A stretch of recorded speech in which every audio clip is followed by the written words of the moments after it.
You can measure the size of an elephant. You can clock the speed of a cheetah, but you can't quantify the heart of a kings, queens, and in-betweens. Welcome to Dr. Boxing Talk. Stream starts now. The champ is here! The champ is here! The champ is here! The champ is here! The champ is here! The champ is here! The champ is here! The champ is here! If I tell you I'm good, probably you will say I'm boasting.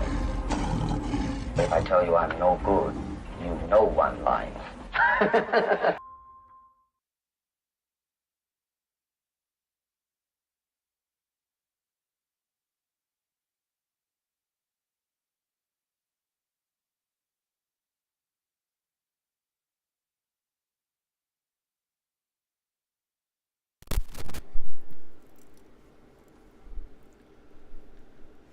Yo, yo, yo, yo, yo. Good morning, good morning, good morning. Y'all know what time it is, man. The doctor's in the house. Let's get right, man. My alert wasn't working at first. Yep. I know a lot of y'all sleep. As you should be. It's what is it? It's Labor Day. You know what I'm talking about? Some folks couldn't get work on Labor Day. Let's get right. Let me set up my stuff real quick. Change this overlay. Hopefully everybody had a good Sunday. I know I did, especially some time with my family. It was good. It was good. It was good. It was good. As always, before we get started, you know we gotta say our prayers. So please join me, bow your heads. Dear Heavenly Father, thank you for waking us up to see this wonderful day, this wonderful Monday, Lord. And please let us all have a great Labor Day, whether we're spending time cooking, having a cookout, or have a family gathering, or gathering to friends, or by ourselves, Lord. Please give us a peace of mind and serenity. And let's enjoy this day that we have off, if we have it off. If not, if we don't have it off, Lord, let's go to work with a calm mind and a peaceful mind and a joyful spirit, Lord, that we got to see a brightness of another beautiful day. And please keep us safe and keep us healthy and wealthy as well, Lord, in Jesus' name. Amen. Amen, amen, amen. My boy Oscar in the building. What's good, brethren? Oscar came through on this Labor Day weekend. Coming through like a boss.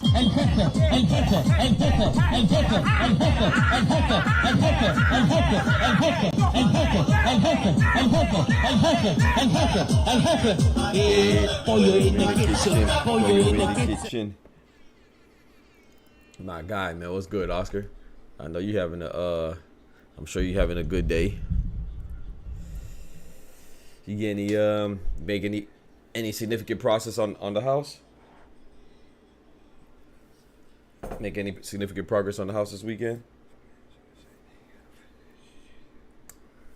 Oh boy, building a house, man. That's dope, man.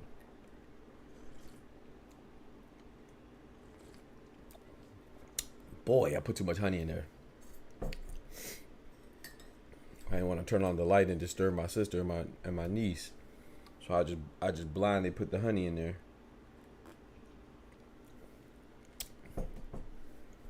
Dang. I done too sweet. I gotta add some more water. But yeah, man, so speaking of yes sir, I taped most of the sheetrock on the second floor. Let's go. That's what I'm talking about, bro. That's what I'm talking about, man. I'm happy to hear that, man. Proud of you too, man. That's dope. That's dope, man. My boy getting it in. Shoot, I need to go build me a house or something too. But yeah, so this weekend, of course, man, just a real quick recap. We saw Diego Pacheco go against Maciej Sulecki. A good fight. It was a good fight, man. You know, it was dope because he actually got the stoppage, right? And we know Maciej Sulecki, he's an older veteran fighter, and he's never been stopped before. He's been in there with the likes of Danny Miracle Man Jacobs, who just recently retired, and he lost, but by decision. You know, he lost, and then his other notable loss was to Demetrius Boo Boo Andrade, right? And once again, he went the distance. So while he is an older veteran, you know, what comes with experience is ring savvy, you know, and being an intelligent fighter and being a capable fighter and experienced fighter that knows how to get through rounds and knows how to not get knocked out, you know, because that's a skill in itself too. And this time he was in there against a young, hungry lion in Diego Pacheco, right? 23 years old, been boxing for a while. I think he's what, 6'3"? I don't think 6'3". Yeah, I think he's 6'3", 6'3", 6'4", something like that. Long, lanky fighter. You know, he has a lot of range, and he throws some looping shots, but not like Emmanuel Navarrete. His looping shots are more precise. You know, more precision, more effective, more efficient. You know, as opposed to Emmanuel Navarrete. When you say he throws looping shots, you may kind of imply that it's not good. His looping shots, Diego Pacheco's, is good because it's usually on target, and he's long, and he uses that torque to generate some power. And definitely that torque hit him in the kidney liver area, and it was all she wrote for Sulecki. I believe it was in the 5th round. Don't quote me, I don't quite remember, but it was a good fight, and it was a great statement win, impressive win for Diego Pacheco, man, the young bull. So now let me check the rankings. I believe he's number 1 in the WBO. Let me see. Then if not, I'm sure that this win will put him up there. Basically, what I'm saying is he'll challenge he'll be a mandatory challenge for Canelo. Yep. He's number 1. He's number 1 at in the WBO ranking. So that puts him in line to fight Canelo. You know, of course, he wants it. Everybody wants to fight Canelo, right? You know what I'm saying? I even want to fight Canelo. You know, but Terrence Crawford wants to fight Canelo. David Benavidez has always wanted to fight Canelo. Christian and Billy recently called out Canelo. Caleb Plant has mentioned that he would like to do a Canelo rematch. And now add Diego Pacheco to the list, but Diego Pacheco actually has a legitimate reason to fight him. You know, not saying the other ones don't, but not all of them do as far as like being ranked in the division. Of course, you know, David Benavidez has had that right for the longest. Edgar Berlanga, whether you like the fight or not, he is ranked number 1 for WBA, so he has that right, if you will, by boxing terms, to be as a mandatory. And then now Diego Pacheco, right? So the reason why I say all that is because, yes, DP Diego Pacheco called him out. I'm not sure if he should necessarily get that fight. Not because he doesn't deserve it, but, you know, they say there's a saying that all money ain't good money. And I do, of course, that's a payday, and of course you take that risk. And of course, you know, that's what Canelo did when he fought Floyd, right? You know, he was a young bull. I think he was like 21 or maybe 23, maybe same age. Either way, he was around the same age as Pacheco, and he took that leap, dared to be great and get a payday. You know, so I don't think that he's wrong to call him out. And we saw what Canelo turned into, right? He turned into a monster that he is right now, in my opinion, the face of boxing for a reason. And every fight he goes into, he's a favorite, as he should be.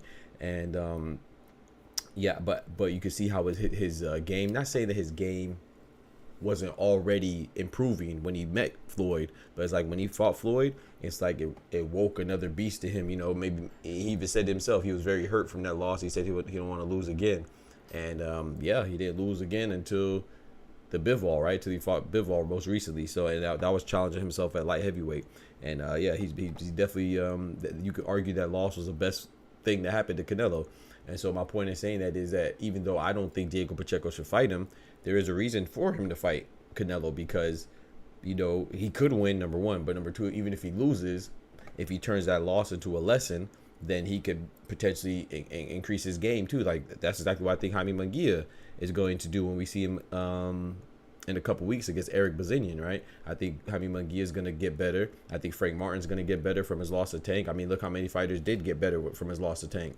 Look what Isa Pitbull Cruz did. He went up to 140 in a higher division and claimed the championship after losing to Tank. Mario Barrios went up 2 weight divisions at 147. Well, he fought Tank and Mario Barrios fought at 140, but I'm saying 2 weight divisions from where Tank is usually at 135. Mario Barrios is at 147. He's a champion still to this day right now.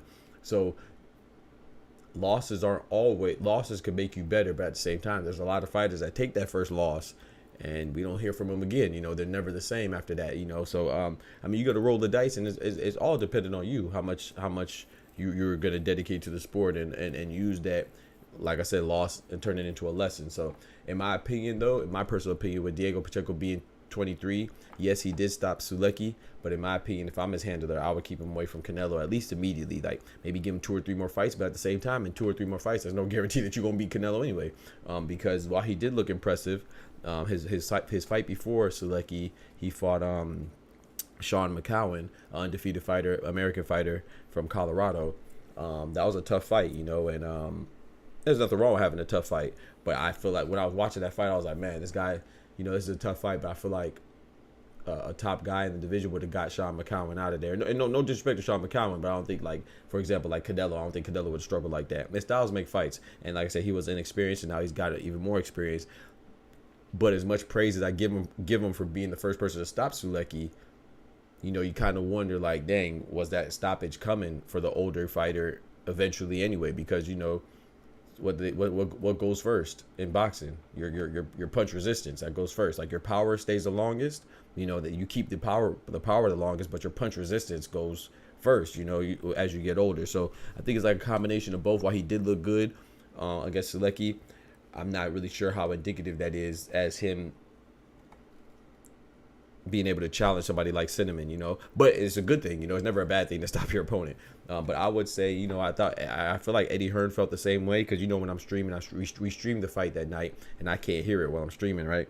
But I went back and watched it, and that was exactly what I was thinking. Eddie Hearn said, you know, what I was thinking in my head, Eddie Hearn reiterated it with so many words. He was like, yeah, we could fight Canelo, but he said he wants to get a fight in between, before Canelo, and I think that was smart, you know. So when people talk about Eddie Hearn, I like Eddie Hearn, because I know people say that Eddie Hearn doesn't get his fighters big fights, or he protects his fighters, but, you know, like I said, with boxing, you do want to protect your fighters, because your fighters, if they have the fighter's mentality, the fighter's spirit, they want to fight through hell and high water. They want to fight if they have one arm. They want to fight if they have one leg, or, you know what I'm saying? They want to keep on going, like Tim Tszyu, you know, with a cut on his head, or Errol Spence. He has no tune-ups. He just wants to be champion fight. Even after his loss and coming off of a year sabbatical, he's going into a champion fight against Fedora. So I think your team is there to not only do matchmaking and make sure you're doing the right things at the right time, and keep your discipline up, your motivation up, your determination up, but also to protect you from yourself. And I don't think Pacheco going against Cinnamon is right for him immediately. Eddie Hearn suggested Munguia.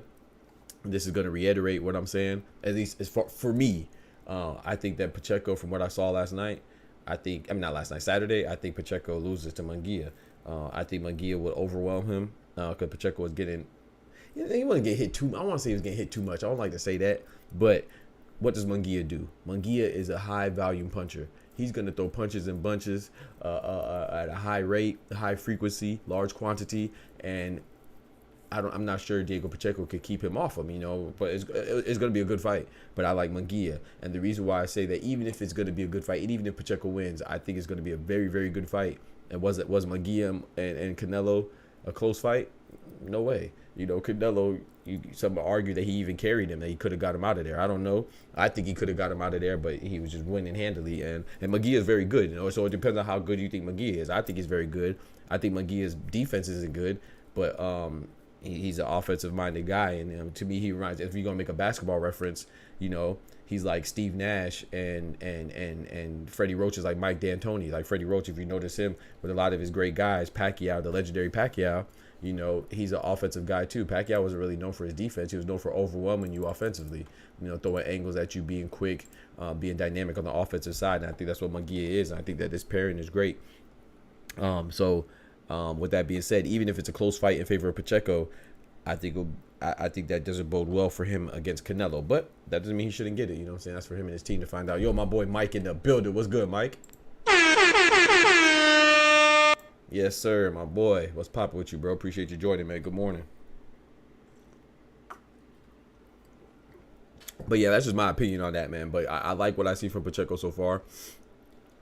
Good fighter, exactly what I expected and what we've been talking about. That's why we ranked him so high at the 168, because I do think he's at the top of his class. Especially with David Morrell and David Benavidez going up to 175. I think number one is Canelo off rip. I think no other order besides Canelo being number one. Of course, you got Caleb Plant. I think he beats everybody except for Canelo. I'm not going to include Jamal Charlo since his inactivity. But then we also have Christian and Billy. We have Christian and Billy up there. We have Jaime Munguia. I think Jaime Munguia and Christian and Billy is a fantastic fight. Very similar styles. Of course, then you have Diego Pacheco. You have Edgar Berlanga. So those guys right there, man, I think that, those are like the top six right there in the 168, in my opinion. We still got to see what William Skola's like. I mean, I haven't seen him since he's been called as a mandatory. I've seen Vladimir Shishkin, who he's fighting for the IBF title, the belt that was most recently vacated by Canelo, or he was stripped, right, because he didn't fight William Skoll. We're gonna see how that goes between Vladimir Shishkin and Skoll. I've seen Shishkin fight twice. I've never seen William Skoll fight. But other than that, man, I think that those guys are the top guys, man.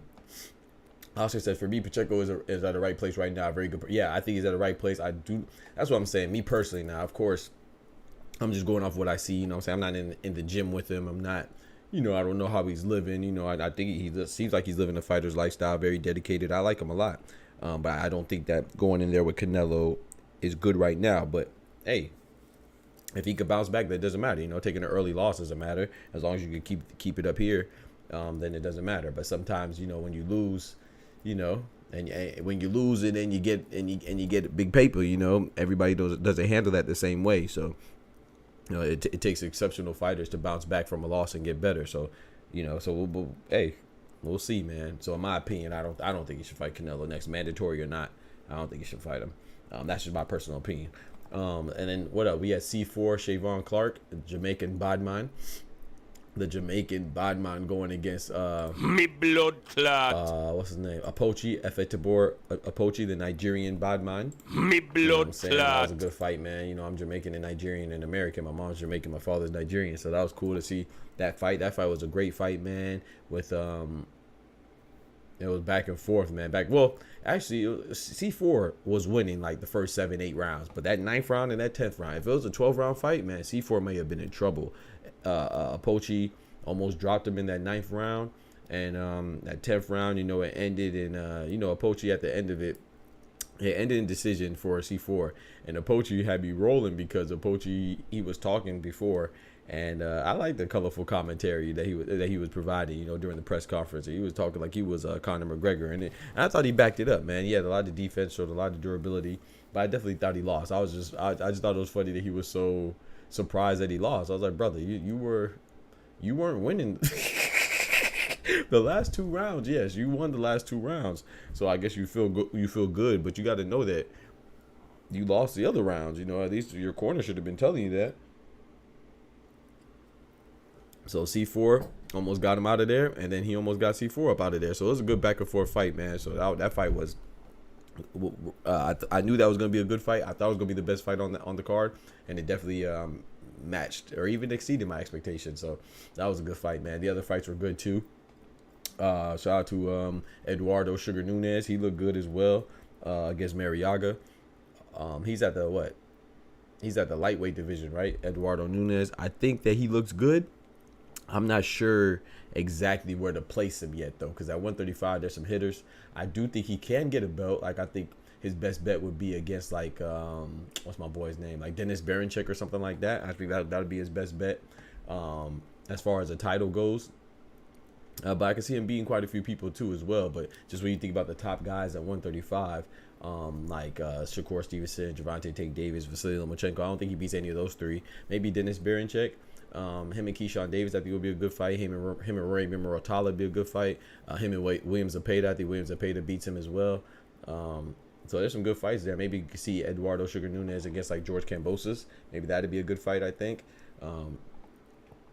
But yeah, I don't know who he beats as far as champions go. His best bet, of course, would be Dennis Berinchyk, because he's pretty much seen as the weakest of the champions. Not saying he's weak, but he's definitely not seen in the same light as Gervonta Tank Davis or Vasily Lomachenko or Shakur Stevenson.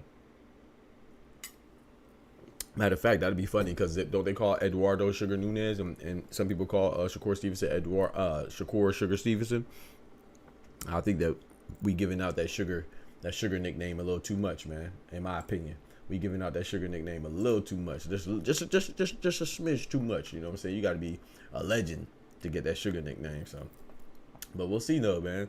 But yeah, so that was just a recap of what happened on Saturday, what transpired on Saturday for those fights on DAZN. Those were good fights, man. So next up, I want to talk about this guy right here, man. This guy, William Zepeda, Oscar, man. What's up with William Zepeda, El Camarón, man? We got to call him El Pato, man. I got to call him El Pato, man. You know what I'm saying? For those non-Spanish speakers, man, that means the duck.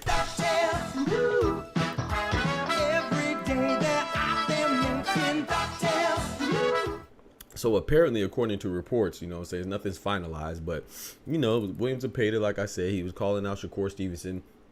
Not even in his last fight against Giovanni Cabrera, but he was doing it since his fight before that against Maxie Hughes. He called out Shakur before. He called out before the fight. He called out Shakur in the ring, the post-fight press conference. The post-fight interview. And then at the post-fight press conference, he called out Shakur again. He doubled down. Then Shakur obliged his request and accepted. They're like, okay, bet we could fight. You know, who wants to see me versus whatever. And he did like a little Twitter poll or something like that. And he's like, yeah, who wants to see me versus the Machine Zepeda? And, you know, people want to see it, get people's hopes up. And then Shakur's free. He's free. They don't want to make the fight. His coach, Panda, who also trained Subaru Matias, who we just saw lose to Liam Paro, right? Excuse me. He came out and said, no, we don't really want Zepeda next. We don't want Shakur next. We want him down the line, but not next. So I was like, okay, that's cool. You know what I'm saying? I understand it. But then he called him out again. And then Oscar, yo, karate body in the building. What's good, brethren? Yes, sir. You know my thing, man. Happy Labor Day to everybody. But yeah, so and then once he called him out again, then while Shakur is a free agent, Oscar said, "Oh, we don't really want to fight Shakur right now. The only way we'll fight Shakur is if he signs the Golden Boy. Then he'll fight Zepeda." So he was trying to use him as like leverage to get Shakur to sign. You know what I'm saying? Give him an ultimatum, like you only get Zepeda. Then, fast forward a little bit, we see Turki Al-Sheikh after Shakur signs with Eddie Hearn, or is in talks with signing with Eddie Hearn. This is even before he fully committed to Eddie Hearn, but it was looking like he was signing with Eddie Hearn. They're doing a lot of they were getting real comfortable. You know what I'm saying? And so once they did that, Virgil Ortiz and Sergey Bulachuk had a fight, and on live TV, Turki Al-Sheikh and Oscar De La Hoya verbally agreed and shook hands, said we're gonna have Shakur versus Zepeda, right after they already been rumored that they were conversing with Eddie Hearn, Shakur, Oscar, and Turki were all conversing about making that deal happen. And then, Zepeda says what? He's having a baby. Cool. You know what I'm saying? Big salute to the Zepeda clan, the Zepeda family, man. Congratulations on their new addition. So he's like, I don't want to fight in September, October, or November because I'm having a baby. That's who can't understand that. You know what I'm saying? A baby's a blessing. You want to spend time with your family. Cool. Some people will use it as a reason and for motivation and justification to fight even more. But however you handle it is fine. I can't knock you for wanting to spend time with your family. I don't care what else is going on in the world. But this is what's crazy, man. this part is crazy, bro. The man said, I'm not fighting. And then he's fighting. So when you say, oh, I don't want to fight him, you call the guy out. Then your coach comes out and says, I don't want to fight him. Then your promoter comes out and says, I don't want to fight him. Then you say you still want to fight him, but then you don't want to fight him because you have a baby. Now I'm questioning you, like, are you just capping?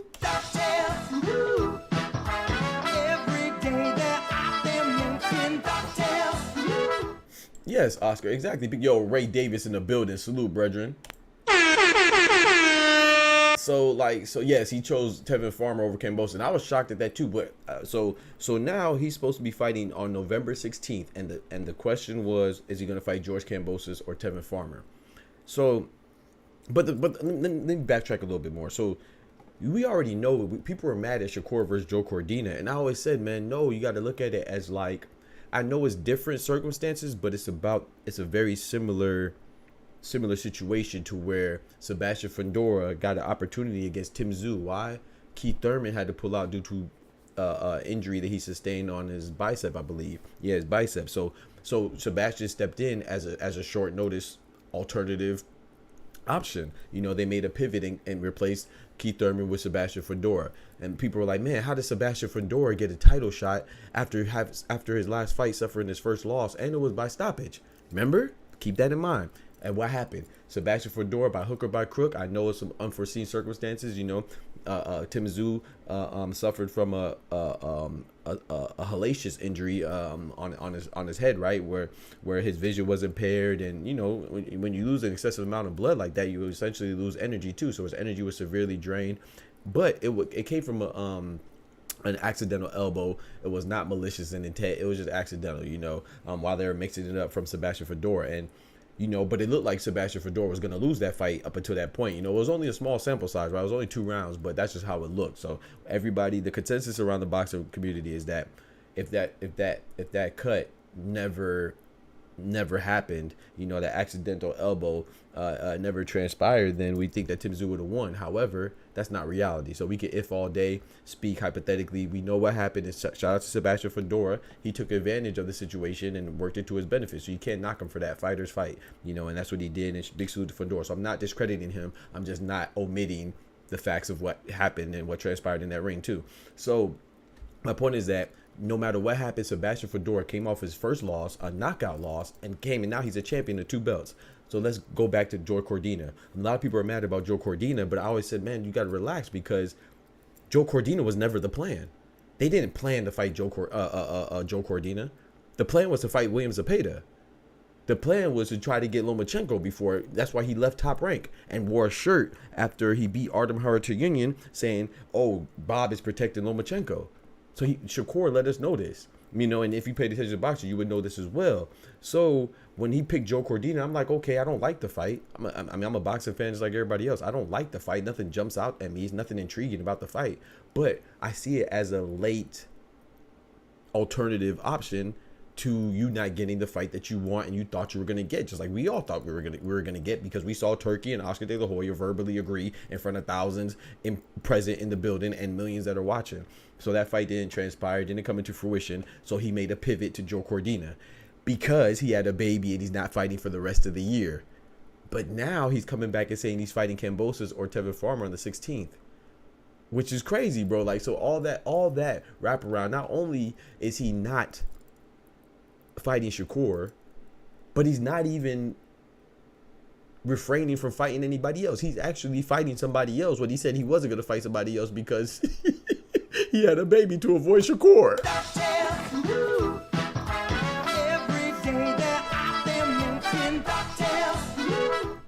So it's crazy, man. My boy Ray Davis said Cordina was a replacement. Devin is a straight match. Yes. Not to mention, Doc, that arrow came off of Molly Whopping. Yeah. Yeah. And PBC thought it was okay to fight for Dora, but EJ got the okay from his fans. Yeah. Exactly. So, and the thing with that, like Ray Davis just pointed out so eloquently, and he just told us again. That's another example. I brought that up as well. I didn't bring it up this time, but I brought that up as well. I said, look at Errol Spence. Everybody was mad at that, but you got to look at it like you said. PBC, that's in house. Doesn't Golden Boy keep their belts in house. They ain't even want. They wanted to keep their mandatory position in house because William Zepeda is #1 in the WBC, WBO, WBA, IBF. So they don't want to take any risks unless Shakur is signed with Golden Boy. So, and that's not a belt. So, but my point is that Top Rank does it with Bob Arum, you know, Eddie Hearn does it with Matchroom. They want to keep their belts in-house. So Errol Spence coming off of a loss, his first loss by stoppage, and over a year and a half ago, he's coming off a year and a half sabbatical. He jumps right into a championship. So I'm not saying that this should be the norm. I'm not saying that it doesn't rub us the wrong way, but we got to stop acting like everything we see in boxing is a first time occurrence. That's not true, bro. We've seen this happen before. And guess what? That's Errol Spence is perfect. Yeah, Tevin, I got you, Ray. And what this is perfect, Ray, because Errol Spence, what? He's coming up to a new division. What did Joe Cordina do? He's coming up to a new division. Errol Spence was what? A former champion. What was Joe Cordina? A former champion. So yes, that was a perfect example. Yeah, Tevin, I got you. And also Tevin is coming off of a loss too. Now, granted, Zepeda is not a champion, like I said, but Tevin's coming off of a loss. I thought he won. It was a close fight, but still, nevertheless, Raymond Muratalla beat him, and so he's coming off of a loss. Now, let's go to Kambosos, what Ray Davis brought up. So now we have Kambosos and Tevin Farmer. That was a rumor, right? It was between those two. And I was like, okay, I understand that, you know, once you get past the ducking and all that stuff, you know, it's funny that we wanna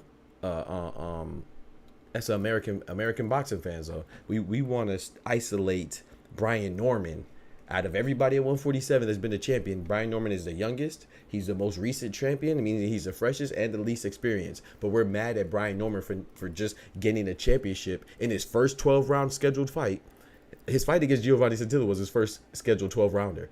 2 fights before that, he was at 10 rounders, both his last 2 fights. 3 fights before that, he was in an 8-rounder. This is the same guy that we're mad that he didn't immediately jump into a unification fight against the quote-unquote best at 147, which is Boots. And I think Boots is the best. But I'm saying, the reason why I put little bunny ears on it because, in quotations, because Boots isn't really proven. We're going off the eye test, and that's okay. But, you know, the point is that Eddie Hearn said he sent offers to all 3 champions, meaning he sent the offer to Barrios, he sent the offer to Stanionis, and he sent the offer to Brian Norman. The one that entertained it the most is Brian Norman, yet he's getting the most flack for not making it happen. Last time I checked, Stanionis said he could have had the fight 2 years ago. He said he accepted, he wanted the fight 2 years ago, but the offer was low. And Stanionis even came back this time, and he corroborated with Brian Norman's junior story, unbeknownst to him, by saying, yeah, I didn't even know you had to offer because it was so small that my people didn't even entertain it. That's why it didn't get to me. So he's telling you that Eddie Hearn is not giving as much as I like Eddie Hearn. Stanionis is also saying that he didn't offer enough money for him to take the fight. So Barrios ain't saying nothing. He's saying, hey man, I want to fight Pacquiao. Barrios like, man, I'm gonna let y'all go ahead and argue, have them petty arguments, man. I'm not even paying attention. I'm gonna fight Pacquiao. But yet the guy who entertained it is the one that we're calling the most duck, the biggest duck. Is that not crazy? And like I said, I'm not saying, I don't know what these people, how they value themselves, but I'm not knocking Eddie Hearn either. If Eddie Hearn wants to give an evaluation, wants to go through his evaluation with his people and say that you're only worth this much to me, then that's okay. And then if Brian don't want to say, hold on, brother, I'm worth this much, and they don't come to a deal's not brokered, they go their separate ways, I don't think anybody's a villain there. But it's like we always feel compelled to say, oh, it's your fault, you ducked, you didn't offer enough money. Like, bro, like just let the fights happen, man. Let the negotiations happen. Unless you're at the table, I don't really want to hear no speculation, man.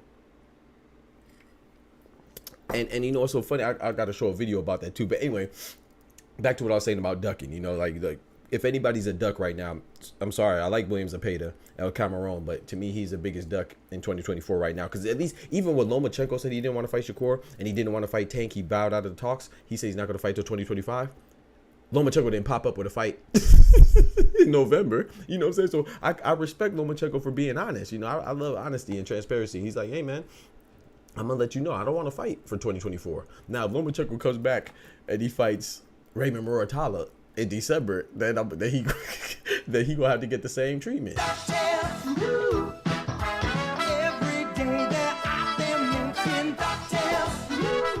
But Zepeda is worse because Zepeda said, I don't want to fight. I'm not going to fight. And then when Shakur got another fight, he come back and he got another fight. Okay, so my boy supporter in the building. So Okay, so let's see how we got to Tevin Farmer and George Kambosos. So the options were George Kambosos and Tevin Farmer. Okay, obviously, if you're trying to prepare for Shakur, right? To me, it's a no-brainer. Tevin Farmer is closer as far as fighting styles go. I'm not saying that either one are an adequate choice or sufficient choice to adequately prepare for Shakur Stevenson. They're not as good. However, if you want to fight a guy that's going to help with the preparation to fight somebody like Shakur, if they're indeed going to fight in February, assuming Shakur beats Joe Cordina and Zepeda beats his next opponent on November 16th, you pick Tevin Farmer. But Tevin Farmer is coming off of a loss. Controversial as it may be, it's still a loss. And I don't think people will be interested in that fight, you know, from a personnel standpoint. Like, you know what I'm saying? I don't think he's as intriguing. Kambosos now, he has a nation behind him. He's a former champion at 135, very recent, most recently, right? And he is coming off of a loss too against Lomachenko, a stoppage loss in the 11th round, if I'm not mistaken.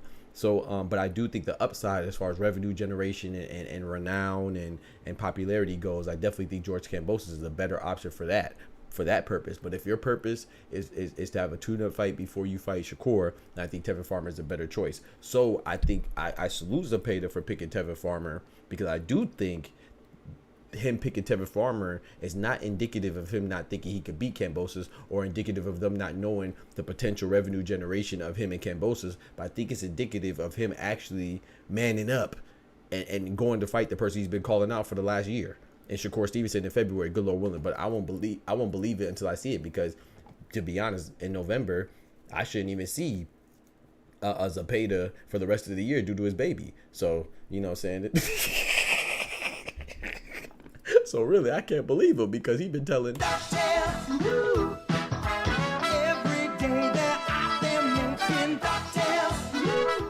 Yes, sir. Yeah, man, it's crazy, bro. So Boots set himself up. He showed his cards in the hand by saying he wants undisputed. So now anyone with the belt has advantage to inflate the value. That's true. He said, I'm a casual. Kambosos is worse than Shakur. When did I say Kambosos? Chat, did I ever say Kambosos is better than Shakur? When did I say Kambosos is better than Shakur?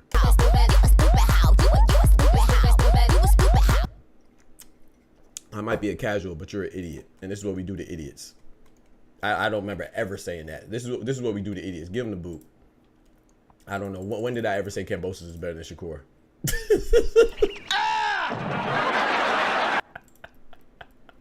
Yeah, get him out of here, bro. Go sit in the corner. We put kids in the corner. Yeah, stupid ass. Anyway.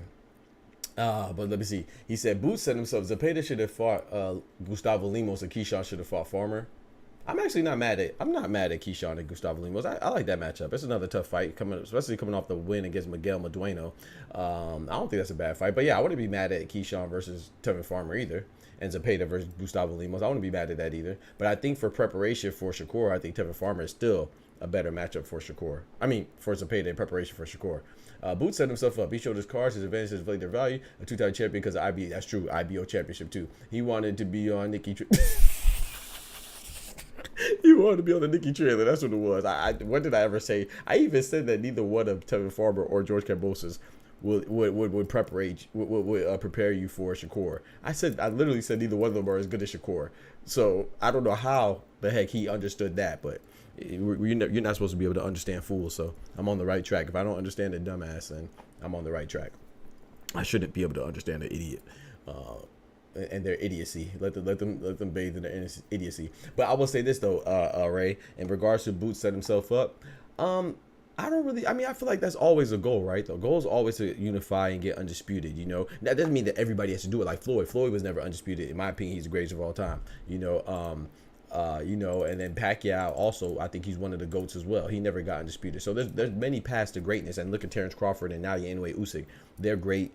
And a large part of their greatness is them acquiring undisputed. But you know, and then look at some people, they go up a lot of weight classes like Floyd and like Pacquiao. But B-Hop is great, the executioner, right? He stayed in one division, had the record for the most successful middleweight title defenses, right, with 20, and then Triple G beat that by, I think he has 22. So Yeah, so you could stay at your weight division and be great. You could move up and be great. You can get undisputed and be great. You get a lot of championships and be great. So there's multiple ways to skin the cat when it comes to greatness. So, but I do think when you're a young fighter, what's most important to you to get your name and get your renown up is to get a championship. So I think when you're in a boost position, I think the goal for all of them is to get undisputed. So I don't really think that him showing his cards, if you will, hurt him. I think what really hurt Boots is this. I think this is just my opinion, Ray. I'm not saying you're wrong. I'm just saying this. Just hear me out. A little thought-provoking idea. This is my, I guess a theory, I should say. This is my theory with Brian Norman specifically, not the other ones. Brian Norman specifically. Brian Norman, right? He is the most recent champion, WBO. He knows, like you said, that everybody wants to be undisputed and unified. He knows that Boots, what's the label? Everybody's been ducking him. He's a boogeyman, right? So he knows that he sent the offer to Stanionis. He knows he sent the offer to Barrios. And been not just recently. I'm talking about in the past, a long time ago, and they've been trying to get those fights for the longest. And Eddie Hearn has made it very clear he sent all three offers. You know, we as a fans, we focus on who we want to see the most, which is Brian Norman and Boots, but the fighters in their teams, like what's his manager name, Adrian Clark, he knows this too. So yes, he's gonna inflate his value. He's like, no, I want this number because I know Stanionis not gonna fight you, Barrios is not gonna fight you. I'm the only one that's willing to fight you, and I just became a champion. So I don't really look like, okay, he says, you know, I'm willing to fight you, but I want to be compensated appropriately. I don't think there's nothing wrong with that because he's a new champion. So when people say, oh, this is his biggest payday, well, every fight that Brian Norman has since beating Giovanni Santillan will be his biggest payday. He's fighting Derek Cuevas. This is his biggest payday. Every fight, every subsequent fight after being a title holder, after acquiring a title as a young fighter, is your biggest payday. Now, it doesn't mean that Derek Cuevas is not as big as Boots, of course. Every payday is not going to be as big as the next one, but every payday after he has never been a champion, so now he's being treated as a champion. So when people say, oh, this is your biggest payday, to me, that's of little to no consequence. That's very shallow thinking because every fight from here on out is going to be his biggest payday. Compared to what he was getting paid before because he wasn't a champion. He was unknown and wasn't a champion. So now he's known. So of course he should use that as leverage. And I think that when he said 2 million, I'm gonna show you this video right here. I'm not saying, like I said, I like to stay out of it. I don't like to accuse anybody of anything, especially ducking. But I don't think that him not fighting Boots is indicative of him ducking. And I don't think Boots or Eddie Hearn not giving him the extra money that he wanted on the top is necessarily a bad thing either. It's bad for us, of course, because that's what we want to see. But I don't think it means that, oh, he's protecting Boots. Because I see people say that as well. Like he don't really want to give Boots the big fights. I'm gonna show you this clip though. I have to find it, man. I meant to have it ready before. Dang it. But anyway, I'm gonna try to find it.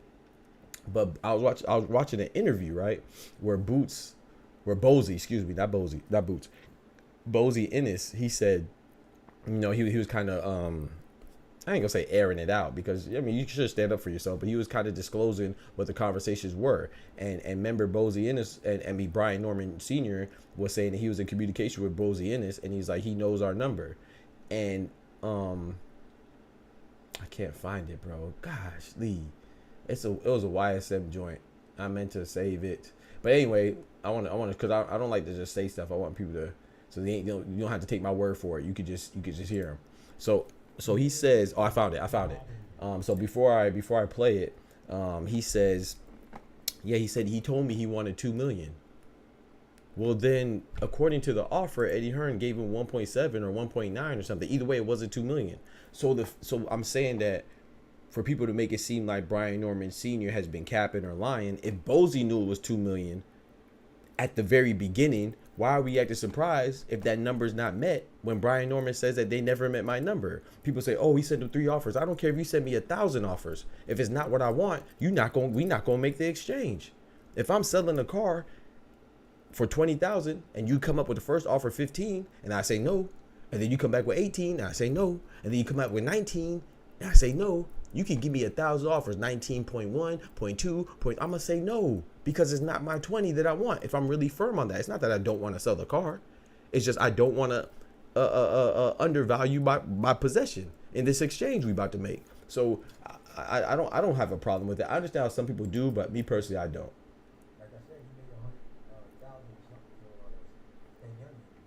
but I'll price yourself for 150 is super expensive. 1.7 is more. Nah, I can't make that assessment, man. I can't make that assessment because if you so let me ask you something. So is all money good money? Because what if he feels like let's look at the worst case scenario. Let's say that he does feel like he's gonna lose, but he doesn't have to fight him. So let's say option here, you have the most money, but you probably have a loss. And over here, you feel like you can get some more experience and come back to here later on, more developed, but you'll make less money, but you'll have more fights. It's kind of like, and I know this is probably a bad example because I know some people say Canelo's ducking Benavidez, but like if Canelo, and let me not use Canelo because he's not even in close to a position of Canelo, but let's say Diego Pacheco, right? Pacheco said he wants Canelo. And Eddie Hearn was like, hold on now. I like Munguia. Of course, Diego Pacheco is going to get more money for Canelo than he'll ever get with Munguia or in Billy or something like that. But Eddie Hearn sees the value in Diego Pacheco's potential upside to not only challenge Canelo in the future, but maybe even beat him if he takes his time and goes through the natural progression of development. Brian Norman's 23. Diego Pacheco's 23. You see what I'm saying? They're both 23. It's just that Diego Pacheco's not a champion, and he probably would be if Canelo wasn't undisputed. You know what I'm saying? Or, well, he's the number one ranked in WBO, and Canelo's not undisputed anymore because he lost IBF. But you know what I'm saying? So, with what's the name? With Brian Norman, he was the underdog when he beat Giovanni Santos. So, he wasn't even really supposed to win. You know what I'm saying? So, he got that as an underdog in his backyard, and now we're asking him to do the same thing again and not get compensated as much as he should. We're asking him, we're saying, oh, because the amount of money has increased by so much, it's the most money you ever made. But does that mean it's good money because it's the most you ever made? So like you got to treat him as such. It's like a basketball player getting MVP, and then his contract expires, and then he renegotiates, and they still try to treat him like, okay, we see that you just got MVP, but you just got MVP. So this is gonna be this isn't as much as the other MVPs get. You're not gonna get as much as Steph Curry gets, or Giannis, or Jokic, but we're gonna give you more than what you had before. So this is what you deserve.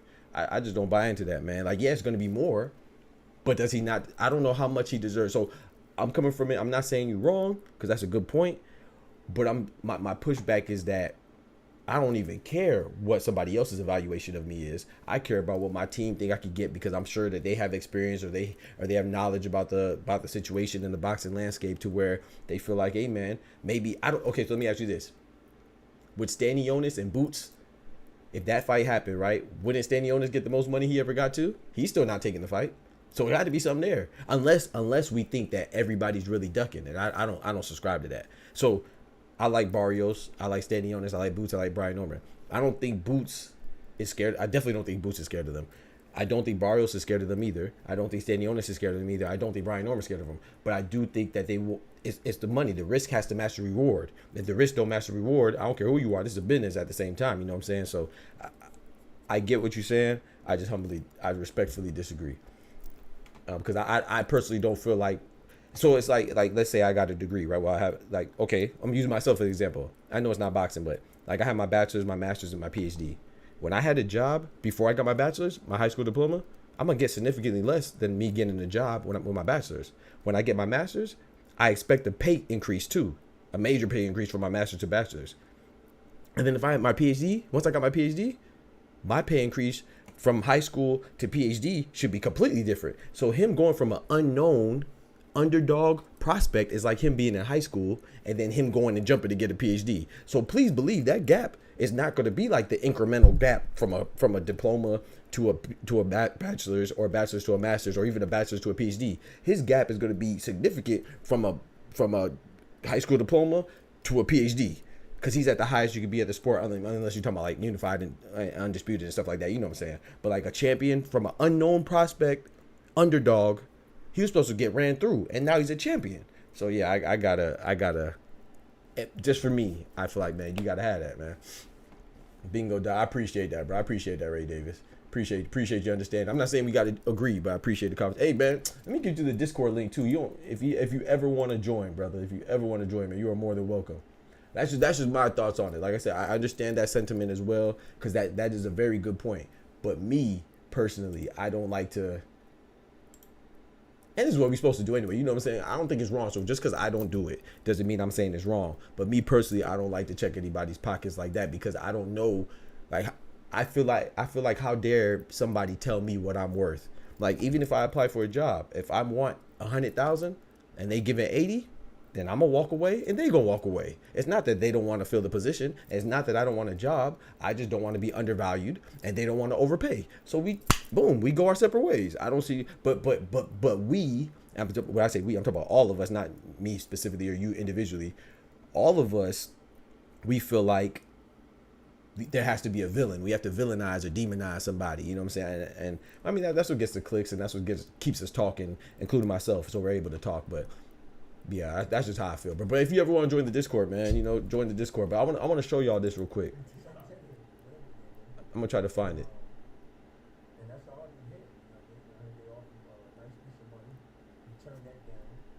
Doogie House, in fact, high school doctor.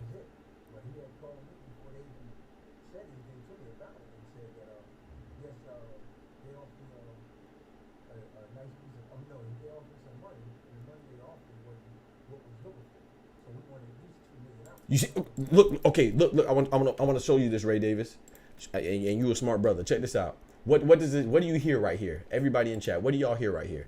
I hope I don't get copyrighted, but y'all got to hear this. This is when I read this, I was like, bro, this is what happened, and this is what Brian Norman's been saying. So we could, I'm not saying that we have to change our stance from going from 150 million to 2 M's is a big difference, and that's our part. I'm not saying you have to change that. But listen to what Brian Norman has been saying, and listen to what Bozy says right here. A nice piece of no. They offered me a. He said before we talk. Yes, they offered me a. Wait. That was it. But he had called me before they even said anything to me about it. And he said Brian Norman called me before Eddie Hearn and them said anything to him about it. I'm gonna run it back again. This is him saying that me and Brian Norman had talks before Eddie Hearn even told him about the offer. And this is what he says. Sat down, and that was it. But he had called me before they even said anything to me about it and said that, yes, they offered me a nice piece of, no, they offered me some money. And transparency, Brian Norman saying, hey, they offered me some money. Listen. The money they offered me wasn't what we was looking for. So we wanted at least $2 million. We wanted at least $2 million. Ray Davis, what did Eddie Hearn say they offered him? 1.9 or whatever it was. So even Bozy, before he even talked to Eddie Hearn, is corroborating with Brian Norman Sr.'s story. Now, we could disagree with how much he wanted, but the man did not change, bro. The man has been open and told us that, hey, we will make the fight happen if the price is met. And he thought the price was going to be met. So when Eddie Hearn is coming back and saying, oh, we sent an offer, and then we sent another offer, we upped it by 250K or $250,000, and then we upped it again. If you're not getting my price point, I don't care how many times you up it. I don't care. 1 point, thank you, Ray. 1 point, yeah, because it was 500K off, right? It was 500K off. They offered him 1.7. 500K plus 1.7 is 2.2 million. Exactly. So my point is that only one person story is debatable, because Bozy in this is corroborating with Brian Norman Sr.'s story. Eddie Hearn is saying, and I'm not saying Eddie Hearn is lying, but he's not fully disclosing everything. He's saying, yeah, I sent you 3 offers. Okay, but if you send me 3 offers that are insufficient, I don't care if you send me 100,000 and 3 offers. If you not meeting my price point or my evaluation, then you're not gonna get the fight. 2 million to go to Philly after nobody else wants to fight you. You want me to take 2 million, go to Philly. Sorry, you want me to take 1.7 million, go to Philly on enemy turf and fight you when I know nobody else is. And that kind of goes back to what you're saying, like they want to be undisputed, and he could kind of use that to inflate his price. But I don't really look at it as inflating your price. It's like, hey, I want to get this fight done too, but you got to pay me. You got to compensate me effectively. So even Bozy right here is saying that he knew the price point was 2 million. So if they don't make a deal, whose fault is that? I mean, if I tell you my price, either Eddie Hearn don't even engage, or I don't know. Like, so I don't know. So I just disagree with the point that Brian Norman Jr. outpriced himself, or like kind of, because Eddie Hearn kept saying, he was implying that they were raising the price. I don't believe that they're raising the price. I think they told him 2 million because Bozy just said that he knew it was 2 million. So if Bozy knew, then Eddie Hearn had Had to have known. You just weren't meeting their price. It's not about them raising their price. It's just that you weren't meeting it. You thought that they were going to be able to, they were going to let you strong arm them or whatever. Now, like you said, that's a major jump in money. So if you want to say that, that's another argument to me. That's like, if you want to argue what they're worth, I don't know. I'm not good at that stuff, you know. And the ROI, return of investment, I'm not good at that stuff when it comes to, because I'm guessing, you know what I'm saying? I'm good at that stuff with making financial evaluations and stuff like that. You know, I've done all that stuff before when it comes to something I'm familiar with, like photovoltaics or solar panels and stuff like that, or power generation systems, you know, mostly all sustainable energy ones, or creating an autonomous robot. These are things that I've actually worked with. So I know, you know, the price of the components, how much it costs for the labor to put it together, to go through fabrication, go through testing, simulations, all that stuff. But when it comes to me, I don't know if so let me ask you something. If they offered Stanionis $2 million, is that a lot for Stanionis? I don't know. It's not a rhetorical question. I'm saying I don't know. Is $2 million a lot to Unify for Barrios? I would think not. I would think that's kind of on the low end. Is $2 million a lot for Stanionis? I would also think that's kind of maybe on the mediocre end, you know, probably about the going rate, or maybe on the low end as well.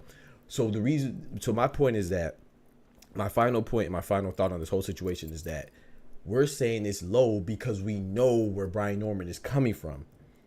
But you don't evaluate yourself on where you're at. You evaluate yourself on where you're going. Every company does that. That's what they do at IPOs. You know what I'm saying? They don't evaluate themselves where they're at. Now, once you get to where you're going, then you can evaluate yourself even more. But yeah, everything is a projection on the upside of the future. And I think Brian Norman has a potential to be a champion for a while, unless he runs in the booth. Oh, who do we think is going to beat Brian Norman at 147?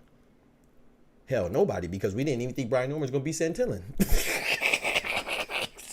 So we don't know who's going to beat him, because that was a surprise. It was really supposed to be Barrios, Stanionis, Boots, and Santillan. So, but that was Norman. So I don't think there's anybody at 147 that we foresee beating any of the 4 champions. That fight in Vegas does numbers. Yeah, I agree. And Norman Jr. is American prospect. As soon as he loses, he get talk to him, Oscar. That's the American boxing fan base. As soon as he loses, he's done with.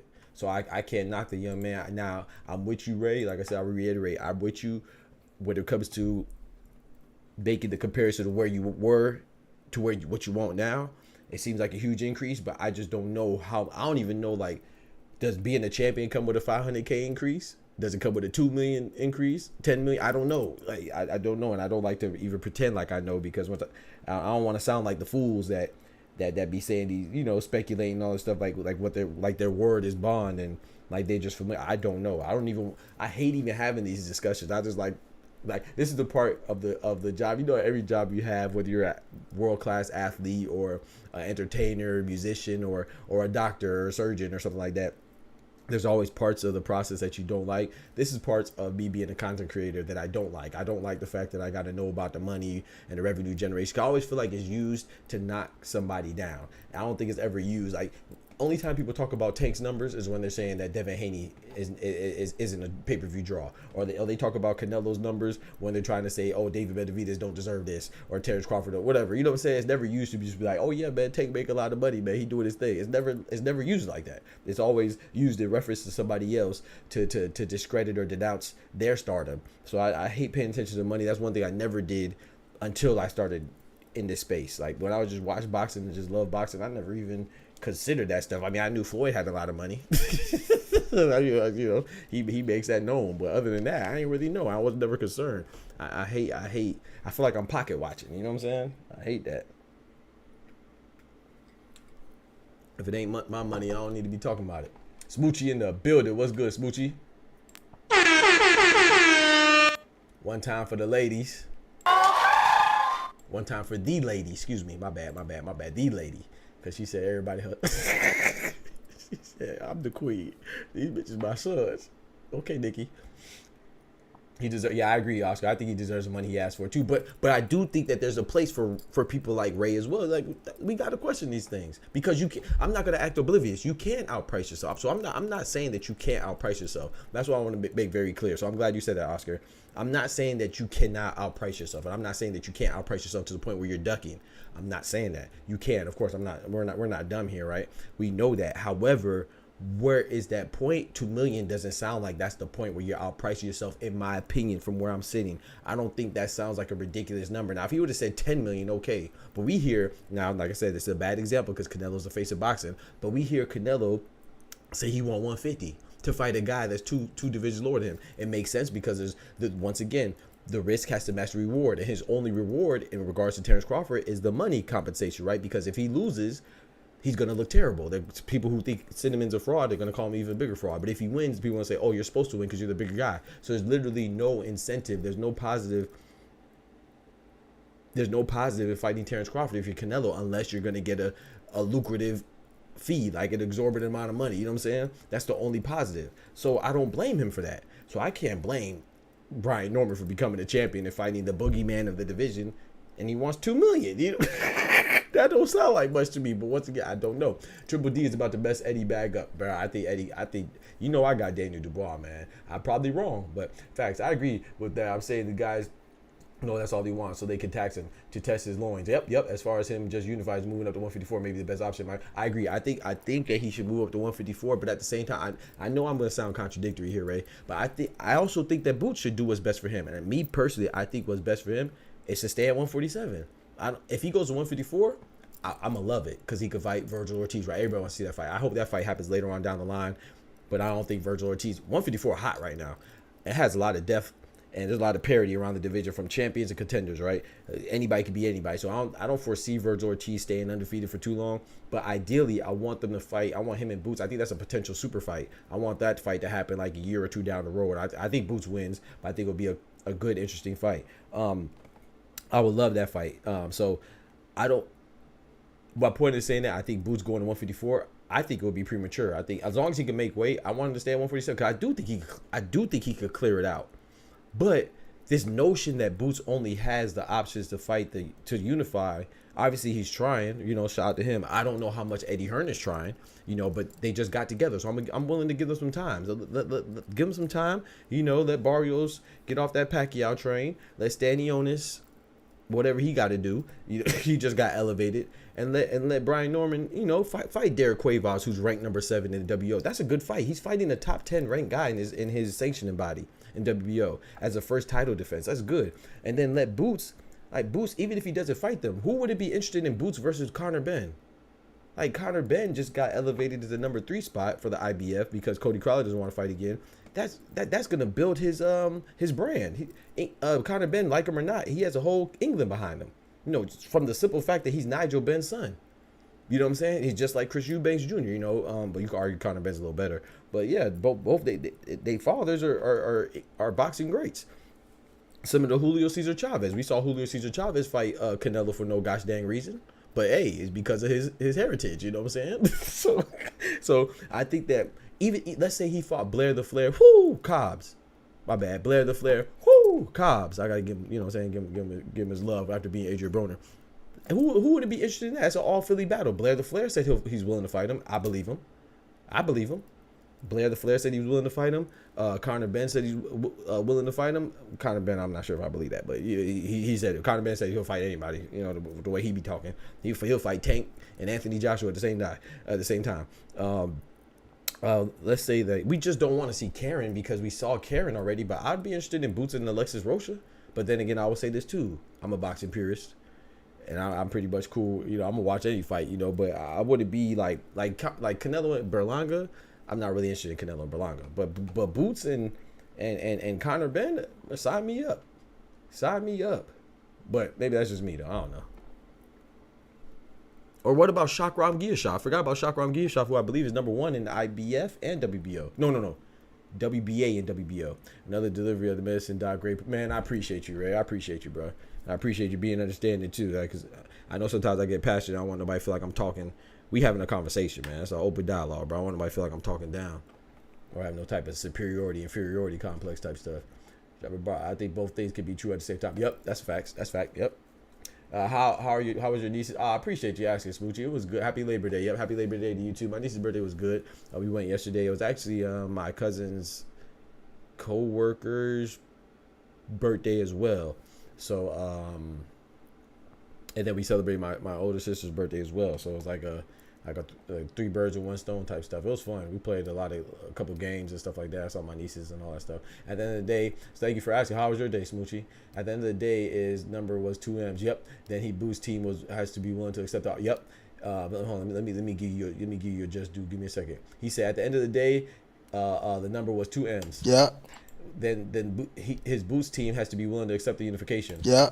And that's what Boots and Bozy said they want, unification. Yeah. And that goes to your point where you're saying that they kind of let the cat out the bag and put themselves at a disadvantage because everybody knows what they want prematurely, right? So I see what you're saying too, but I feel like that should already be known. Everybody wants to. When you don't have a name, the champion belts mean everything. So I feel like standing on his ass, he should want to unify too. You see what I'm saying? But hey, everybody doesn't have the same aspirations and ambitions. So you're right. Because Stanionis may be cool with just being a champion, WBA champion. Barrios may be cool with just being WBC champion. That's one thing I will say.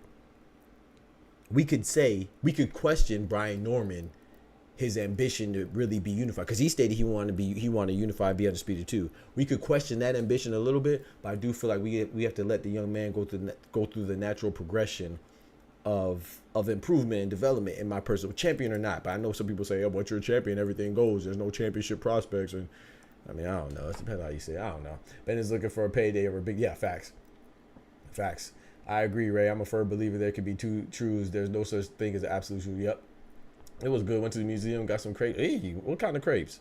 I love fruit crepes. And binge some black TV. Hey. I like crepes. There's this place I used to go to. It was called Crepe Vine. I used to get it was kiwi, strawberry, and banana crepe with the Nutella on it. Oh my gosh. And they had this powdered sugar on that joint with the honey. Oh my gosh. Oh man. It shut down though. But yeah, we know we definitely don't want to see Karen. But I will say this too, Ray. Tell me how you feel about this, and Oscar. And I don't want to see the Karen rematch, but I understand it because it's not. I don't see that as Boots' fault, right? He didn't make the number one mandatory. That's IBF. So, and I'm not saying that Karen doesn't deserve it, but what's crazy? We all keep talking about what Boots wants and what we want. Anybody ask Karen what he want? Who the hell told us that Karen wants to be number one? Karen Chukadzian might be sitting there like, I don't want this rematch neither. They probably made Karen the number one IBF mandatory. Karen said, "What?" I be thinking that. I just be thinking like little stuff like that, Ray. I ain't gonna lie. I'm like, bro, anybody asked what Karen wanted? Karen probably don't want to go through that again. That was a long night for Karen. And Karen said, man, hey, man. I mean, I don't know. He could want it too. I don't know. Our channel, that's the champions. Don't have to unify. There's no rules. Yeah, facts. Who cares about what Karen wants? He's in it now. That's crazy. He's in this now. That's crazy. Don't do Karen like that, man. I said, because everybody talking like what we want, what Boost wants, what Brian Norman wants. Everybody asked Karen what he wanted. I wonder if the IBF hit him up was like, you want to be mandatory? He probably said, no. He said mandatory to who? You don't remember what happened? Boost done hit the slow motion on me and everything. Nah, I'm playing. Nah, but nah, man. But and I also think that you have some good points as well. I think everybody has some good points. I just don't want to jump on the man being Brian Norman, and even Boots too. Like I said, I don't think Boots should be painted. There should be no picture painted about Boots not wanting to fight either, just because they didn't meet the price point. $500K don't seem like a lot, but I don't know. I know Eddie Hearn been going crazy with the signings.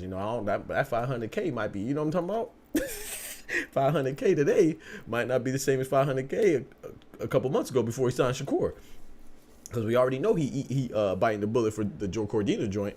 We don't think that's gonna make that much, but we'll see. I don't know, man. I don't know. I just don't like judging people's pockets. But I definitely don't think that Brian Norman did anything wrong. I don't think Eddie Hearn did anything wrong. He's kicking it from his side to make himself look good, and they kicking it from their side to make. I really don't even question Brian Norman's intention. I don't really think he's trying to look good. I think he's just trying to be transparent. But in my opinion, though, I agree with what Smoochie said.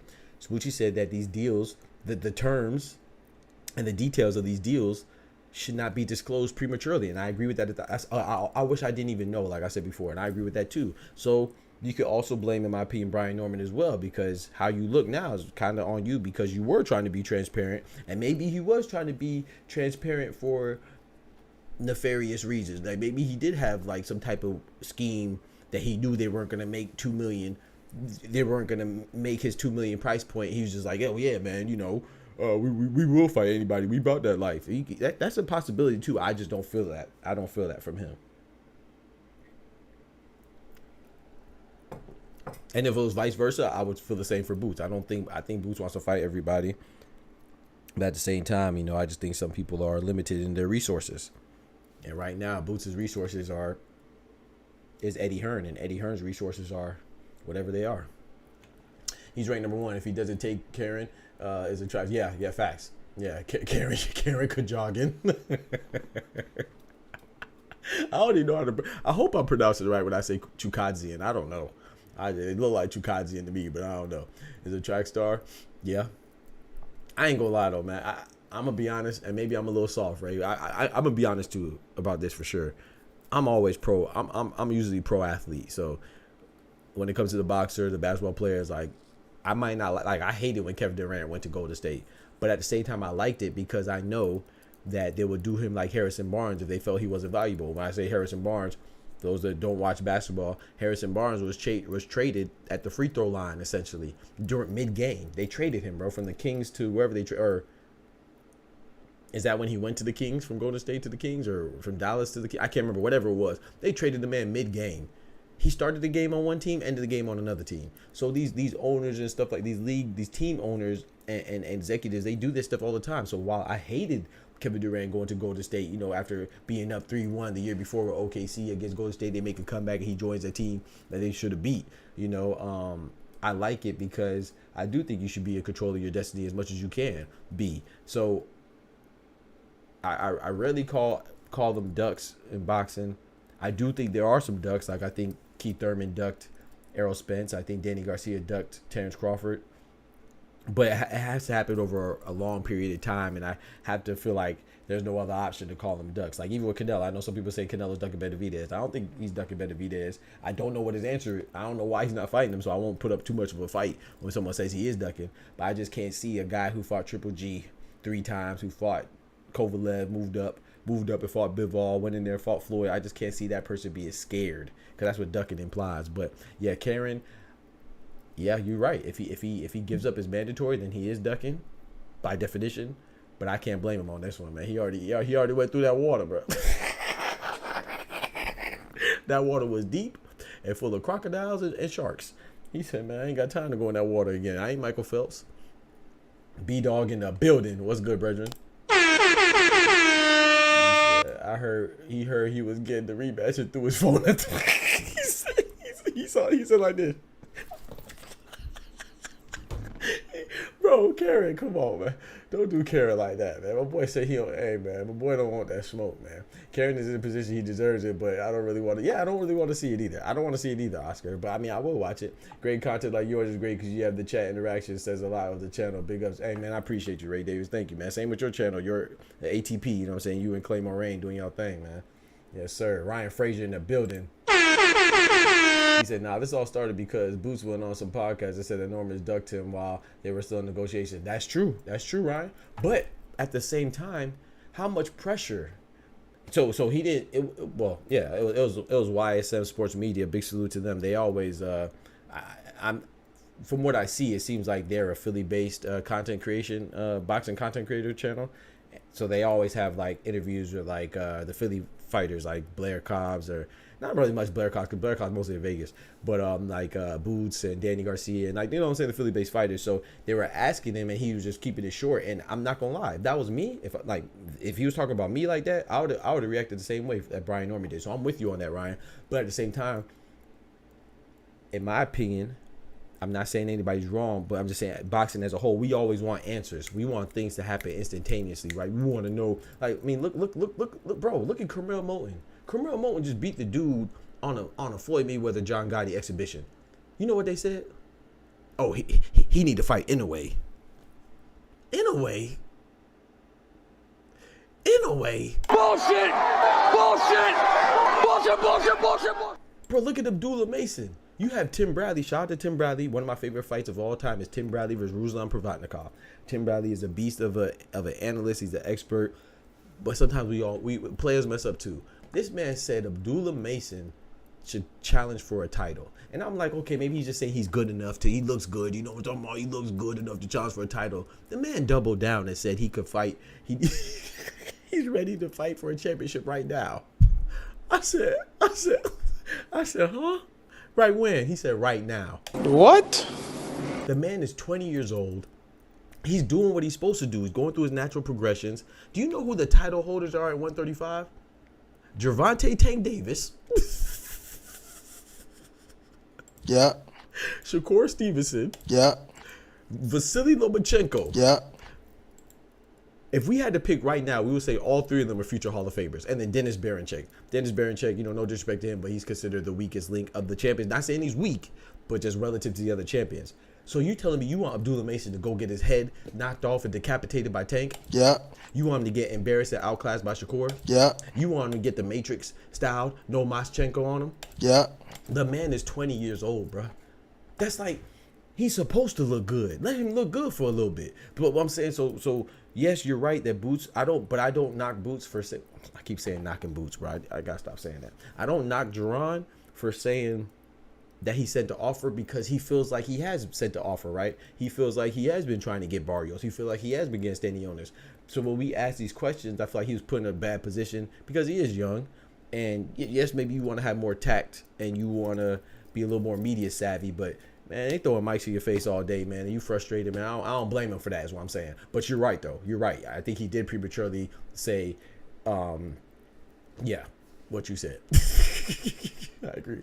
He said, man, I appreciate the compliment, though, Ray. That means a lot, dog, for real. Man, shout out to you and your channel for sure, man. I wish y'all the best with your growth and all that, man. Keep going and growing, you know what I'm talking about? We get to see if Boots improved on cutting off the ring because he really did look good in their last fight.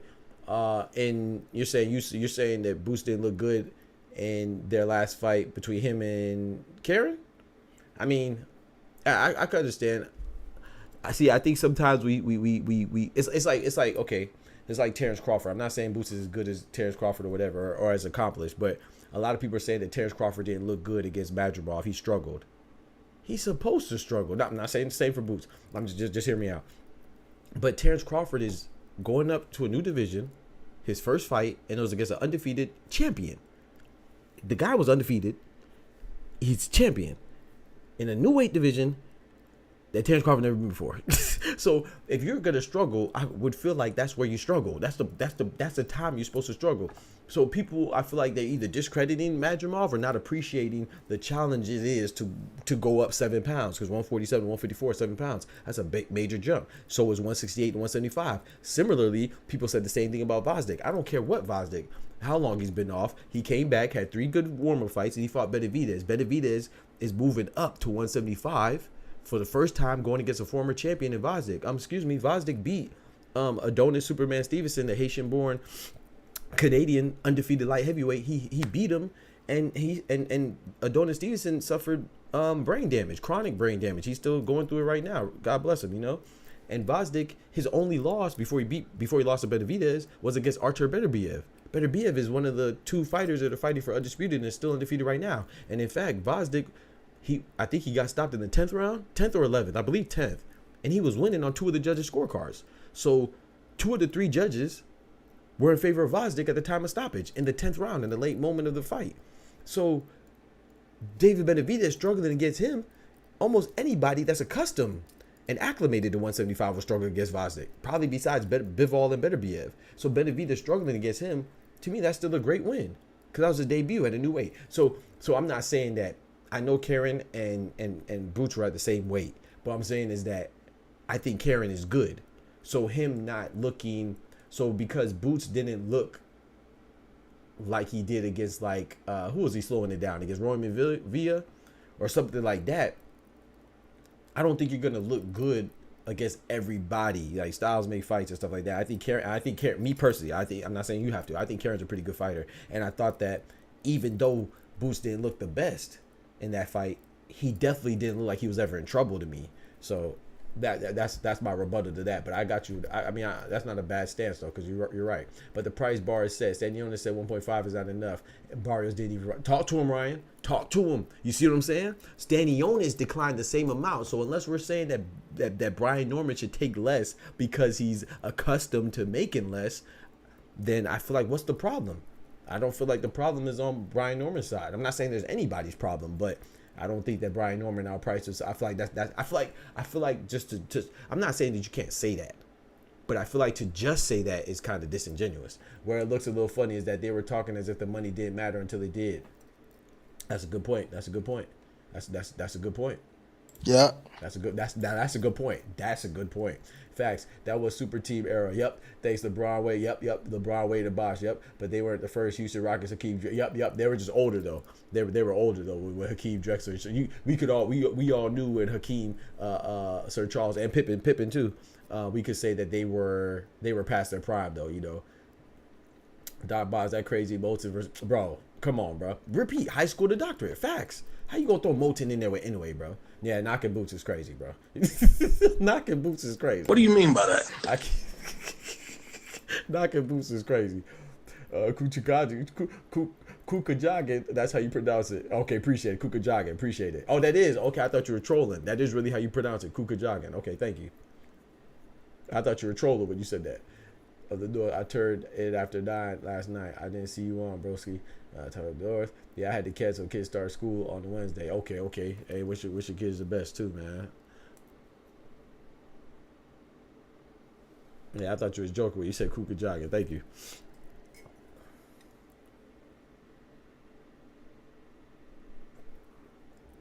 Nah, but Yusuf, you have a good point, Yusuf. Yeah, I mean, there's always something to see, right? If he could beat him in a more dominant fashion. That's a good point. And I'm not sure, was it Roy Villa that he was doing the little slow, you know, he do the slow it down. I just dissed you. Like my boy conceded for battle. If you watch battle rap, ain't nobody finna be knocking. Hey yo. That's crazy. What do you mean by that? Actually, don't even tell me what you mean. I don't want to know what you mean. I don't even want to know what you mean. Ain't nobody finna be knocking boots but me. What? Hey, yo. That's crazy. The Matrix. There it is, Ray Davis. Yep, doing the Matrix on him. Slow it down. I just did you. Remind me of Conceited from Battle Rap. Not the Conceited. I mean, well, it's the same person, but not the Conceited on the Wild and Out. He be doing his thing on Wild and Out too, but Conceited was a beast in Battle Rap though.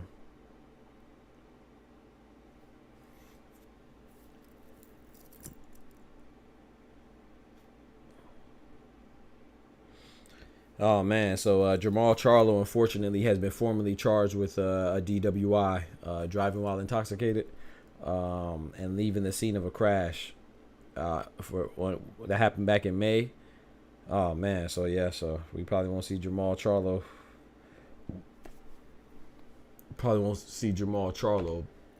He has a hearing for November, unfortunately, so we probably won't see Jamal Charlo for a while.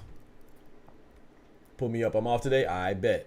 I got you. You came at a good time too because I'm already done with my spiel. He says PBC going to try to keep the 147 belts at PBC and have Barrios Stanionis build their fight. That's what I don't know, Ryan. I don't know. Like, I feel like that's a good move, but why haven't they? I understand that Stanionis was an intern, right? Interim champion until he just got. But we already knew he was going to get elevated, right? So I don't know. I don't even know. Like I said, man, I've been hearing a lot of Pacquiao. And I've been hearing that. I dropped a video on that. I've been hearing. So there's a lot of rumors, right? We already know that with Errol Spence's Fedora, that's not even solidified yet. It's not finalized, right? So there's still a lot of speculation with that. But the speculation I've seen, I dropped a video on it, was that December 2nd or 7th, I can't remember the exact date. So forgive me for the lack of specificity on the date. But they're supposed to have a double card with Barrios versus Pacquiao and Errol Spence versus Fedora on the same card. So a double header, my bad, on the same card. So if that's true, it seems like Barrios they're locked in trying to get him Pacquiao, which I think is I mean, I understand it financially, but I think it's a dumb fight. Pacquiao's 45. I said Pacquiao's 45. Damn. And I think that I'm sorry. Well, I like Pacquiao, man. I think Pacquiao's just doing what the. Well, I had to sneeze. It went away. What we see a lot of the legends, the greats. You know, Pacquiao's one of the GOATs to me, man. And you just hate to see him, Roy Jones, James Toney, and now even Deontay Wilder to a lesser extent. And even, you know, we hate to see the fighters just fight and lose to people that they ain't not supposed to lose to. And that's no disrespect to Mario Barrios, but let's be honest. If you watch Pacquiao, you know Mario Barrios' style is not conducive with beating Pacquiao. Let's be honest. So unless something is wrong with Pacquiao, which is right now is father time. So I'm not interested in that fight, but of course I'm going to watch it like anything else. You know I'm going to watch it. You know my team. So yeah, I think the focus is trying to get Pacquiao, in my opinion. So I don't even know if Barrios and Stanionis is even on the horizon, but it should be, right? They're both PBC. You know, but then again, look, Ryan. Shakur and Lomachenko's been top ranked. We know how that went. You know what I'm saying? Lomachenko, since 2019, Shakur been calling on Lomachenko. And, you know, Bob Arum didn't want that. So maybe it's something like that. Maybe PBC doesn't have a long-term commitment from Stanionis or Barrios or something, which I don't think it's the case, but maybe, you know, and they don't want to risk losing one of their belts, or I don't know, bro. I'm spitballing because I don't know. I mean, I feel like Stanionis and Barrios should have been one of the easiest fights to facilitate, just like Loma and Shakur should have been one of the easiest fights to facilitate. Is DUI a felony offense for Jabal? I don't know, James. I guess they're gonna. I mean, I think it should be James, right? James in the building, my Aussie brethren in the building. I mean, I don't know about Texas, you know. I mean, I don't know. You know, when you're rich and you're famous, you kind of get a little more leeway. But that sounds felonious to me, you know, because a felony everywhere, you know, in the nation. So I would think not only is it DUI, it's also fleeing the scene of a crash. That sounds like a felony to me, but I don't know. I don't know. Thank God I'm not acclimated to the law like that. So I'm not well versed like that, you know, at that part, you know, from the criminality side. Thank God. No. Yeah, I'm not sure though. That's a good question. It sounds like it is to me. If you eat Pacquiao and Boots and Eddie gonna be, hold on, let me see something because I can't. I don't know why. I wish I could take this off because it messes up some of the messages I can't see. He said, so I gotta look at the other screen sometimes. It said Boots and if he beat Pacquiao, Boots and Eddie gonna be the B side. Yep, against Barrios will have to cross the street to people. Yep. That's a fact. Yo, my boy Clone in the building. What's good, brethren? Oh, lost him. Yo. What's good, brethren? What's going on, bro? What you want? It keeps kicking you. Yeah, I know. After like you talk for like, okay, you good now, I think. You hear me? Yep. Yes, sir. Time if I hit join voice, it'll kick me. If you do what? If I hit join the voice chat, it'll kick me. Huh. I mean, you in the voice chat right now, though. But see, watch. Huh. But why would you push join voice again? I guess that's what I'm asking. Like, why would you push join voice again if you're in there right now? Because it don't. Come on. Huh? All right, I'm here. Yo, Discord is dumb as hell, bro. You gonna put it on Discord? Nah, don't blame it on Discord, bro, because you. Discord dumb as hell. My boy Claude in the building, man. Appreciate you having the camera on too, brother. How's everything, man? That's good, man. Yes, sir. My boy got what that is, the bonnet? Yeah, I got the bonnet on today, man. What you got under there, man? You trying to keep them dreads from breaking like mine? Yeah, I'm growing my dreads back, man. I feel it, bro. Don't be hated this early in the morning, man. Yeah, my dreads be breaking, man. So I feel that. Yeah, take care of your hair, man. You out here looking like me and Lil Wayne.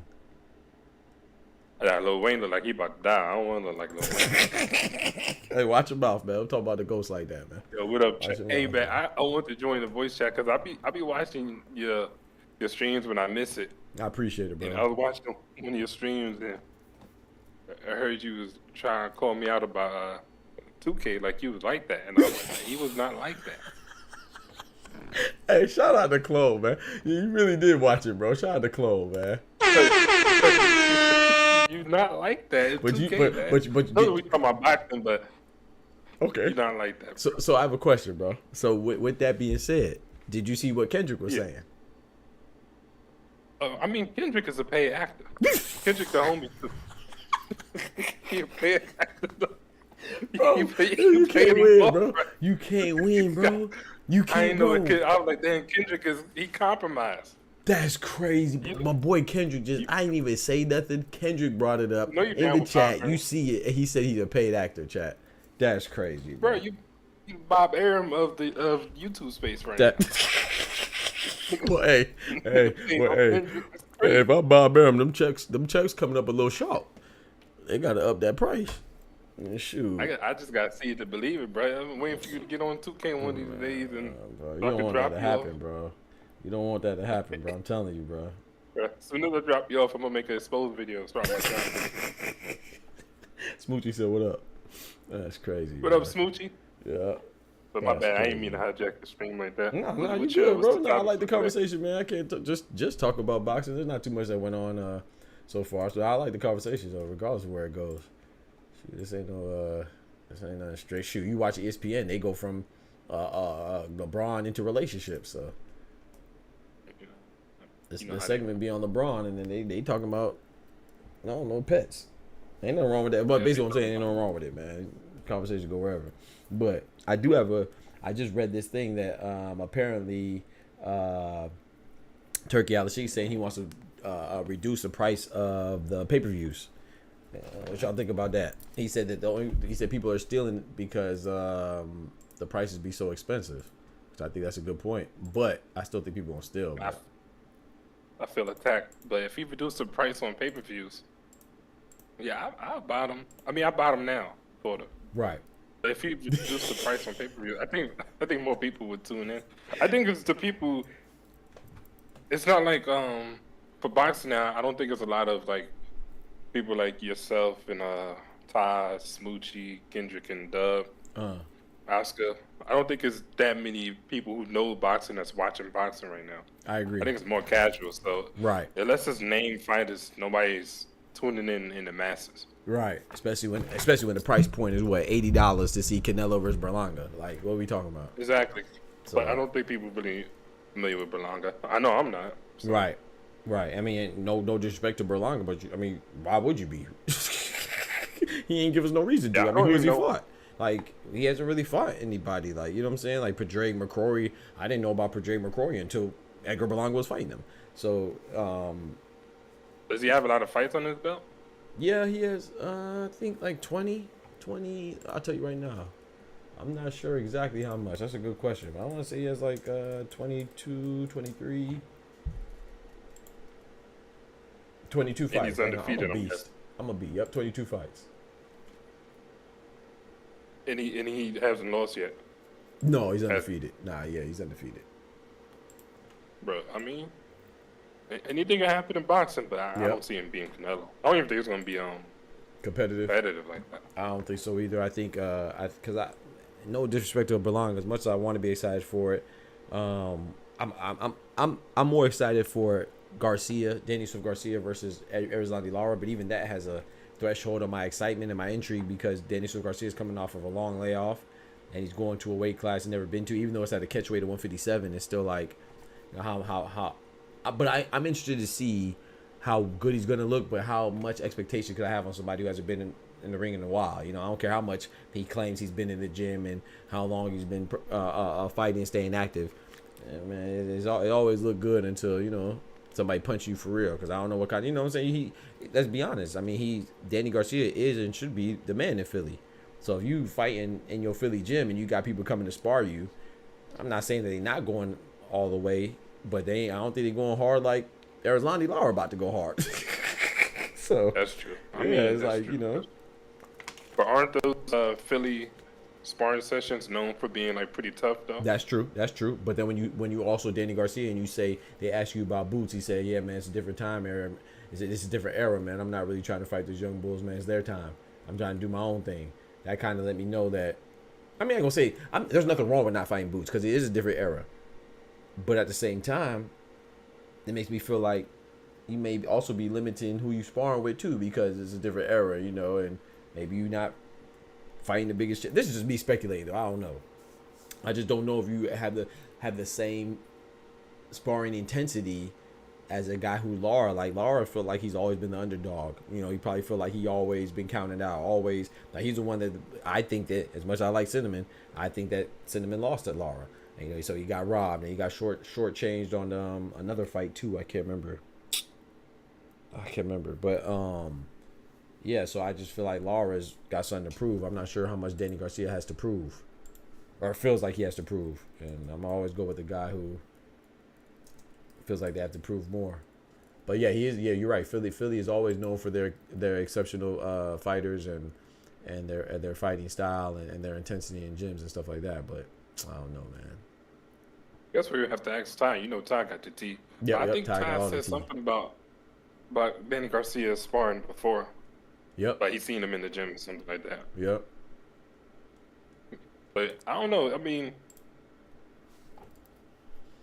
I think that Danny Garcia is probably. I feel like he just when you say that, when he said that it's he kind of trying to let the young bull shine. I feel like he's trying to say it without saying it, but he kind of want to maybe have like 2-3 more fights, and he want to like end on his own terms. He don't want to get That's a good point. retired That's a good by point. one of them young bulls. That's a good Boost point. might get him up out of there. Oh no, Boots for sure would get him up out of there. So, I don't think he want to. I don't think he want to get in. Oh, Like Boots that. for sure. But that's okay. So I guess what I'm trying to say is that if you feel like that, and that's okay because you're from the hometown, I'm cool with that, you know, because people like they say that all the time, right? If Ukrainian don't want to fight a Ukrainian, they're cool with that. So him being they're not even from the same country, but even from the same city, specifically, not just from the same country, but also from the same city, I can understand that. But I just don't know how much you're willing to put in, or how much to me it sounds like he doesn't really have the full competitive nature. I could be wrong. I could be reading it wrong. I feel like he I get doesn't what you're fully saying. have the competitive nature. Just the way he says, like, oh yeah, man, you know, those guys are young bulls. And when they talk about Terrence Crawford, Terrence Crawford's unbeatable. What? Like, I mean, I know you're not fighting him right now, but He just be unbeatable. honest, bro. He's like, hey, I can't be. Like, He's like, unbeatable. bro, I can't beat that nigga, man. Come He on, gonna beat bro. my acting, man. Come on, bro. Hey, man. Hey, what's wrong with him being honest, bro? Yeah. To me, I just feel like if you are the top of your competitive game, I don't know if you say that, you know. I mean, same thing with Joel Yeah, Embiid. that's When Joel Embiid said that, Jokic is just amazing. He's the best in the league right now. What? That might be true, but you're not supposed to say that. Man, You you supposed to say that, competing but with he kind of redeemed himself during the Olympics. He So did, was though. going Oh, at for it, sure, but for sure. Embiid, I mean, For sure. Jokic. That's a good point. But He what I'm was saying, it almost- just. So I'm not saying he did. Yeah, he definitely redeemed himself, but that's just a question that gets posed in my mind. You know, when you say stuff like that, it's like, dang. He said people will still pirate, but I think lowering the prices will give the big fights more visibility. I agree, Karate Body. What's good, Oscar? Oh, my bad, that's you. He said, to me, all them early round KOs were against jobbers, but it didn't allow him to rack up rounds. Yep, I agree. You talking about in regards to Berlanga? Yep, I agree. So Yeah, they talking about Berlanga. Yep. He said, to me, all them early round KOs were against jobbers. Yeah. But it didn't allow him to rack up rounds. Yeah. And the first decent opponent he had, it went too distant, so I feel like his progression is held back. Yeah. I agree 1,000%. I don't disagree. Yeah, in regards to Berlanga, I feel like his progression was starched by his exceptional arrival.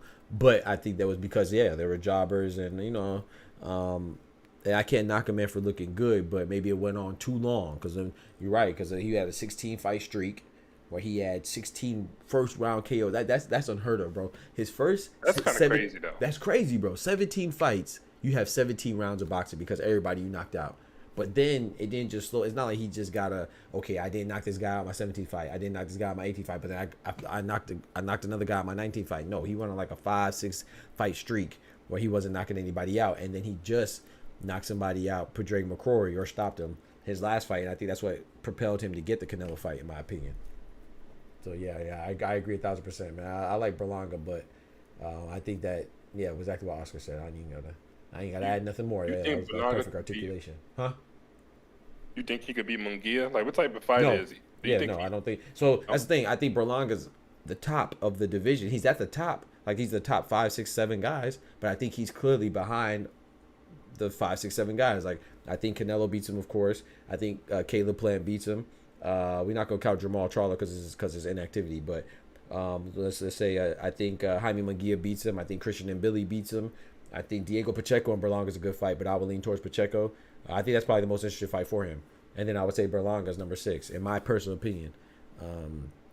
So he's not bad, but I just think that he's clearly the worst of the top guys. And imagine if David Morrell and David Benavidez were still there. Yeah, I definitely put him over there too. So they're behind them too.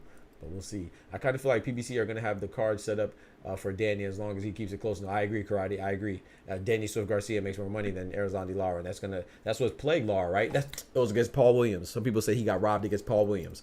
Shout out to Paul the Punisher Williams. He got in that car accident, so he's suffering from paralysis. But that was the other guy that you just reminded me. That was the other guy. So he got robbed against Canelo, and some say he got robbed against Paul Williams. He said, I wish more people were that honest with themselves like Danny Garcia. Yeah, that's true. That's true. Is Berlanga the best Puerto Rican now that Matias lost again? Zayas might be one day. The best Puerto Rican? I think he's the most notable. The best Puerto Rican. You think he's the best, Clone? I mean, he's the only Puerto Rican I know. He got it. See any other Puerto Rican fighters? That's like God bless my uncle, man. Rest in peace, my uncle. My uncle said I was talking to him on the phone, and my uncle said when he was alive a couple years ago, he was like, man, you my favorite nephew, man. I said, thanks, uncle. I said, man, you my favorite uncle. I said, you my only uncle, but you still my favorite. I said, you ain't got no competition, man. You blowing everybody else out the water. You my only uncle. You know other Puerto Rican fighter, bro. That's the only one, bro. He said he the only one. No, you got like you said, Xander Zayas, he's up and coming. I would have to say Berlanga's a little bit. I would lean towards him because he's a little more seasoned, but I think Xander Zayas definitely has more potential. Like you said, Matias lost to Paro, but to be fair, Matias lost to Paro, but shoot, a Paro caliber fighter would probably beat Berlanga too. So I guess you have to by default. Yeah, you have to go with. I'm trying to think of any other Puerto Rican fighters. Because Nicholas Floss, I believe, is Puerto Rican, if I'm not mistaken, but he's not up there like that. Yeah, so I would have to say Edgar Berlanga. Probably I'm thinking of right now is active. Danny might get the Canelo fight if he wins. Yes, and that's terrible. That is terrible. But yes, that's what they're talking about too. I forgot about that. He's saying that if he wins, he might want to fight Canelo. He's going to sleep.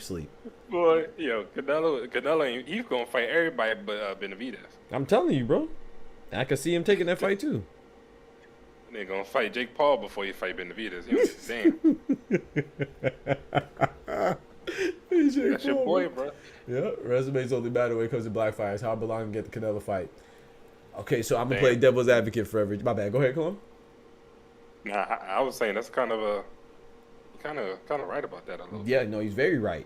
But I will say first, I want to expound on that. I think, boxing is full of exploiting racial division, right, and ethnic division or whatever type of division they can. So right now it's Puerto Rico versus Mexico is revitalizing that rivalry. So that's number one. Number two, Berlanga, like him or not, he is ranked number 1 in WBA. Now, granted, he was David Morrell before he moved up to fight Hot Rod Kaladzik. He was a mandatory for him since he was an interim champion, but now David Morrell moved up, so he's in a position to be a mandatory. So we got to give him that. But I do agree that resumes are more significant for certain types of fighters than others. By his resume and his record alone, I don't think Berlanga deserves a fight. But at the same time, does William Skoll deserve the Canelo fight? I ain't never seen him fight or heard of him until he was an IBF mandatory. So I don't want to be extra harsh on Berlanga, but I get what you're saying though. You have a point, but I say at the same time, I think Berlanga has a claim to this fight. Even though Benavidez, nobody has a bigger claim than Benavidez to this fight, but that doesn't mean that anybody. While there might be less significant than the Benavidez claim, Berlanga and William Skoll, they still have a claim. They have a right to the fight, even though we don't really like it. Berlanga has the best chance to beat Saul. He has a great chance for rocking his jaw. Yep. And Xander's upcoming Puerto Rico. Yep. Dude at 126, 130 is the best. I got to remember his name. I'm trying to think who you talking about. At featherweight, 130. 126, 130. Puerto Rican fighter. I'm not sure. Maybe, yeah, if you say it, I'll probably be like, okay, I know you're talking about. But I don't know. That's crazy if he fights Danny. I thought that was a joke. That'd be very crazy, Karate. I'd be so disappointed. The only screen payday when there's black fighters. yeah. That's a good point. Well, that would be pretty bad though. If Canelo fights David Garcia, like what would be the justification for that? Exactly, coming off a 2-year layoff, but guess what the justification is? He's Puerto Rican as well, and they could go ahead and hype up the Mexico Puerto Rico rivalry again. So. I mean, boxing is big on that. I mean, why that's the same reason why you always see, and Floyd knew that. Shout out to Floyd. That's why it was always Floyd versus a Hispanic fighter, particularly Mexican. Yeah. Same with Gervonta Tank Davis, always a Hispanic fighter, particularly Mexican. Bam? Nah, I think Bam's Mexican, Smoochie. He's at 115 as well. I think Bam is Mexican American, I believe. I'm trying to think. 126.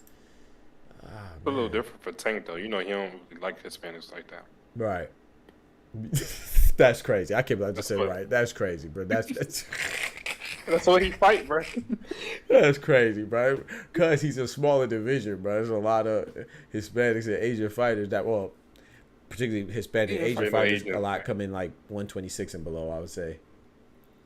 This man, that's crazy, bro. Man said, I'm about to get you up out of here, bro. I'm lying. He's a welterweight. He's a dude that he just beat dude up on DAZN. 147 welterweight on DAZN. Was it on the Pacheco card? Welterweight.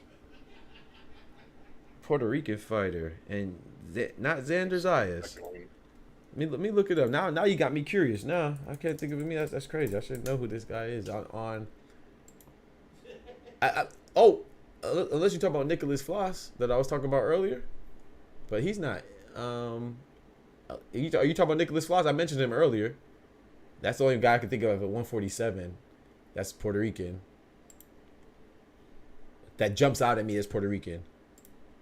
I don't know if that's what you're talking about though. Maybe Nicholas Floss. I know Nicholas Floss is at welterweight and he's Puerto Rican. I don't know if that's what you're talking about.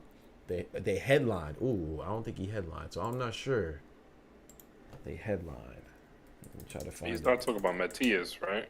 Nah, he said Matias. Because he mentioned Matias. You're not talking about Matias. Matias 140, by the way, but they're close. So junior welterweight, you're close. I'm not sure, bro. As soon as we say it, I'm like, oh yeah. That. I'm not sure, bro. Maybe Nicholas Floss did headline. I don't know.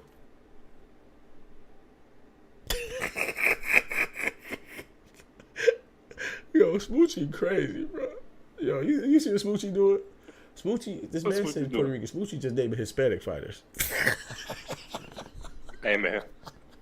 That's why I can't mess with y'all, man. The man said Puerto Rican. Smoochie named every Nunez is Mexican. Pacheco, but Pacheco's American. That guy you wanted him. I can't, bro. Rodriguez. I can't, bro. One of them. Yeah, bro, I can't, Garcia, bro. I can't. It's somebody named Garcia. It's either his name is Garcia. Or... I can't, bro. I can't with Smoochie, dog. Smoochie ain't named one Puerto Rican fighter yet. Garcia. His name got to be Garcia or Rodriguez or something. That's okay. Yeah. We about to get canceled, chat. I'm sorry. This might be the last time y'all see this. Was it the MVP card? I'm not sure. Trinidad. Nah, because he said he's a current fighter. So Felix Trinidad is Puerto Rican yet, but he said current fighter. He said he just headlined. Do y'all think Benavidez could lose his weight advantage at 175? It could possibly be a Carlos, but yes, I definitely think so. But I think he has to go through a body. This is my personal opinion. I don't know much, but I think David Benavidez, I think he can be successful at 175. But I think he is gonna have to go through she said I'm from the Trump era. It's crazy. I think he has to.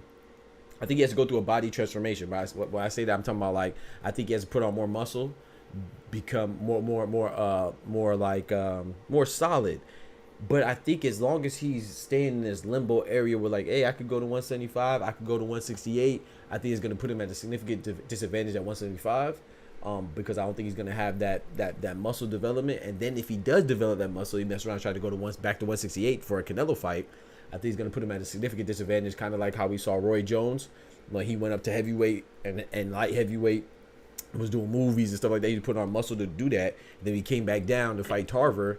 I'm not saying he would have beat Tarver anyway, because Tarver kind of had they had the amateur background history, but still, he didn't do himself any favors, because it's easier to lose water weight and fat than it is to lose muscle. So I don't know. I think he can be successful, but I think he has to go through a body transformation, in my opinion, to do it. He said, "You think it's Garcia?" I have to go look. That's not ringing a bell. Headline the zone recently. I told you, either Garcia or Rodriguez. That's crazy, bro.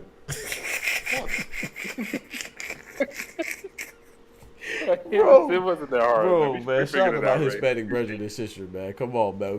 We gotta be better than even I ain't gonna lie. They be doing us dirty now. I ain't gonna lie. What I be seeing. And I be seeing some of the chats. I say they. I'm not talking about.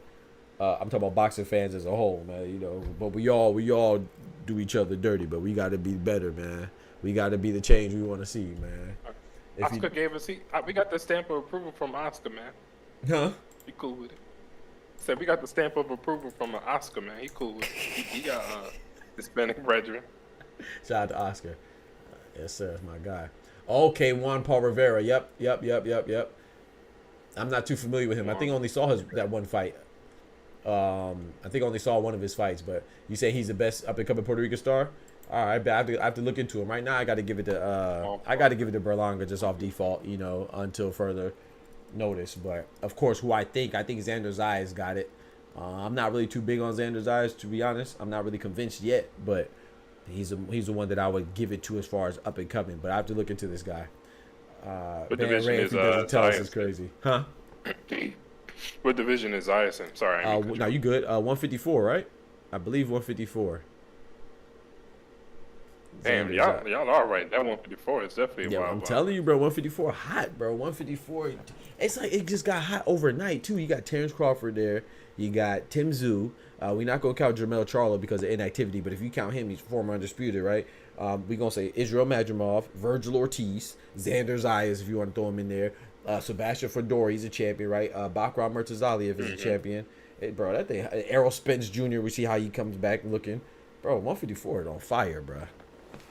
Yeah, who's go up there and start beating niggas and then get that Crawford fight? Yeah. That'd be crazy, bro. Facts. And I ain't even say Serhi Boachu, Brian Mendoza, Brandon Adams. We just saw Brandon Adams fight again on one of them cards this weekend on Saturday.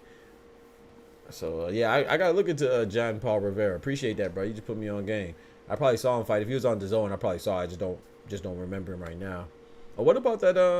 What about the Keith Cologne guy? This month? Huh? Keith Cologne. Spence fighting this month? Man, Spence, he's supposed to be fighting. I don't know when he's fighting. They don't have a finalized date for it, so that fight may not even happen. It ain't gonna happen. Yeah, they don't have a date for it. Fedor. I've been hearing rumors that Fedor may actually go with his order from the WBO and fight Terrence Crawford. So we'll see. But yeah, what about the Keith Cologne guy? Keith Cologne, I believe. They call him Tsunami. He's a young up and coming. I believe he's a Puerto Rican fighter out of Jersey. I think he's Puerto Rican. So he's one that he only has one fight though. He only has one fight. But it says USA. Well, he's American. I mean, like he might have Puerto Rican. Berlanga's American too, but he's Puerto Rican from New York, so he call it what they call it, New Yorican. Oh man, he ain't Puerto Rican. He ain't real Puerto Rican. He's from New York. Hey, bro, okay, bro. Nah, we gotta stop, bro. Y'all wildin', bro. Bro, everybody Puerto Rican in New York, man. He said if you move to New York, you Puerto Rican. Bro, if I go to New York right now, I'm Puerto Rican, bro. That's crazy, bro. Shout out to Fat Joe, man. Y'all wildin', man. Nah, y'all gotta stop, man. Was Pacheco's body shot the most impressive body KO this year?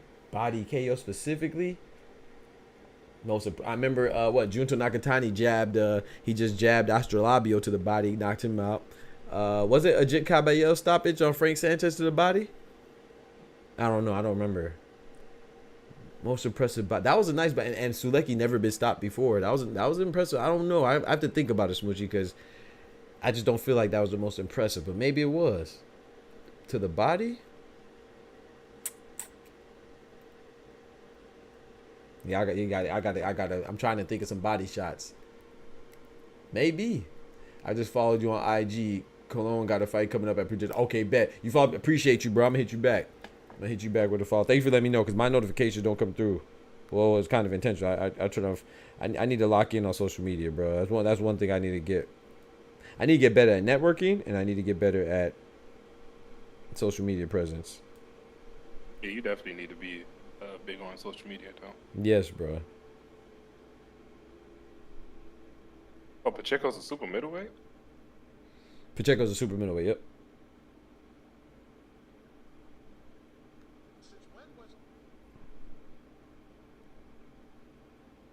I would like a supremacy tournament. Which division would you like to see it?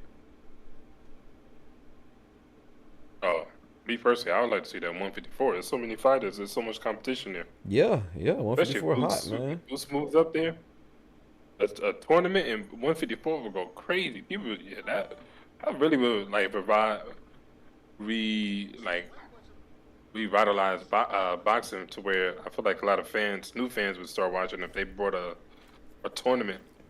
Bro, 154 division. A tournament. Yeah, I was just reading about Turkey still trying to implement a boxing league. I think that'd be good, but I'm not sure, man. I think there's pros and cons, of course, with everything, but I like the idea. What would be the con for a league? Well, the league not per se, but like a tournament. No. Ain't no tournament. Ain't no con in the tournament. I love the tournament now.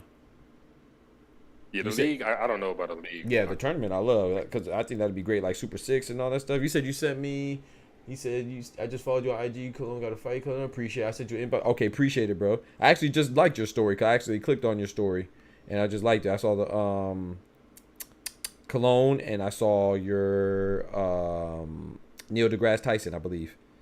Yep, it was Neil deGrasse Tyson. I rock with y'all. I rock with the astrophysicist, man, OG. Appreciate that, bro.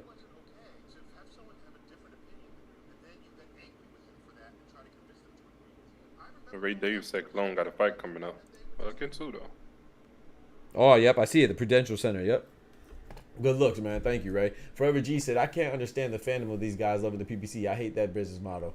I feel that. I like... me, I'm indifferent, right? I don't really like any promotional company more than the other. I understand that they have reasons and stuff like that, and I would say I probably dislike them evenly, but I don't. No, I definitely dislike Top Rank the most, because Bob Arum, I feel like he's the most corrupt with the, look at the Oshiki Foster robbery, and then 2 weeks before that, Andres Cortez versus Abraham Nova. That was a robbery in favor of Cortez. I just feel like robberies happen in boxing, but I feel like it happens a little more with Bob Arum and Top Rank. With PBC, I feel like I find myself defending them a little bit because of I feel like they get the most negative press. And I feel like it's not that they don't do anything wrong. I'll never say that, but I feel like they don't do anything more wrong than others, and they get like a microscope on them. Like whenever somebody leaves PBC, it's like big news, but no one talks about how Jaime Munguia just left Golden Boy. That's arguably his biggest star, right? Now Zepeda's his biggest star, but before it was Jaime Munguia and William Zepeda. Jaime Munguia just left to go to Top Rank. If that was Gervonta, let's not say Gervonta, because Gervonta's a bigger star than Munguia. Let's say it was Caleb Plant or David Benavidez left PBC, that'd be everywhere. Correct me if I'm wrong, chat. Am I lying? If David Benavidez, if Mario Barrios, if Frank Martin, or if anybody else that's not Tank Davis, especially Tank Davis, hell, or Canelo, if they would leave PBC, because that's what Munguia is to Golden Boy. You could argue that Munguia is Golden Boy's Canelo for PBC, and really Canelo was at Golden Boy. So Canelo left Golden Boy. He got some flack for that, and then but not really outside of Canelo himself. But Jaime Munguia just left and joined Top Rank right after the Canelo fight.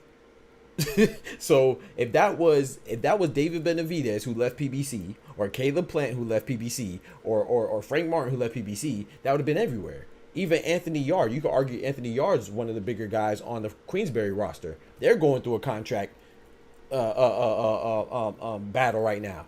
It'll be all over the place. So that's my only. So it seems like I'm defending PBC, but I don't really. I could really care less as far as the promoters go. But I do feel like they get more negative press and more harshly critiqued than others. Thank you, James. That's a big fact. If Jaime Munguia was on PBC and left PBC, oh boy, what do you say? That due to Bob Arum and how he pretty much how he is in the media and how people perceive him as, maybe fixing fights. Is that why they get all the negative flack? I don't know. No. I feel like Bob Arum don't get enough. Bob Arum need to get more. I think because he's 93 and he got so much skin in the game. Shout out to Bob. Well, I salute Bob Arum too. He's a beast. I can't knock him for it. You got to get connections and network as you've been in the game for so long. But if that was a flip side, man, that'd be on him. James Daly in the bill. Let Tim Zoo leave. Stop being affiliated with PBC. They gonna shit on him. PBC seems to get a lot of unnecessary hate aside from just typical. That's my point, B Dog. So I would never advocate that they don't do like, for example, I was like, dang, how's Errol Spence getting a championship shot after getting destroyed? Even though it was his first loss and it was still a pound for pound king, right? And he was pound for pound too before his loss, but you probably shouldn't get a championship opportunity after coming off a loss like that and a year and a half or a year break, and you're going to a new division. But at the same time, others do that too. It's not unheard of. And it wasn't within PBC, so it makes sense. They're trying to keep their belt in house. So I get it, but it does look bad. So I would never say that, they don't do anything wrong. But look at Matchroom. Are we not seeing the same thing with Joe Cordina clone? Joe Cordina, coming off of his first loss, it was a stoppage loss, and he's moving up. And who's he fighting? Shakur Stevenson for what? A championship. And what is that? They're both Matchroom. No one talks about that, bro. They just say, Shakur and Joe Cordina is a bad fight. But you don't hear that, he shouldn't get it because he's coming off of a loss, and because you don't hear about people saying, Matchroom is corruption because he's a Matchroom fighter. They just say, it's a bad fight, which it is. He's coming up and all this stuff. They're saying it's a bad fight from a matchup standpoint. They're not saying, they're trying to keep it in-house. But when you hear Errol Spence or Sebastian Fedor, you hear, they're just trying to keep the belt in-house. Everybody does that. Golden Boy does it. Why do you think Shakur ain't fight Zepeda? Why do you think Oscar came out and said, you will only get the Zepeda fight if you sign with Golden Boy? Because if he loses, and he doesn't even have a belt, Zepeda. But if he loses, it's not gonna sting as bad because at least they got the person that beat him. So they all do it, bro. But it seems like PBC gets a lot more negative attention for doing the same practice that they all do. Dude, when you mention that with the different practices of the promotions, I kind of see why people feel like politics is messing up boxing, because you don't get the matches that you want because they all try to keep it in house. So it's like they don't really work with each other's. So if they're not on the same promotion, then they most likely won't fight. Facts. That's a good point. I agree. How do they even make those fights happen anyway if they're not on the same promotion? Like, is that why Big Turk is as powerful as he is right now? Yeah, that's why he's getting so much love from boxing fans. I really don't understand I understand the projection of their, I can just understand knocking. How can I say this? I can understand knocking Big Turk for what you think he could do wrong, but forget what you think you do. He hasn't done nothing wrong. All the hate towards Big Turk, in my opinion, is what you fear he could do, with his power. But he hasn't done anything wrong yet. Yeah, so it's like what has he done? He brought 5v5. He pioneered that, trailblazed that. First time two promotional companies have been on the same event. That's the first time. Frank Warren and Eddie Hearn are from both in England. This is the first time they worked together in that capacity. So he brought us 5v5. He pioneered that. Boom. He brought us the first heavyweight. He brought us the first undisputed heavyweight in a quarter century. Tyson Fury Usyk in 25 years. He pioneered that. I ain't gonna say pioneered that, but he did that. He brought it to us. He would have brought us. I'm gonna give him credit for Better Be of Bivol. Look how long that's been, 8 years in the making. He's the one that made that happen. Even though it hasn't happened yet, it would have back in June if Better Be didn't suffer the torn meniscus, right, injury. So I'm not gonna hold that against Turkey. So it would have happened, and it's gonna happen on October 12th, barring that nothing else happens as far as the injury goes to postpone it. So I'm gonna give him credit for that. And then also he brought us a card with Terrence Crawford, who people say doesn't sell. He headlined a card that had 3 other fights that could have headlined their own card. And Andrew Ruiz versus Jarrell Baby Miller, Jared Baby Anderson versus Martin Bacoli, and Isaac Pitbull Cruz against Jose Rayo Valenzuela. All those fights, they could have easily headlined their own card. Hell, you can even argue David Morrell and Kaladze could have headlined their own card. What'd you say? Sorry. Nah, I would disagree with you. I said that was a really good card too. Yeah. And he's still going. He said, Dr. Dudes fight one time every 18 months. Fake. Yeah, I agree with that. Yeah, I don't know why Caleb Sweethand's playing. We haven't seen him since March last year when he lost to David Benavidez. I feel like that's a waste. But what do you hear every time you talk to these fighters about PBC? David Benavidez always praises PBC. Isaac Pitbull Cruz was pumping up PBC. Canelo said that he wished he would have started with Al Heyman as opposed to starting with Oscar De La Hoya. No one talks about this stuff, bro. If Jaime Munguia just left, if Jaime Munguia was with PBC and he went to Top Rank and said, "I wish I would have started with Bob Arum over Al Heyman," they would have killed PBC. Canelo literally just said he wished he would have started his career with Al Heyman and PBC over Oscar and Golden Boy. Now you could argue, oh, that's just him being petty because him and Oscar are back and forth. But last time I checked, he is with PBC and he's still with PBC. And he's a face of boxing, so that holds some weight. Can you imagine if Tank left PBC, went to Oscar and said, "I wish I would have started my career here," instead of with Al Heyman and PBC? Can you imagine the press that would have got? People act like he didn't even say that. So I do agree. Like, I don't know why. Like, Stephen Fulton hasn't been back in the ring since he lost to Inoue. I don't know why Caleb Plant hasn't been back in the ring since he lost to Benavidez.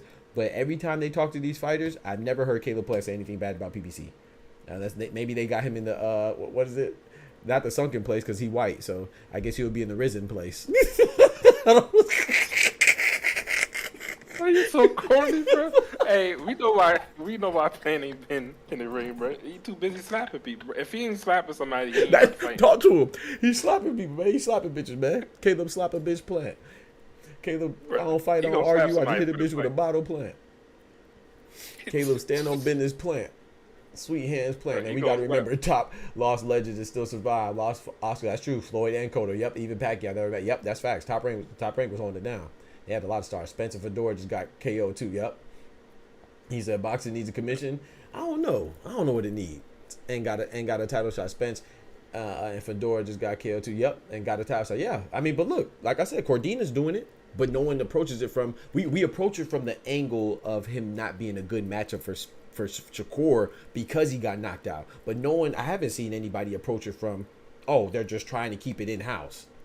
But when it's Spencer Fedor, that's what we say. We say, oh, it's PBC doing nefarious dealings, malevolent movements, malicious intent. They're keeping it in house, like it's so diabolical, like it's so unheard of. And you just admitted. Well, we also see. I just told you, and you know this, that Joe Cordina's with Matchroom. No one has came at it from the angle of Matchroom trying to keep Shakur's belt in house.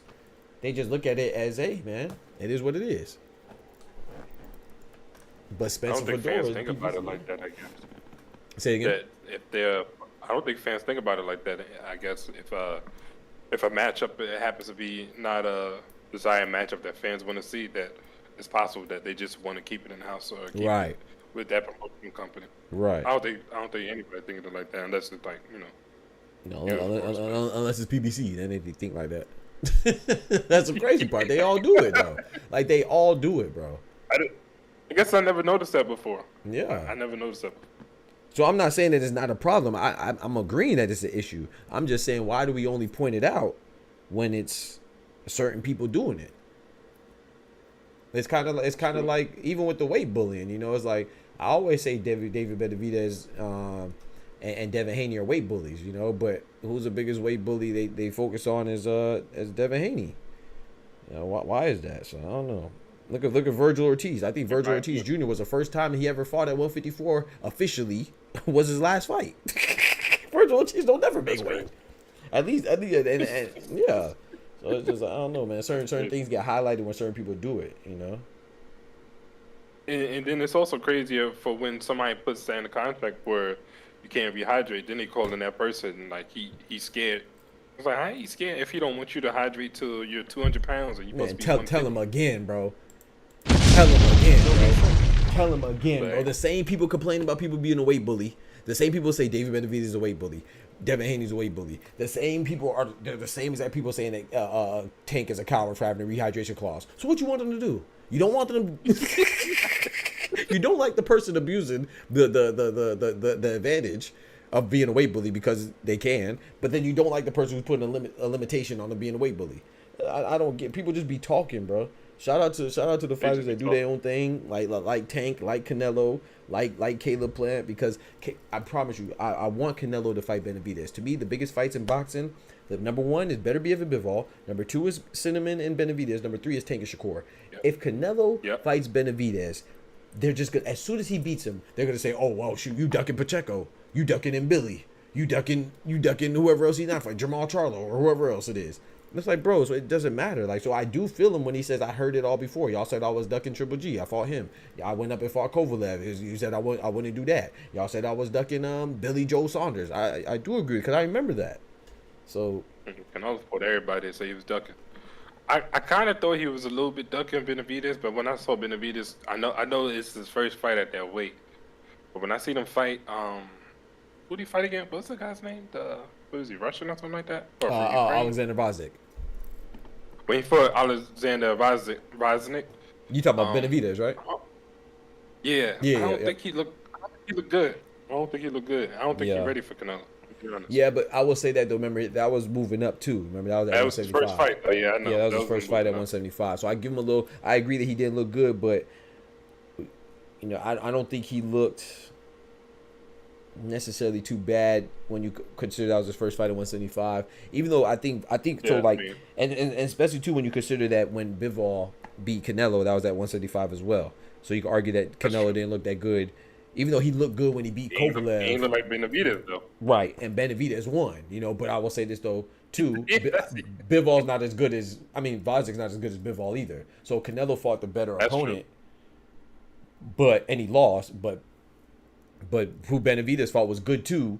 And he won, but he's not as good as Bivol. So I don't really... Me, personally, I don't really feel like that told me much in regards to Canelo and Benavidez fighting. In my personal opinion. Yeah, I get what you're saying. Yeah. I think Vaznik deserved a rematch too, though. Yep, I do. I don't think he'll get it. I don't think he'll get it. I mean, if I was Benavidez, I want to fight him. Yeah. It's like stay away from him. Right, because it's like Terrence Crawford and Israel Madrimov. Israel Madrimov, that was a close fight. He lost his title. He deserves a rematch, in my opinion. But if I'm Terrence Crawford, for what? I mean, I'm older. Yeah, why would I fight that? Yeah, so I don't think he's gonna get it. I mean, there's really no incentive. Like, he's like, I'm trying to get undisputed. I'm trying to get Canelo. If it's not one of those two things, if it doesn't satisfy that criteria, I'm not fighting. I wouldn't blame him. Yeah. I blame him. Yep. Vaznik was tagging him, and I was like, damn, he might lose this fight. Facts. He said Canelo is capping. He said Golden Boy base. Yeah, they had Richard Schaefer. Yep, that's true. Screwed Oscar and let Keith Wilder, Broner, Mel Charles, and a few other fighters contracts expire. Yeah, that's true. Yep, I remember Golden Boy was essentially the same executives. Yep, they haven't been back because of inactivity due to overpaying for that. That could be true too, Ray Davis. That could be true. Maybe overpaying fighters. Yep, they got this new Amazon deal, so we'll see how it goes.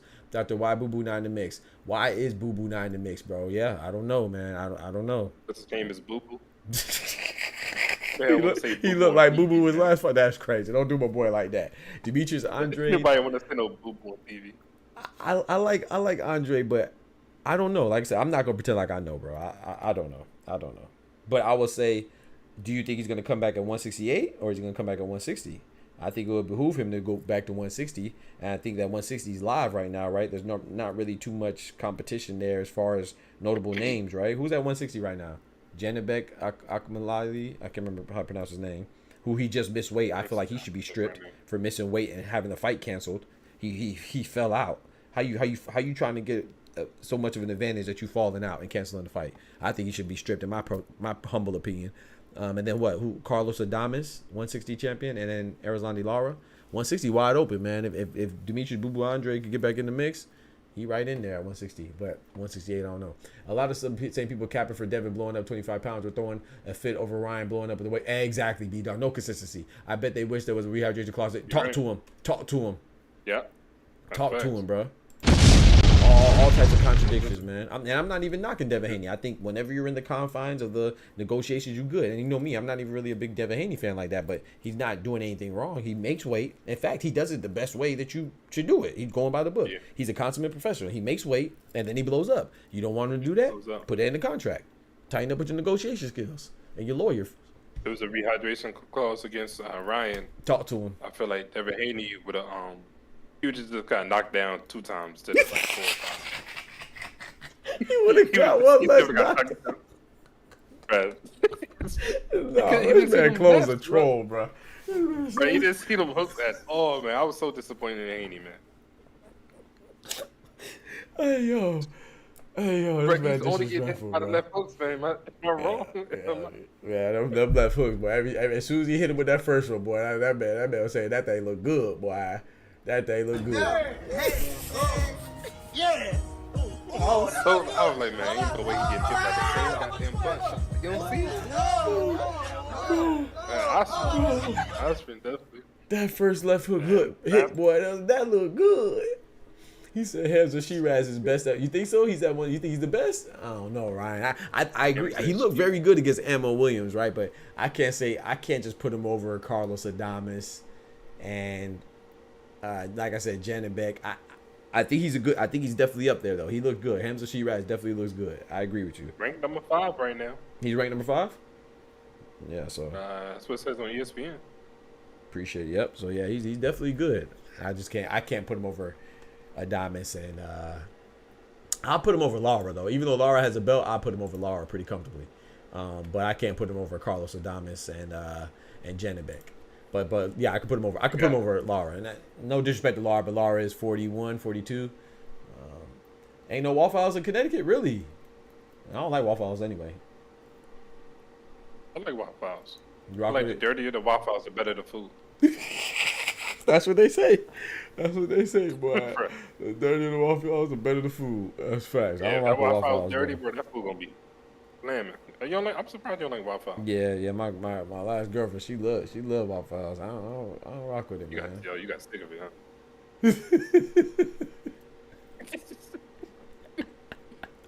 I can't rock with Waffle House, man. I'm more of like a Denny's and Cracker Barrel. I rock with that. But Waffle House, I feel like people love Waffle House because it's convenient. Waffle House don't close, so everything tastes good when you drunk and you coming out the club. I like Waffle House because they one of the few people who got like real eggs. I feel like everybody else be using those powdered eggs. That's true. And you actually even see them crack them joints. Yeah. Denny's don't need to serve white people too, so I don't mess with That's crazy. You know what's crazy? So I did have some racist experiences in Waffle. I feel like everybody does. I mean, in Denny's, if you're from the South and you go to Denny's. So I felt like that for a while. I stopped eating Denny's because of my experiences there. Until I got to college, man. And where I'm at, every Denny's, just because you have black people working there, don't mean it ain't racist. Still, you don't know who in the back. But man, it tastes so much better than IHOP, and it took me a while to convert. Like once again, my last girlfriend, she's the one that got me to even try Denny's because I was really hell bent on that. I was like, man, I don't eat Denny's, man. They racist as hell, man. I remember I walked out on a Denny's before. This is a different girl. Me and my girl at the time, was a white chick I was with in high school. Man, we walked out on their ass, man. They didn't want to see you with that white girl, man. They probably what it was too. Yeah. I got the snow bunny up in there. Yeah, that's probably what it was too. Are they mad at it? You had your grills in too? Nah, I was in high school. I ain't had grills in high school. Nigga had things and everything on. You know they was, man. Yeah, I think I did have this chain. I had this chain for a while. She actually bought it for me. But I probably had one chain back then. And everything? They got the pimp juice. Hey. Said I don't eat bacon. B-Dog, you in Connecticut too? We have IHOP and Denny's in Connecticut. Okay. My boy B-Dog in Connecticut. If you in Connecticut, B-Dog in Connecticut? That's what's up. Yeah, man. That's what's up, man. So that was Smoochie be talking trash. Got my boy B-Dog pull up on her. You know what I'm saying? Catch her while she crossing the street. Yeah. Hit her with the scope. I don't know though. I feel like Smoochie know Boots personally. Like she could call Boots up and he'll just come through. I'm messing Smoochie, bro. I feel like Boots is the homie or something, but I don't know. He must be or something. Maybe the fiance or something. Why did you break up with her, Doc? Which one you talking about? The one, I don't know which one you asking about. The one that from me and the one with high school. Actually, both my relationships were 6 years, so 12 years in total. So the one in high school, yeah, the one in high school, we was together since high school. That we just, I don't know. I'm kind of hard to deal with too. That was a white girl. That was a white, yep. And then Should the have one had in your credit college, looking good, man. huh? I said, should have had your credit looking good, man. She what? Your house and everything. I said, should have had your credit looking good. Got your house and everything. Bruh. And then the black chick, the one that was like the Waffle House and stuff. Like I said, that was a good relationship too. I don't knock neither one of them, man. I like them both, you know. As far as I have nothing bad to say. It's just I know I'm hard to deal with and just arguments and stuff like that. Yeah, I can't really put no finger on it. Huh? Smoochie be wanting to know. I said Smoochie be wanting to know. Smoochie be The wanting tea, to know boy. everything, boy. Touch your She gonna boy. find out. I'm telling you. Say, I ain't scared of no B-Dog. I know you ain't. That I know. She got boots. We ain't scared of the B-Dog. Right. She was actually. I actually thought she was gonna be in the video that she's in one of my videos with 2K. I thought she was gonna be in the video that Kendrick pulled up. But she's in one of the videos. I actually thought she was in that video. Yeah, I seen them. Yeah, you seen it. Yeah. Video Kendrick pulled up in that live. I was like, man, come on, man. I would have stopped all that. I would have stopped all of that, bro. I'm gonna pull up on Plug too. Plug keeps saying he gonna drop me off. I'm gonna drop Plug off too. Come on, he gonna make a video on him too. Yeah, YouTube famous off of videos off of Plug and Dr. PG&D. This man Claude is funny, bro. So you should go back to playing some games sometimes too. I should, bro. If you don't have nothing to talk about as far as boxing talk. Yeah, you're struggling with the topic. You're right, bro. I should get back. You been playing Call of Duty or anything? I still be gaming. I haven't been on duty. I actually deleted duty the other day because it was like a big file and I didn't have enough space for it. They still killing them with the updates. They be killing them with the updates. Because you know that Black Ops 6 about to drop, so that file gonna be even bigger. Smoochie said, I want to see. Is she pretty? Come on now. Come on now. Is the sky blue? He said, come on now. Come on now. This me we talking about, Smoochie. I'm a doctor.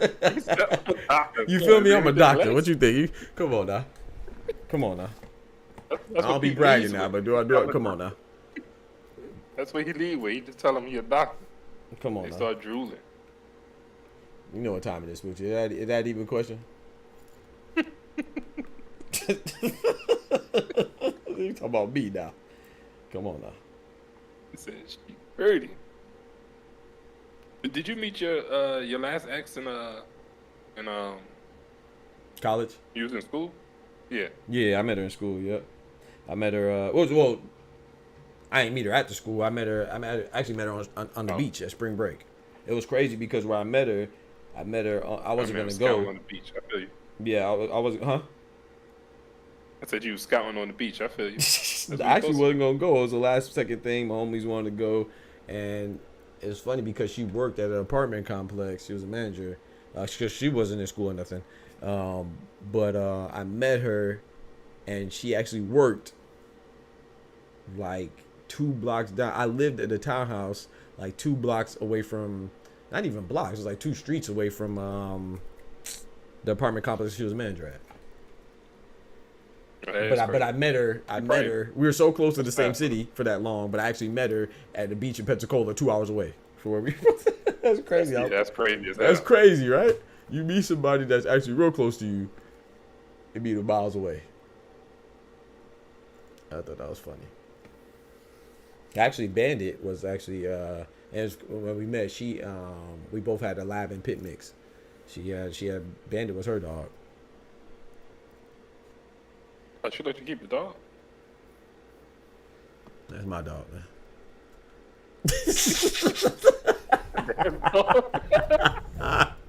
That's my Ain't your dog. damn dog. That's my dog. You gonna come man. and confiscate that dog, bro? Hey, that's my dog, man. I'm about to grab some Chipotle and lock myself in the house. Hey, I thought you said you're supposed to have like, weren't you supposed to have like a dinner date or something like that? With Pacheco? Dinner date That's what she said. with Pacheco. What's Smoochie out here? That's what she said. Dinner Last time dates we with were, she said, Pacheco? "Don't cry. Come on now." Ain't nothing wrong with crying. You know what I'm saying? But I ain't gonna be out. I ain't gonna be Tyrese in these streets. Shout out to Tyrese though. One time for vulnerability, but I'm not going. Congratulations. Yeah, you can't be like that. Ain't nothing wrong with that either. I'm not there, man. I do agree with what he like some of the stuff he's saying that men got feelings too and stuff like that. And a lot of times people when they hear about a breakup, they automatically assume that only the woman got feelings and stuff like that. I agree with all that stuff, but at the same time, to each his own. I'm gonna just say that. They ain't gonna catch me out here. I could be crying all night by myself. Man. Ain't gonna catch me out here in the streets on podcast crying and shit. Nah, hell no, bro. I think I'll look at you differently, but You feel me? I So, got. yeah, It may not be a big reputation, but it is a reputation nonetheless. I got. there ain't no way it's the same doc that's You feel I me? seen on the screen. He out here crying. Right. Ain't nothing wrong with crime, but I gotta, it gotta be something more than just that. I'm not knocking the relationship because it just hurt. I'm not saying it was easy. Both mines were, like I said, 6 years, so wasn't nothing to play with. But at the same That's a time, long time. yeah, That's a long exactly. time. So it hurt. I ain't gonna act like it didn't hurt, but I ain't finna be out here. Nah. Hell no.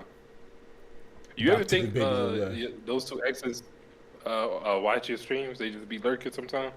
I caught one of them. Well, I wasn't streaming with my one from high school. I was before. But I caught her having a friend watch me though, keep tabs on me. But then the other one, I caught her watching my streams before, like a long time. That was around I say like a year or two when we broke up. So nothing reason. I don't think so. No, to answer your question, no, I don't. But I did catch her one time. I just saw her in the Twitch. You got the list of people watching. So yeah, I did catch her in there before. I ain't say nothing though. I caught what's the name in there too.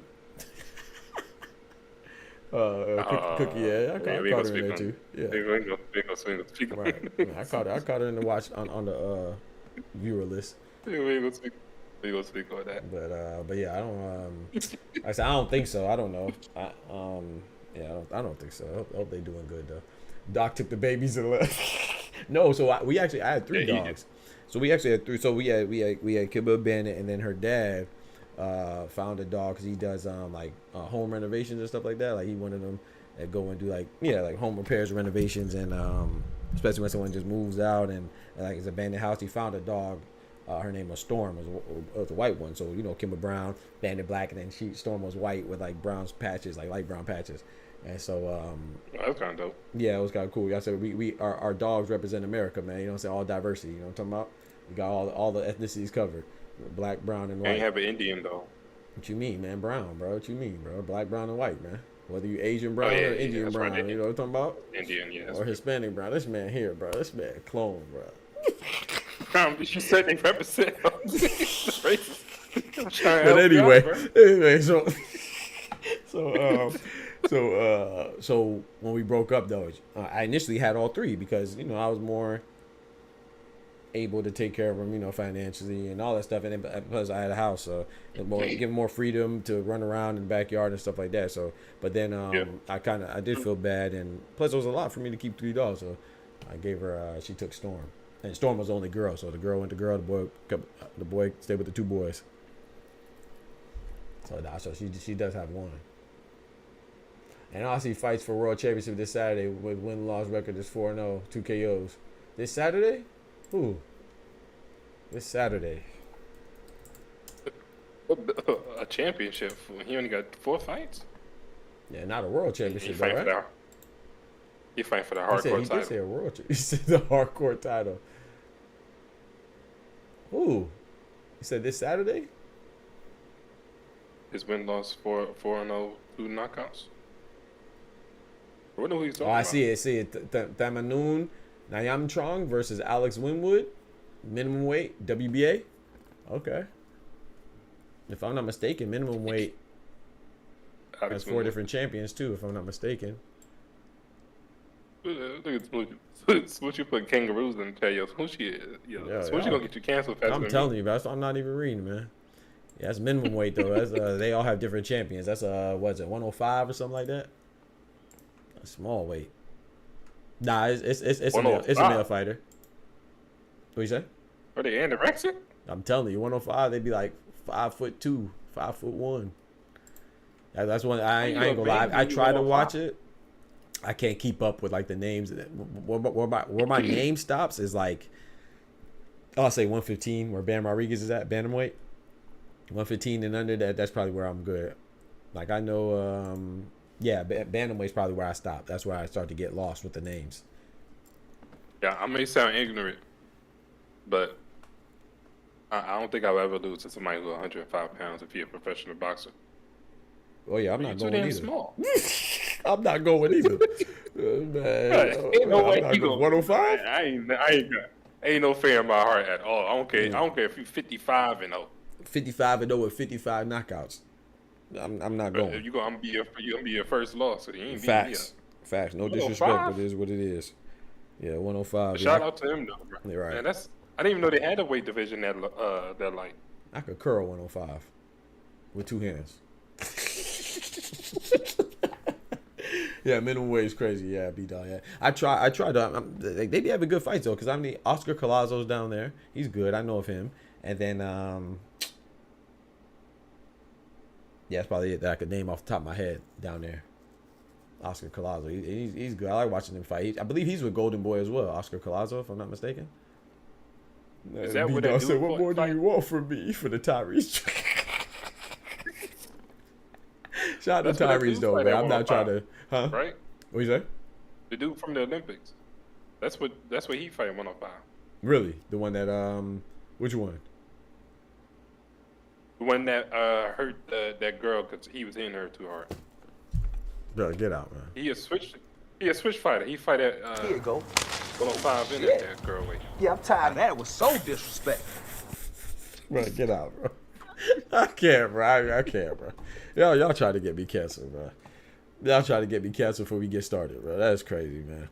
Don't forget to like the video, please, man. If you enjoy the content, man, like the video. Like the video, you know what I'm saying? Subscribe to the channel. Hit the bell, turn on notifications as well. Go crazy, man. I'm telling you, man. Go check out those videos, man. Check out the videos I've been dropping too, man. The videos been slacking, bro. Nah, it's not just you, bro. It's just I don't know what's going on, man. I mean, I think it's just boxing just down right now or something, but my views have been going down for the videos. It's crazy. Like, just when you think you're doing good. Everybody might not be getting those notifications, yo.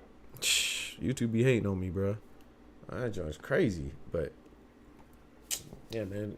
Consider dropping the super chat. Consider becoming a member for $3 a month. Consider hitting that ting ting, the Cash App and all that good stuff in bonbons. Alex, yep. I saw it. Minimum weight joint. Yes, sir. I went and seen. Oh, really? You saw the 1992? Was it good? I heard it was good. Well, I mean, I heard from Tyrese is good. I guess I don't mean much because every actor is gonna say the movie they're in is good. But that was with also Ray Liotta's in there, right? I think that was his last movie, right before he passed away. God bless him. Rest in peace. Minimum weight is like crushed to your weight irrelevant. That's crazy. Oh, like cruiserweight. Yeah, facts. Also, was 1992 good? But yeah, I want salute to Tyrese though. I'm not saying that man can't cry. I'm definitely not saying. I'm just saying that's just not for me. But big salute to him though, man. I definitely respect it because people do need to have awareness, man. People go through things. They think just because you're a man or just because you're black or just because you rich or just because you white or that you don't go through stuff just because you male, just because you female or whatever, you don't go through stuff. Everybody go through stuff. You know what I'm saying? Yeah, Ray Liotta was in there. Yeah, I heard good things about it. Well, like I said, I heard it from a Tyrese interview, so I don't mean much because he's in the movie. So everybody gonna say the movie they're in is good. But say it was okay, not the best movie. Dang.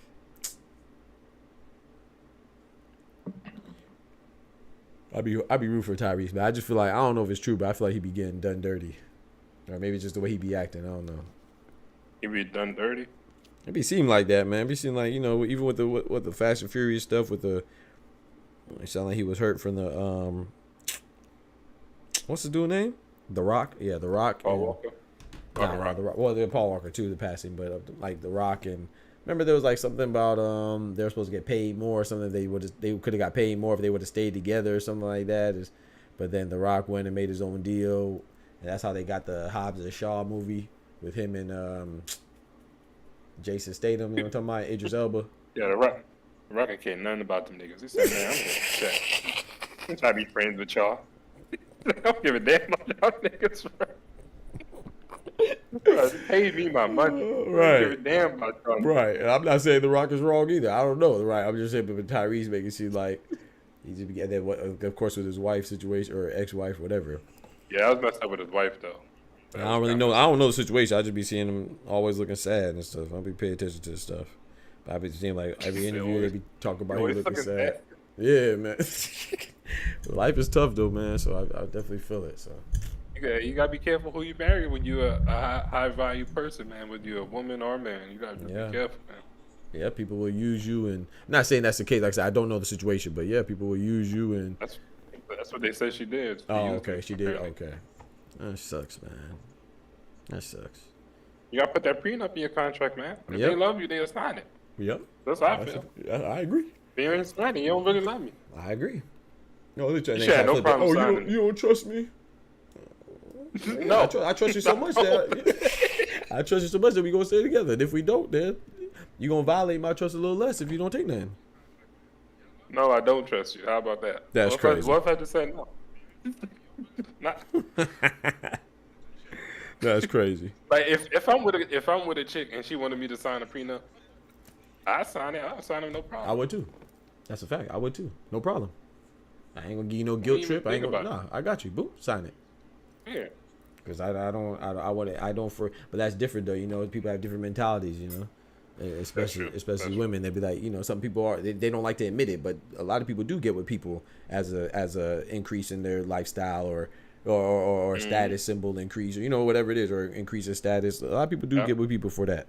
Well, not saying that that's the only thing, but that's definitely a factor. So that's why they be worried about signing prenups and all this other stuff.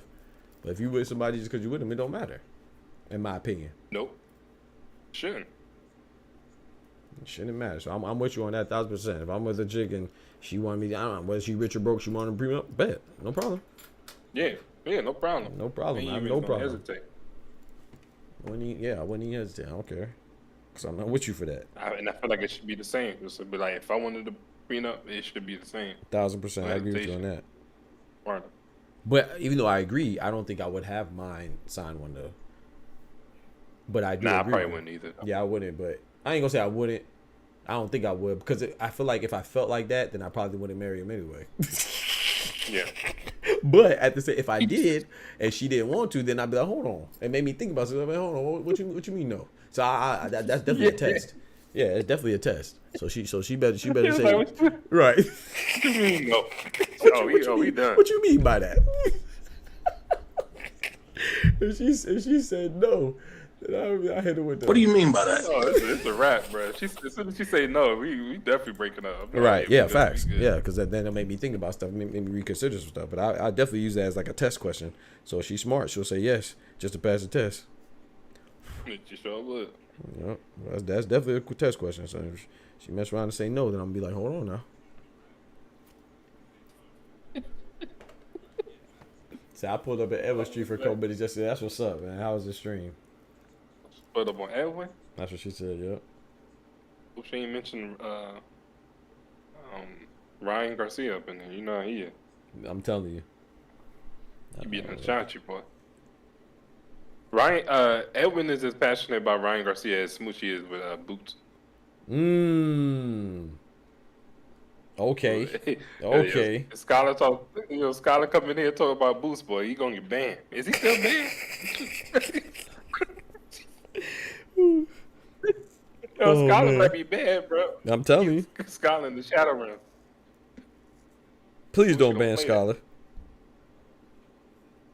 I'm just trying not to get banned. I hope I ain't say the wrong thing. I think he's a good fighter, Smoochie. I don't know. I feel like Smoochie got some type of power to get us up out of it. He might ban you. I'm not gonna eat facts. Yeah. What it is though, you know, that's a good point. I think that's why Smoochie don't like him. I think that she don't like Scholar because Scholar came. That's a good point. I thought it was something else. It's probably nothing bigger than that. It's probably just because he don't like boots. That's crazy.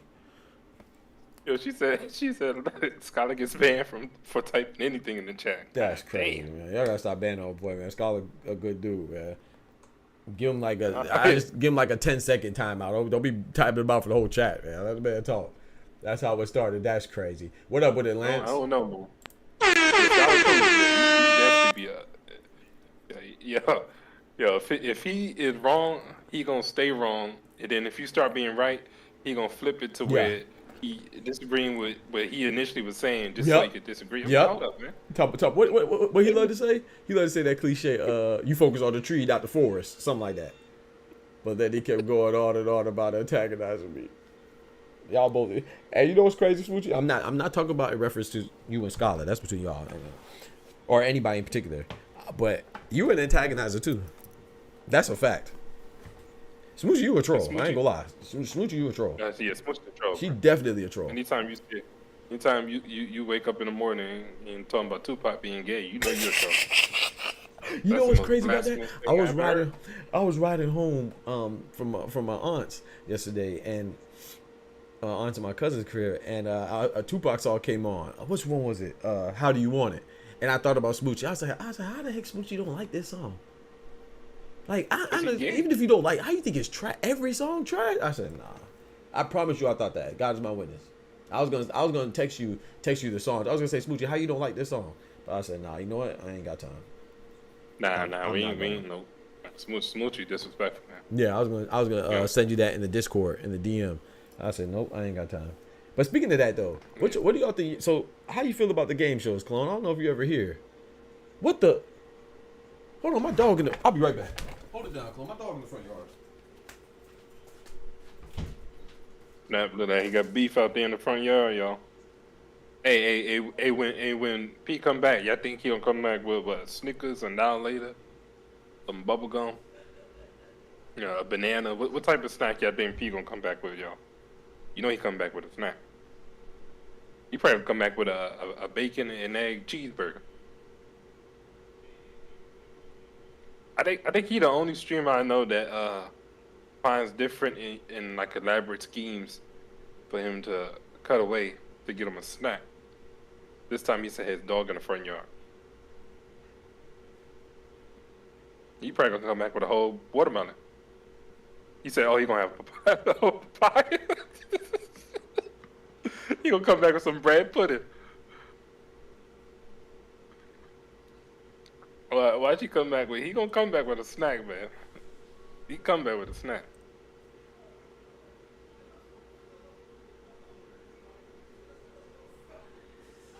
I can't believe you don't like no Tupac song. You don't like Dear Mama? What about Keep Your Head Up? Dear Mama, everybody like Dear Mama. You all appreciate it. How you ain't like Dear Mama, Smoochie? Oh, you gonna have a cob of corn?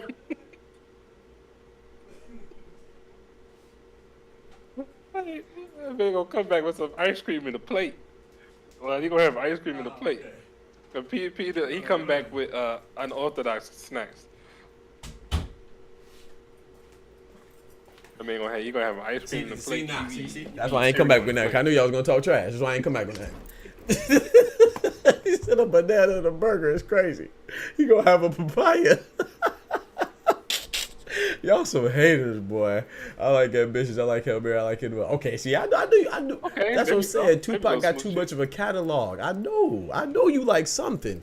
Even if you don't like it, it's like Tupac or like Lil Wayne, or even if you don't like them per se, then you gotta have at least one. Even Drake. If someone tells me they don't like any song by Drake, I'd be like, come on now. You don't like one song by Drake? Come on, dog. Yeah. If you don't, I understand not liking him as a whole, but you don't like one song by Drake. Come on, that man got too much music, man. Yeah, Eminem too. I'm not the biggest Eminem fan, but I can't say I don't like one song. But he's still trash. Nah, I feel that though. I feel what you're saying. I feel that because there's some. I do not feel what you're saying. I do not feel what you're saying. No. I don't. I'm not saying that he trash. I don't agree with that. But I'm saying I understand how you don't like if you don't like that style. Tupac. What's his style? Good music? Well, I mean, like he kind of hardcore though. Like, I know he got Is some he? mainstream stuff, but he kind of like it's kind of like DMX. Like he kind of put me like, if you don't really like, I get what you're saying. yeah, like I'm not disrespecting anybody, but if you don't really like a certain sound, like an aggressive sound, you probably wouldn't like. Yeah. He kind of like a hard. He probably. I ain't gonna lie. Tupac probably as mainstream as a hardcore rapper could get. I ain't gonna lie. Well, I mean, he was one of the biggest rappers, so he probably as mainstream as anybody could get. But I mean, it's saying like him and DMX, like that. 50. Like they made 52, but even with 50 though, you know, he got songs where he's singing like 21 questions and stuff like that. You ain't gonna hear DMX singing.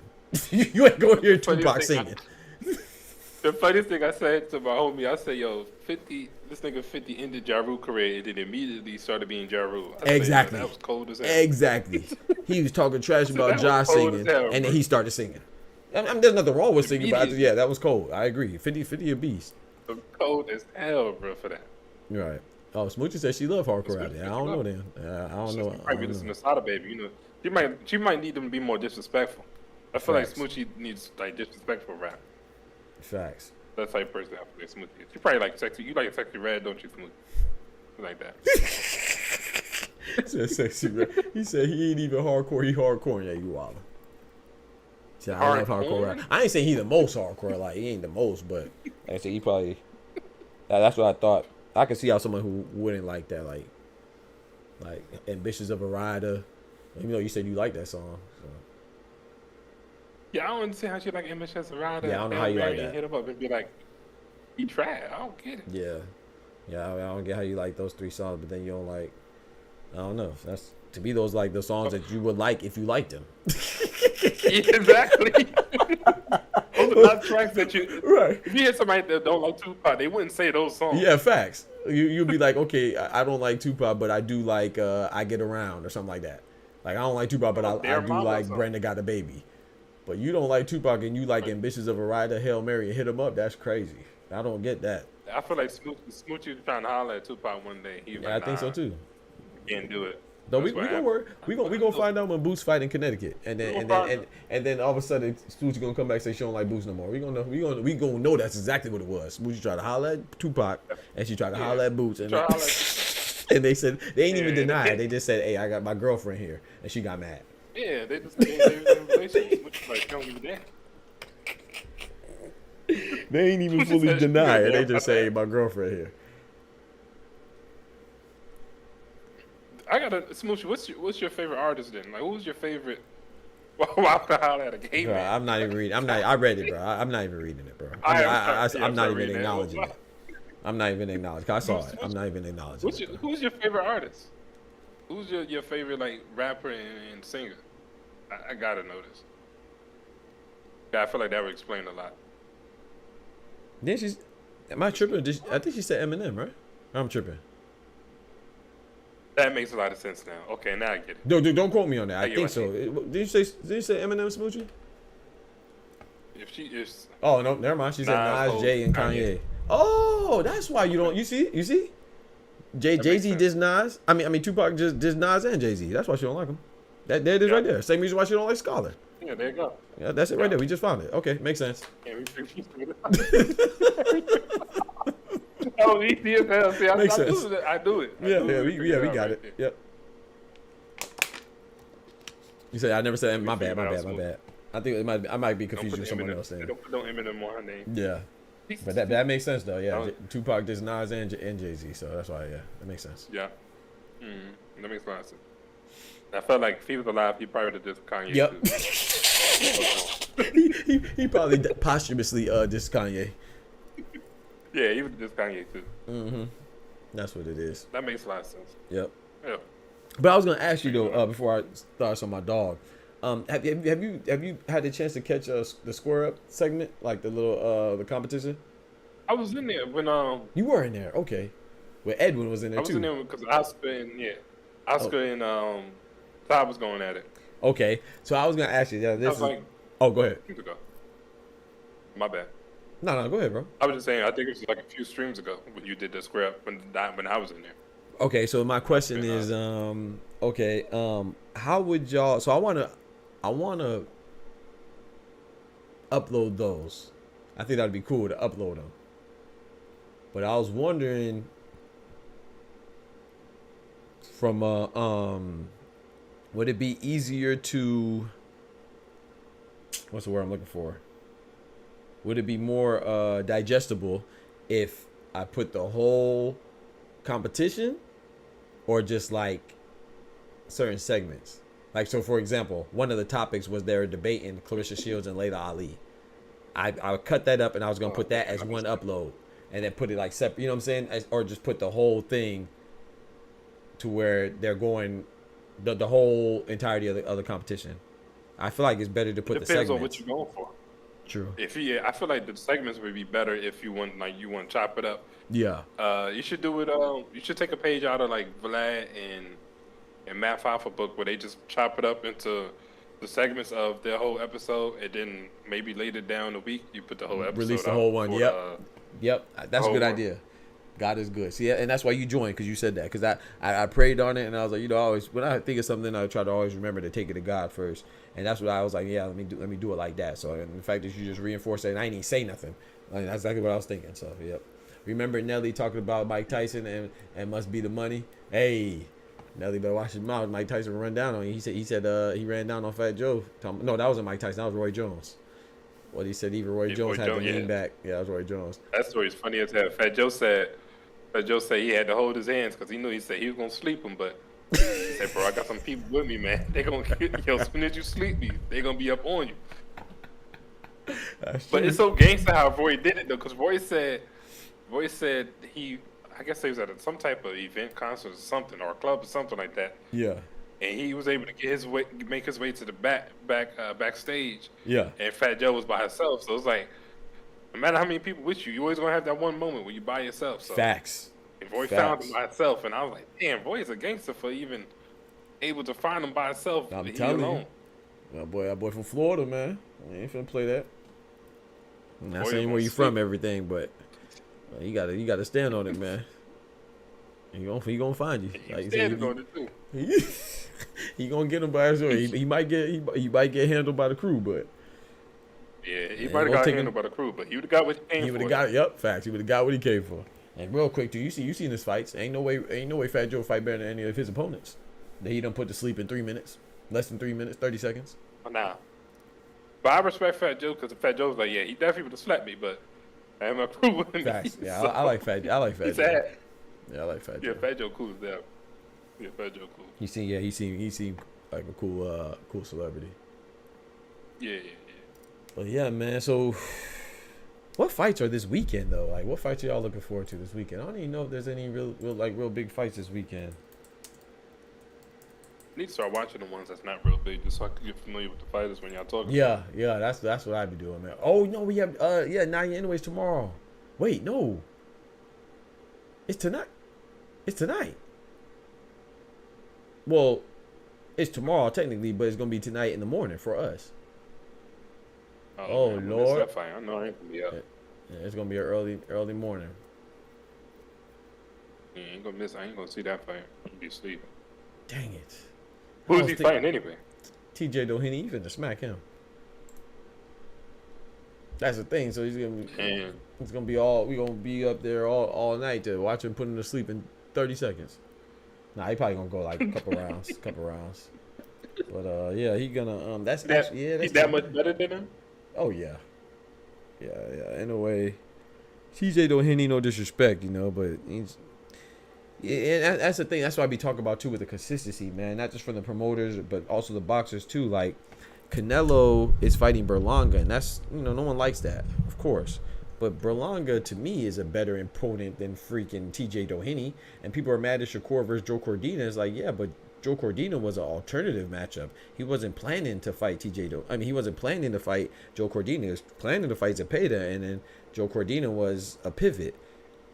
TJ Doheny and Naya anyway was a plan. Like that's, I don't know. Granted, the original plan was Sam Goodman, but Sam Goodman pulled out a long time ago. Even Sam Goodman had a fight since he pulled out from Naya anyway. So the point is that they had plenty of time to make a fight with MJ Akhmadaliev, who called him out. That would have been a better fight. Kevin Gonzalez, Elijah Pierce, who we just saw fight this past weekend. Even that would have been a better fight, man. Like, John Rael Casimiro. So many other fights are better than freaking TJ Doheny, bro. Like, TJ Doheny. yeah, bro. But it's like anybody else, they would have complained. What'd you say, bro? You won his last 3 fights by knockouts. Yeah. TJ, he's on a little streak, man. But he lost his last 7 fights. He's 4-7. I mean 4-3. At least Berlanga's undefeated. Yo, Ty in the building. What's good, bro? So why are you fighting? I know y'all always speak about that other guy, Nakatani, Junta. Are they a different weight class? Junta Nakatani is one weight class below him. Junta Nakatani is 118, bantamweight. Now anyways a super bantamweight. Okay. But he could. And people complain about unifications, right? Well, how's Junta Nakatani and Takuma Inoue? How come they haven't unified yet? There's 4 different champions at bantamweight as well. But people want to act like they're just mad at Norman and Boots for not fighting because they want unifications. Well, there's so many. There's like 10 weight classes that aren't unified. So why aren't you mad at that? People just be capping, man. James Daly said Berlanga has a 10% chance. Doheny has a 1% chance. Exactly. Yeah. That's my point. So when you speak about unification fights, do you think it's a possibility that it got a lot to do with the promotional companies? Like they want to keep things in house and all of that? Yeah, and I also think that not everybody prioritizes it. Like I like unification fights, of course, you know, because you have one.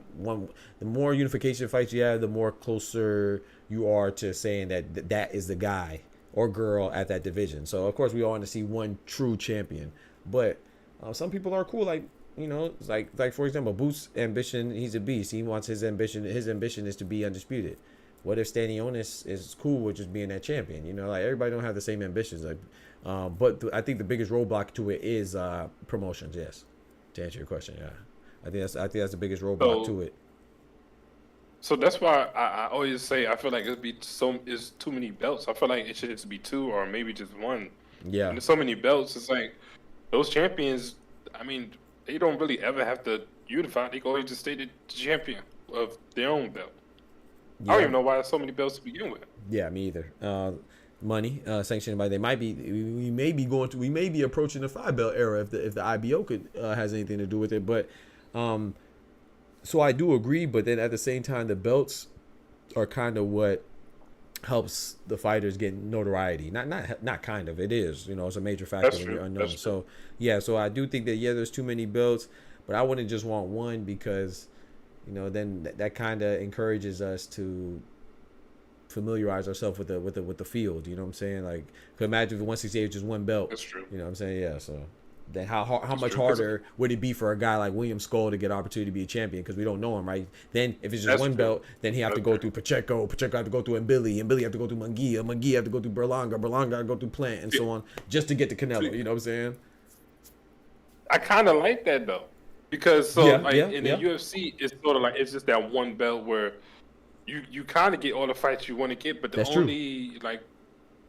only negative of it is it beats certain fighters that's really good, but they don't ever get a shot because they never could get that rank, or they may lose a fight that they wasn't supposed to lose. That's the only the only negative of having just one belt. That's true. It's like that one person that's really good that could possibly be a champion may lose a fight that they weren't supposed to lose. Right, I feel that. Yeah, I don't think it's necessarily I think there's pros and cons too, and then with the UFC as well, you know, less money that they make, and so they say, and the model is like more. Course. So, and then I know like, oh, why you worry about the money? Well, let's be fair, you know, and let's be honest. Like, that's what stops fighters from going to be a basketball player. That's why the heavyweight division is so barren right now from an American standpoint, because, you know, American fighters, guys that would be fighters, they go and play basketball, they go and play football. There's more money there. So if you decrease the money, I think that also decreases participation as well. But maybe not though. Maybe I'm just. He said the belts are the problem. It's the promotions. That's the problem. I agree with that. I mean, I don't think I think Clone has a point though too. I don't think it's just the belts are inconsequential to the problem as well, but there are a lot of contributing factors. Like I don't think it's just the belts. It's not. I don't think it's just the belts, but I feel like if it was less belts, then it'd be more of a priority of these fighters that actually want to fight each other, because it's only 2 belts, so you gotta fight this guy if you got the belt that you want. Yeah, and I mean I don't know if this is true, but I think I think there was more undisputed champions in the 3-belt era. Yeah, I mean, you have a good point. I think undisputed champ. We see more undisputed. I mean, which makes sense, you know, with less belts. I think we've seen a lot more undisputed boxing champions in the 3-belt era, you know, which makes sense. But yeah, I think it's. But at the end of the day, I agree with Ty. It's mostly. Yeah. The promotion companies, man, they be getting in the way, man. They be getting in the way, man. I mean, look, when's the last time we had an undisputed light heavyweight champion? Let me look it up right now. Undisputed light heavyweight champion. Who's even the light? Oh, Roy Jones. Yep, that makes sense. Yeah, Roy Jones. I should have known that. Roy Jones is the last one. So this will be the first one in almost, just like the heavyweight, almost 25 years. So in 22 years, we'll have the first undisputed champion in 22 years. Who's the champ? Who is going to possibly be the undisputed champion? You know, Bivol and Better BF. Oh man, that fight. By the time that fight happened, them niggas, they gonna be in their 40s. Supposed to happen October 12th, man. Chill, bro. Don't say that, bro. He gonna get other meniscus, man. You know, he too old to be fighting. He gonna other meniscus gonna go out. Facts. In fact, I didn't know this. When he was 32. Facts. This will be the first. Bro, you stupid, bro. This will be the first. You ain't lying though. You ain't lying. This would be the first undisputed light heavyweight champion in the 4-belt era. I didn't realize that. Damn, for real? Yeah, the last one was Roy Jones, and that was the 3-belt era. That's gonna be a good fight, though, man. Oh yeah. When the belts are a weight class where most of the guys in Red House are on the same number, the only thing that stops the fights when the fighter is being protected. Yep. Yeah, I get that. Yeah, I get that. So what are they protecting their fighters from? I guess was what I'm asking. It's like, are you really protecting them, or are you kind of hurting them in the sense that they're not fighting who, I guess the audience are boxing, like experts will want to see them fight. I feel like you're hurting them more than you're protecting them. Well, unless I'm reading it wrong. No, I mean it's kind of both, but like let's say like Lomachenko, right? You're protecting him because Lomachenko already has 3 losses. You know, and like it's kind of amazing in the current climate of boxing that he's even considered as great as he is. Like I still think he's great because if you watched him, especially at 130, he was a beast. You know, smacking that division. Yeah. But when you go and you lose your second fight to Salido, people are like, okay, that may be a fluke, right?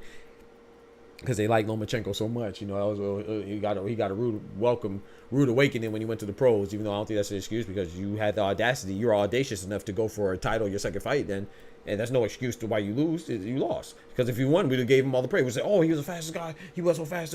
World title, second fight, but then he lost. Well, it's okay. It's okay. He was trying for great. Man, shut up, bro. The same people that give Lomachenko a pass for losing the second fight, the same people that knock Canelo for losing the Bivol after challenging himself moving up. But so.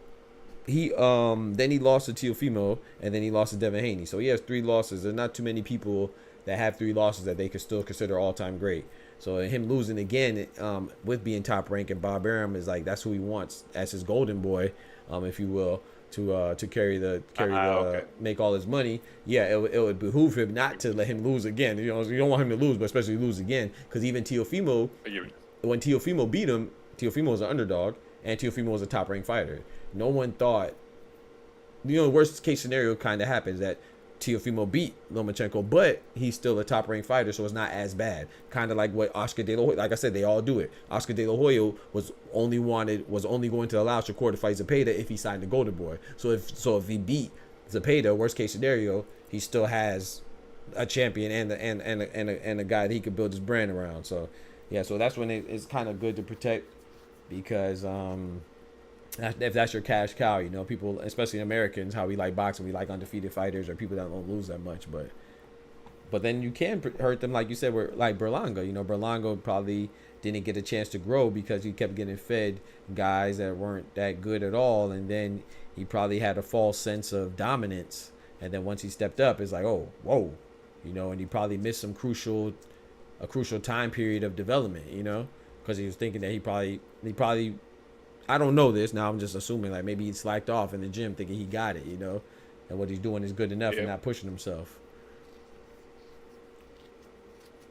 say my only counter argument to that is, yeah, I get that they're protecting them, but I feel like nowadays people are more critical to the boxers, whereas before they weren't. So by the time he retired, I think people are actually gonna look at his Loma's resume and be like, oh yeah, he beat these people, but damn, he ain't fight Tank Shakur.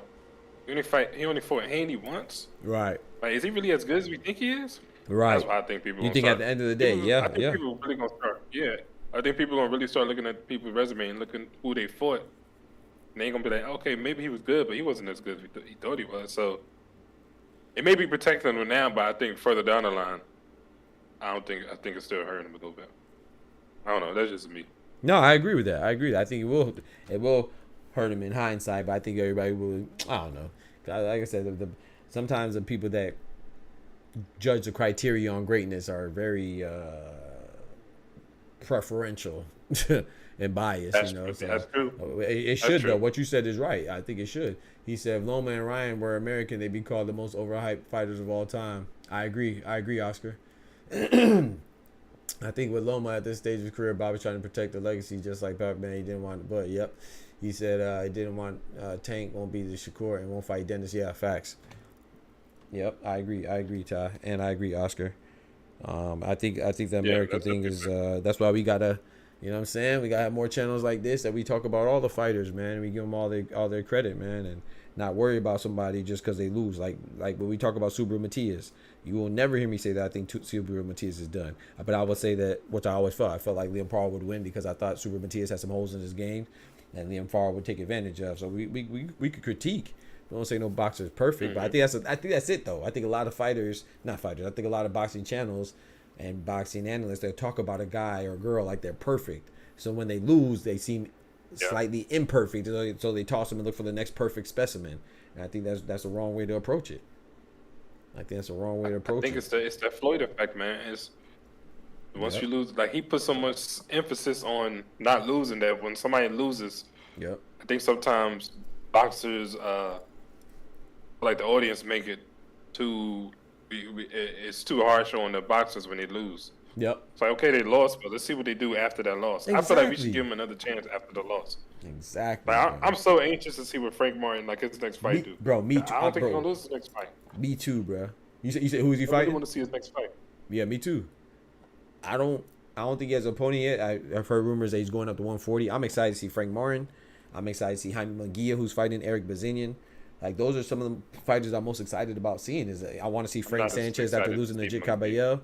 I want to see how they respond. I want to see Jared Anderson. I know it's going to sound bad, but I never really thought Jared Anderson was. I never believed in him. I thought he had the skills, but now the way he lost and the way he showed heart, I'm excited to see him. This is the first time I've been excited to see Jared Anderson. And it's coming after a loss because I want to see how he responded. And I thought that he responded, even though he lost in brutal fashion, but I liked the way he lost. He did not quit. He kept getting up. And I didn't think he had that in him. So I thought once he faced adversity, he was going to be, it was like whatever, throwing the towel type stuff. Like kind of like how Daniel Dubois reacted, right? Against Usyk and Joe Joyce, where he hurt his eye. And then when, you know what I'm saying, when he quit after, they call him quitting after he dropped Usyk and it didn't count. I thought that's how Jared Anderson would respond, like kind of like be painted as a quitter once he faced adversity. But he kept getting up against Bacoli. I don't think many people would do that, so. I gotta admit, I'm not excited to see Munguia, bro. He blocked with his face, bro. Is he really gonna get that much better? I hope so. I don't know if he's gonna get that much better with defense. Bro, you can't block with your face, bro. You can't block with your face and be like a champion. And bro, that's why I'm excited to see him because you know he's gonna be excited, bro. He blocked with his face. He blocked with his. Hey, either you going or I'm going. Somebody going. That's what I love it, bro. Munguia don't. But he did fight Canelo though, so he might implement head movement. I'm telling you, if he have head movement, man, he'll be dangerous. What? He'd be dangerous. What? Oh man! And if he was a little more selective with his shots and not just like if he could be like overwhelming. Don't lose your overwhelming style, but just be a little bit more judicious with when you're overwhelming and when you're applying that pressure. Kind of like Pacquiao. Pacquiao wasn't just all over you all the time. No, like he still picked his spots, but once he picked his spots and he saw it open, and he was vicious with it. Yeah, if he could, man, I'm excited to see that. Said he may have 2 more at 135 if he can get possibility for a belt, but it may be time to move up. We'll see, man. We'll see.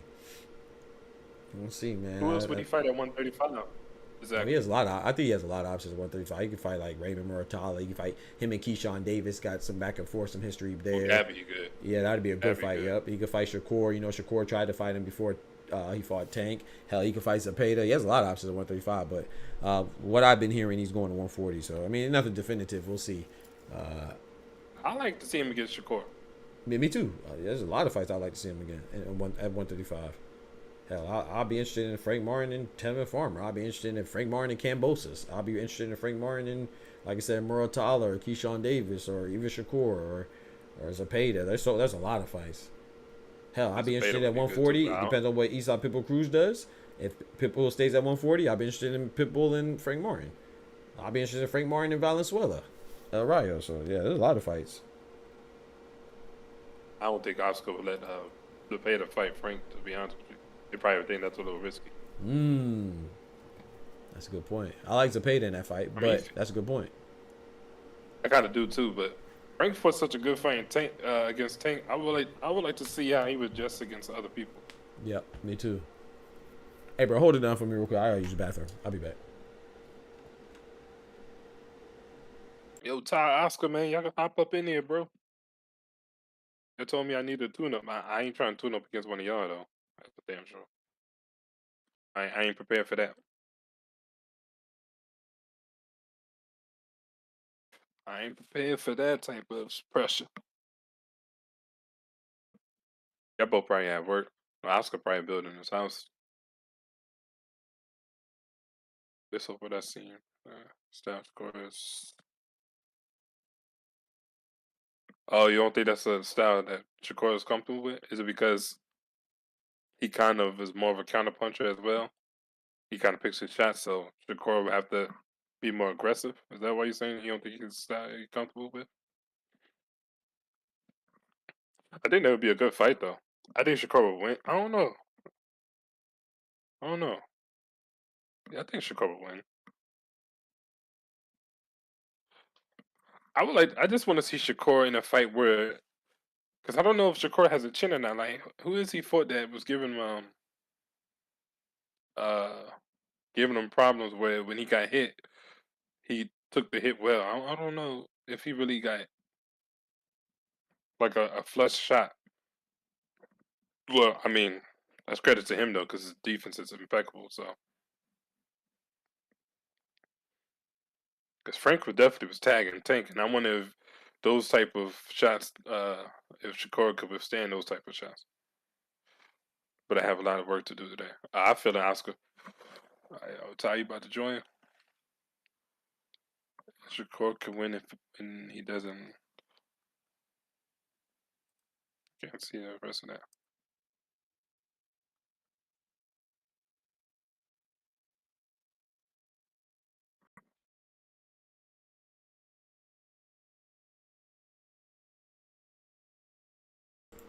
All right, my bad. I'm back. Appreciate it, bro. Shakur could win. He doesn't like guys who have power and footwork. He said, "Man, I'm tempted, but I have lots of work to do." I feel it. Give me a minute. I'll pop out the show. All right, bet Shakur can win. Based on what I've seen personally, that's not a style Shakur's comfortable. But I definitely want to see him. Yeah, me too. I want to see him in Frank, man. That'd be a great fight. I think Shakur wins as well, but I want to see. Yeah, I think Shakur wins, but I don't know. You think Shakur got a chin like Tank's to where? Because Frank was hitting Tank with some flush shots. You think Shakur could withstand those type of punches? That's a good point. I don't know, man. I honestly don't feel like Shakur can withstand those punches, but I just don't know if Frank can hit Shakur like how he was hitting Tank. I do think Tank is easier to hit. That's what I was saying. Yeah, I do think Tank is easier to hit than Shakur, but I don't think that he would have as much apprehension when he goes to hit Shakur either. So I think I think he'll be less worried about what's coming back. But at the same time, that don't mean that Shakur shots aren't felt. You know, people say that pillow fist and stuff. Hey, you definitely feeling something. That's Artem Harutyunyan. They ain't flying up in there. Right. Like Tio would be a fight that would actually make Shakur show why he actually great. Or you said, yeah, I would like to see that too. I would like to see him and Tio. But I like to see all them fighters, man. All these fights that we like to see, I always ask like why these fights are not getting made. Right. because Right. the promotions is because people really want to keep everything in house, or is it Man. the boxers that don't really want to fight each other? Like, what Yeah, is it? I think it's a combination of all that, man. And I'm gonna be honest too. Like as much as I like Tank and Shakur, Teofimo, and Devin Haney and all that, I don't really feel like they're too adamant about fighting. Even Lomachenko, you know what I'm saying? And I like the division. It's high. Even Zepeda in there too, obviously. I don't really think that they're so adamant about fighting each other, man. Like I think that if they really, not saying they wouldn't fight each other, but if they really wanted it, I feel like it could have happened. You know, I mean, look at Lomachenko, right? Him and Tank, and then now Lomachenko said he didn't want to fight. And look at Zepeda. Zepeda said that he wanted to fight, and he'd been calling out Shakur. He got a Shakur fight, and now he said he was out. He said he was out because of his baby, and now he turned up, and now he's fighting Tevin Farmer in November, even though he said that he was done for the year. Who said that? I think so. Nah, Zepeda said that, Damn bro. thing. But Zepeda said, Yeah, Zepeda said he's not fighting for the rest of the year, bro. And that's why we getting Shakur versus Joe Cordina. And now Zepeda came back in November, and he's fighting Tevin Farmer. Hey, he said he'll fight a farmer. He ain't fighting no Stevenson though. That's crazy, If I bro. fight a farmer any day, bro. I'm I ain't telling fighting no you, Stevenson. bro. Bro, I didn't know Shakur ain't got no knockouts. He might do have pillow fists, bro. Oh yeah. He got less knockouts. He got a lower knockout percentage than Devin Haney, and they call Devin Haney pillow fisted. He ain't got. He got like 40, Oh, no, he got 10. 47%, right? 46%, something like that for Shakur. Yeah. And then I didn't know he and then only had Devin 22 Haney, I believe, is 48% knockout. That's crazy. I'd be knowing it. Sometimes I'd be surprised myself. I'd be knowing this off the top of my head. That is crazy, bro. Hey, man. Yeah, I need to get a life. I Do need your to get a research. girl. Hey, do your research, man. I Ain't nothing wrong appreciate with it, that. bro. I appreciate it, bro. You researching what you love. Yeah, I appreciate it, bro. It's better than seeing you rage on tech. Can I tell you that? I appreciate that even more, bro. I was so sick of Tech, bro. I know people thought, I know you thought I was lying, bro. I really did not like that game, bro. You asked me why do I play it? I don't know. It's like it had me Bro, in I a think I clutch, used to ask bro. you that every stream, Yes, bro. bro. Because I got caught Every up in. stream. Okay, I'm gonna be honest, Clone. I'm not trying to be funny either, but I'm very competitive in everything. Like, so once I do something, I like to do it to the. I guess I can call me an overachiever. I guess like I didn't get my PhD in engineering because I always wanted to be a PhD. I always wanted to be a doctor. No, I saw once I got to school, I started, doing well, and then I see this person talking about they going for the masters. I was like, shit, I'm gonna go for mine too. Why not? You know, I'm talking about my teacher, and my teacher convinced me. And then I got my master's, and like, oh well, it's super hard to go. Qualifying hard exam is so hard. I don't know if you can do it. Okay, bet I'm gonna go do it. And so I got it. So it wasn't like, so it's just like everything I do. Like even with 2K, like 2K I really like though. But I play 2K. I'm gonna try to want to be the best, whether I am or not. That's what I'm gonna try to do. So with Tekken, I was just like, man, I picked it up late. Everybody saying how hard it was, bro. I told you I only played it. I really only got into it because Static told me that he wanted me to try online, and I told him, I said, bro, I don't want to play online because as soon as I lose, I'm gonna want to be better than everybody, and that's exactly what happened, and then I got the TGP, look, and freaking 2 years of playing that game, people been playing that game since Tekken 2, complaining for 20 years just because you stuck at red rank, you trash. Talking about how I did it this fast. Oh, it was crazy how you did. I appreciate the compliment, but you trash, bro. Whenever I do something, I really be trying. I don't think people really be trying.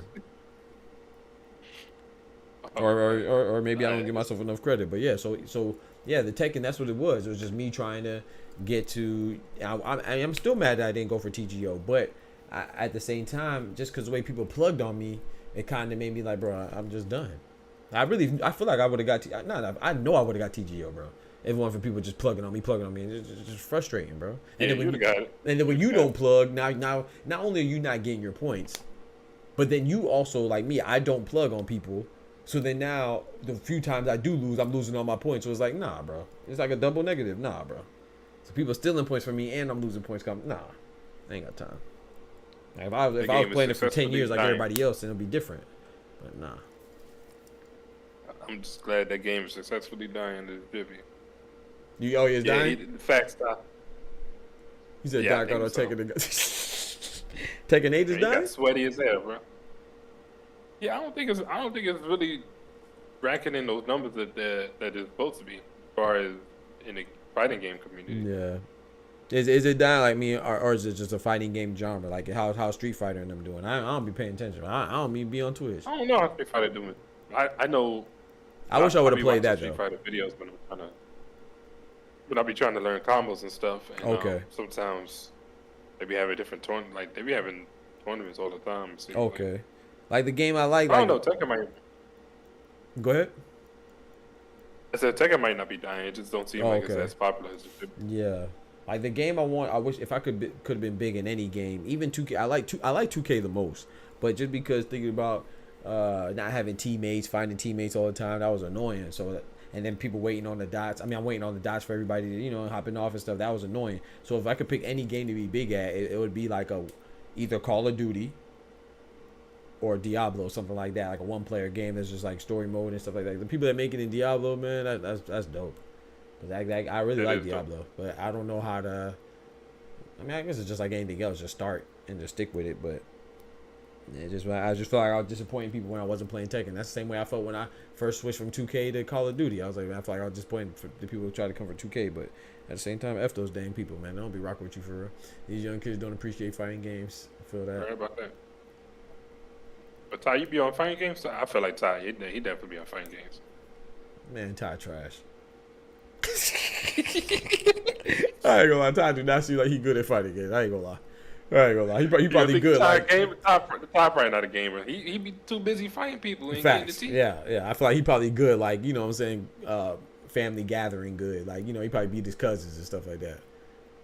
But that's Damn. I didn't realize that though until I played Tekken. Like I used to think I was good. Same with 2K. Like even before, like I'm the one that was in the dorms. I'm winning dorm tournaments for Madden and 2K and all that stuff. I thought I was a beast. But even before that, when I was in high school, I'm beating all the friends. I was a good gamer. Then when I got to college, it was like, oh shoot, man, some of these guys, they probably come from places where they were the best. You know what I'm saying? Then that really stepped my game up once I got in the dorm and I started winning those tournaments. And then when I got online, like with 2K online, I was like, oh man, these guys are beasts. And I was like, bro, I know I could get better. So that really stepped my game up. So if you don't, my point is, if you don't play fighting games online, you probably think you're good. You're probably not good. Oh yeah, if you ain't playing fighting games online, you definitely not good. Yeah, you're not good, right? Nah. You okay. Yeah, you okay, right? Just okay. Because I would have never You knew play about online, combos you or ain't nothing like that, bro. Like the combos in Tekken, like I never knew there were combos like in fighting games, like to that extent, like you chaining them together, and I didn't know that. Like I thought once you go to the sample combos and that's it. Like I didn't know it gets better. You know what I'm saying? Like, And them combos in Tekken, something crazy. heck yeah, think I could learn maybe one, maybe. it's crazy, bro. DBZ King, hey, I ain't mad at that, Ty. DBZ, that's what's up. Yes, sir. But we about to be up late for this Naya Inoue fight, man. You got to work tomorrow, Clone? Probably got to work, right? Yeah, I got work tomorrow. Dang. So I know ain't too many people gonna be in. We gonna be up early though. But I don't know If I wake up early enough, I'll check in. No, I don't know, bro. 'Cause that's early, bro. You get your rest, man. What is it, like 2 o'clock in the morning, our time? It probably Or is gonna it start like at 3? 2. Let me look at it. Probably gonna start at 2:30 a.m. Yep. Oh, and I ain't, Oh well, the car's gonna start then. It's not gonna be the main event, right? Yeah, the main event probably gonna come on start to about 4:30. 3:30, 4 o'clock? Yeah, probably about 4:30. Yeah. Because there's 2 world title fights. Because what's his name's fighting too? Yoshiki Takei and Daiko Higa. Yoshiki Takei is a champion. He's actually a kickboxer champion, man. Shout out to him. And he got a title. That's at bantamweight. So that'll be on too. So you'll be on. All right, bet, Ty. So I'm gonna come back live. I'm about to go get some food. I'm hungry. I'm gonna come back live for the late show at 8 p.m. Eastern Standard Time, good Lord willing. And then I'm gonna definitely be on for the Naya Inoue joint, man. So I appreciate you joining, Clone, man. I like when you join, bro. You gotta join more often, bro. If you can. Heck yeah, man. Yeah, it'd be hard because I'll be busy in the morning. I'll be at work. I feel it, man. But yeah, that made me feel good too when you said that you watched the thing, though, man. I appreciate it. Go back and watch the replay. Go back and watch. So y'all like the morning shows and stuff like that? The morning show cool, and then the late show too, or should I? I don't know. I like the morning show and the late. I bet. I mean, unless you feel like it's burning you out, then Nah, man. That's one thing. What's crazy about that, dog? I be thinking that. I be praying on that too. I be like, man, am I supposed to? Should I be getting burned out? Because I be going too hard. If you're not, then go ahead. Yeah, I got it. But I feel like that's the way you got to go, bro. I feel like we trying to get something. You got to get no breaks, man. Yeah, I appreciate it. Now, I don't feel like I'm getting burned out, you know? Elder Scrolls Online. Elder Scrolls. I actually have Skyrim. I never played it though. It's one of the games I have. Skyrim? Yeah, Elder Scrolls Skyrim. I actually have that. It's one of the games I never played though. I have quite a few games that I haven't played for my PS4. I got that Metal Gear Solid Phantom Pain. I never played that. Straight cooking in PvP. Yeah, I believe you. They got PvP on that? Yeah, Elder Scrolls. Yep. Yes. But yeah, I might hook up my PS5, man. I might hook it up, bro. But yeah, we gonna be back live for that. And then also too, I was gonna ask, so we do the morning shows, and then yeah, I'm gonna cut up that episode though, bro, and see. I'm gonna drop it in segments. Yeah, I appreciate that. That's what I'm gonna do. I think it's a good idea. Yeah, I appreciate it, bro. I just hope, cause I think even when I cut it up in segments too, it's easier for me to make like a thumbnail and a title for it too. Like I could be like, oh, dream match of this and this. But if I do the whole episode, it's like then I'm gotta say like, oh, all the topics that they covered. So yeah, I appreciate that. If you cut it up, it might be some people that just want to watch that certain topic. Right, exactly. And it might be some people that want to watch another topic. Exactly. So, yes, sir. ain't going wrong with that. Yes, sir. I'm gonna do that, man. I'm gonna do that. Drop these episodes, man. The verses. Dr. Boxer talk square up. Teach your man how to squabble. We need to get Smoochie up in. Huh? Oh, get that trigger next time. We need to get Smoochie up in there. Man, Smoochie be out there scary, man. You should be talking all. Smoochie one of them internet gangsters, man. She talk all that trash. It was time for her to come on the stream. I don't want to. I'm shy. I don't want to. I don't want to hear my voice. I ain't never heard her. Yeah, I ain't never heard her voice. I wonder what she sound like. Probably out here sounding like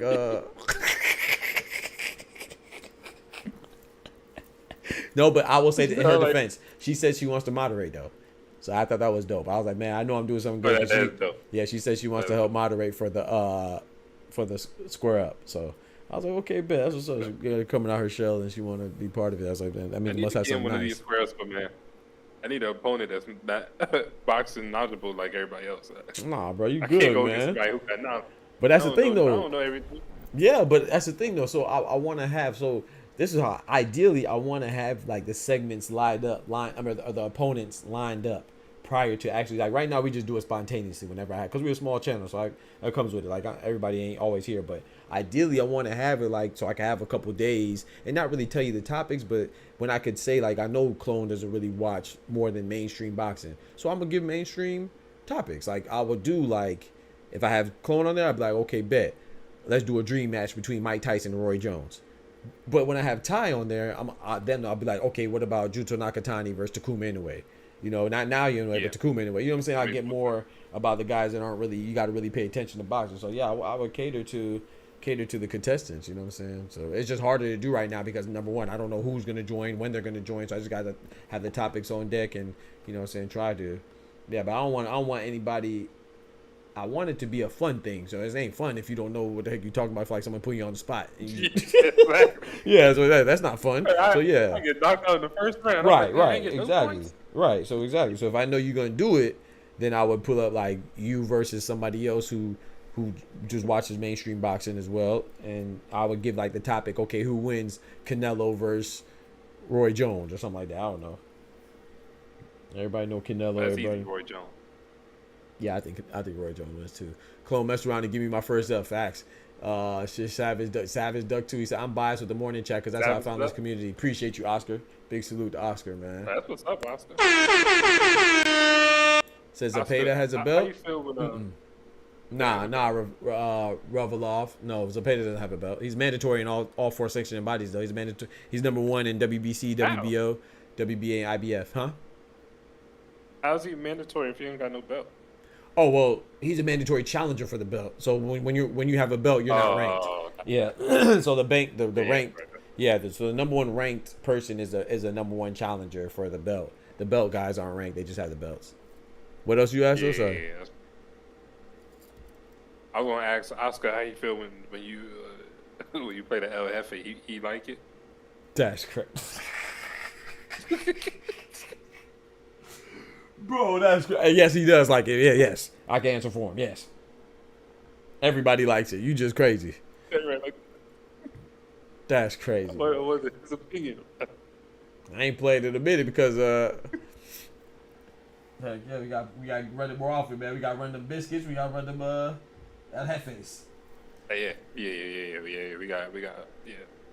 Revolve. Nah, you good, man. I appreciate the support, man. Zepeda got paid. Yeah. He said, why is he fighting Farmer? Exactly. Talk to him. That's a great question, Revolov, because he's ducking Shakur. But he's fighting him because he wants he said, dang straight. That'd be my shit. Talk to him, Oscar. He does like El Jefe, go El Jefe. But he's fighting Zepeda.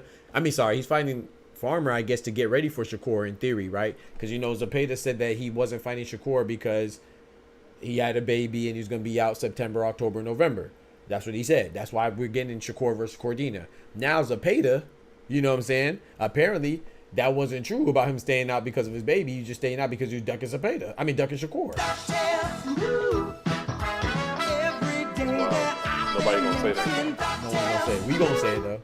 We gonna say it. And we gonna always tell the truth, no matter who it is. I don't care what the fighter's from, what this complexion is, what's their status. We always tell the truth, man, and let you decide for yourself what you want to call it. But yeah, so he says he's gonna fight either Kambosos or Tevin Farmer, and so now he picked Tevin Farmer.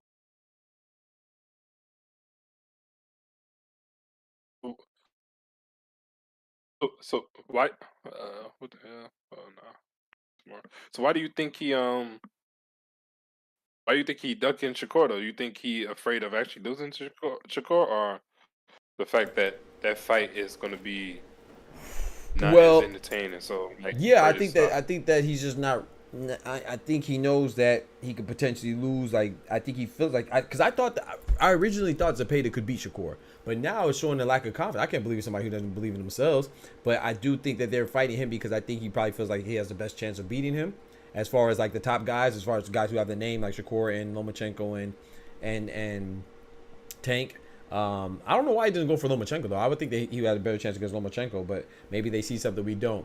But I will say this: Zepeda, I will give him the benefit of the doubt though, right? We're gonna see because the plan is that him and Zepeda, Shakur and Zepeda are gonna fight in February. So if he's gonna take a fight to prepare him for Shakur, then Tevin Farmer is the guy you want to fight as opposed to Kambosos, because Tevin Farmer will prepare you for Shakur better than the Kambosos will, even though Kambosos is a bigger fight and probably more popular fight. No, not probably. It is a more popular fight that people want to see more.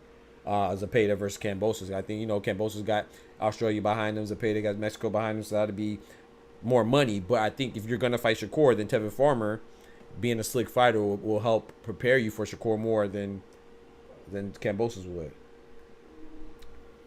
But why is he doing it? Because he doesn't want to fight Shakur right now. That's a simple, short answer.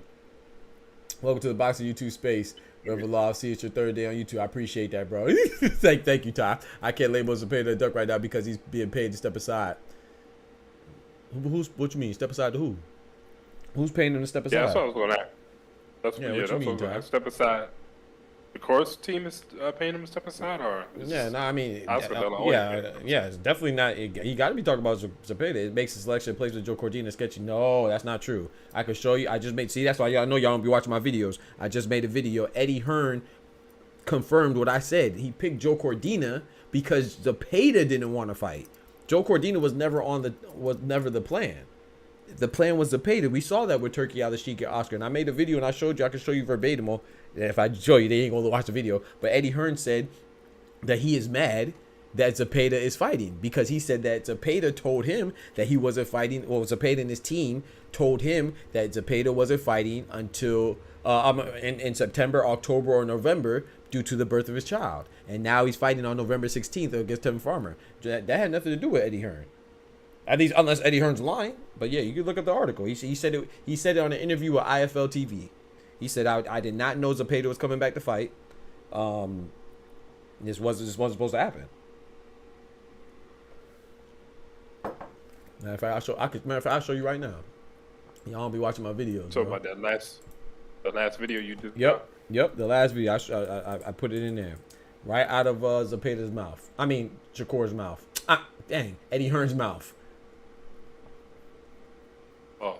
So unless he's lying, pause. Hey yo, no Diddy.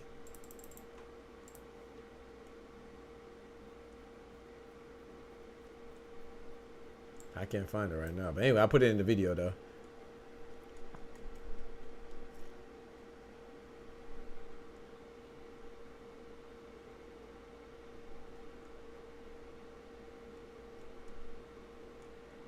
So unless he capping, which I don't. I mean he could be, but I don't blame him for that at all. So why is Eddie paying to pay the step aside? Who told you he's paying them step aside though? Who told you that? And how much is he paying? Everybody be saying this stuff. Who told you that Eddie's paying to pay the step aside money? No, Ty be knowing, bro. They might have told him directly. Yeah, you could be right, but who told you that? I want to know, and you gotta show me where it says that. Besides somebody just talking. Probably Eddie. Eddie himself. But Ty say stuff like that, I be like, yeah, he probably know. Hey, I don't know. Maybe he does though. I don't know, but hey, maybe no. He got some inside information, but unless I see that, I don't believe it. You have an article though, right? Yeah, I have. Yeah, So I put the article in my video. It was from IFL TV. It was an interview. It was an interview. I just put the article where they translated it on paper what he said, but it was an interview where he had with IFL TV.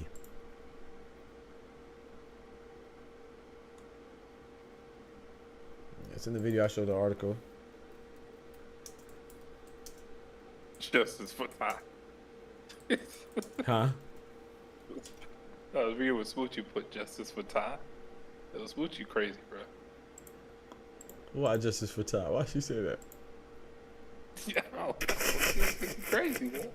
You're hungry right now. He's saying any of She it. very crazy. Yo, Smoochie funny, man. But I don't know why, I guess. Bro, look at this right here, bro. I don't be capping, bro. I don't be capping. I'm gonna show you right here, and then y'all go watch the freaking video before I get mad. What does it say right here? We were a bit disappointed because I talked to Shakur, Josh Dubin, and the guys today. We were told that William Zepeda wouldn't be available in October, November, or September because he was having a child. What about that is indicating that he paid Zepeda step aside money? So unless he's lying. But if they, I guess I'll be confused if they did pay him step aside money. Who would they want to fight that they pay him? He's saying so he's saying that they wanted to fight Joe Cordina. So he's saying that they wanted. So if he paid him step aside money, that means he didn't want to fight his mandatory right now, and he wanted to fight Joe Cordina as a tune-up for Zepeda. Heck no, I don't believe that.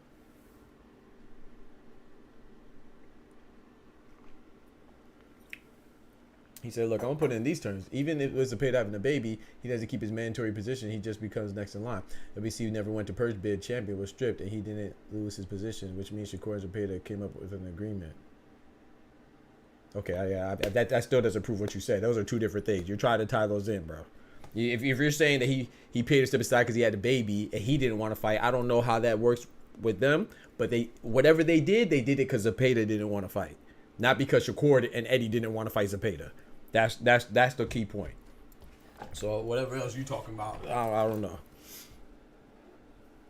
Even if they came up to some agreement where he gets some money for them to fight somebody else in the interim because he's not fighting, it sounds like what you're saying. Those are not the same thing. So it sounds like you're saying that in order for them to fight, they had to pay Zepeda money because Zepeda wasn't fighting. But the key point is that Zepeda wasn't fighting. So even if they had to pay, so it sounds like it's circumstantial that in order for Shakur to have a fight in the interim between the fight of him fighting Zepeda, he had to pay Zepeda money. Maybe that's true. I don't know. But that's still not the same as saying that, oh, I don't want to fight Zepeda, so I'm going to pay you some money so I can fight somebody else. Or, which is what happened, is that Zepeda's not fighting. And I'm like, okay, bet. So because I want to fight somebody else, instead of just waiting on you, I'm going to pay you some money while I fight somebody else. Those are two different things. You see what I'm saying? Yeah, I get what you're saying. Yeah, it's like Clone. Me and Clone, I want to fight Clone. Clone's my mandatory, but Clone say I can't fight till February. But my next fight has to be Clone. So I was like, bet I want to fight in the interim. So let me fight Ty in between, and maybe I might have to give Clone some money because he's in the position where no matter what, I have to fight him next unless they remove him from that position. But I'm like, dang, I don't want to just be sitting here inactive. So, bet I'm going to give him some whatever. I don't know. I'm going to give him some money so I could go make this fight happen. But at the end of the day, I don't want this fight to happen. I want to fight Clone, but Clone's not available. Those are two different things, bro.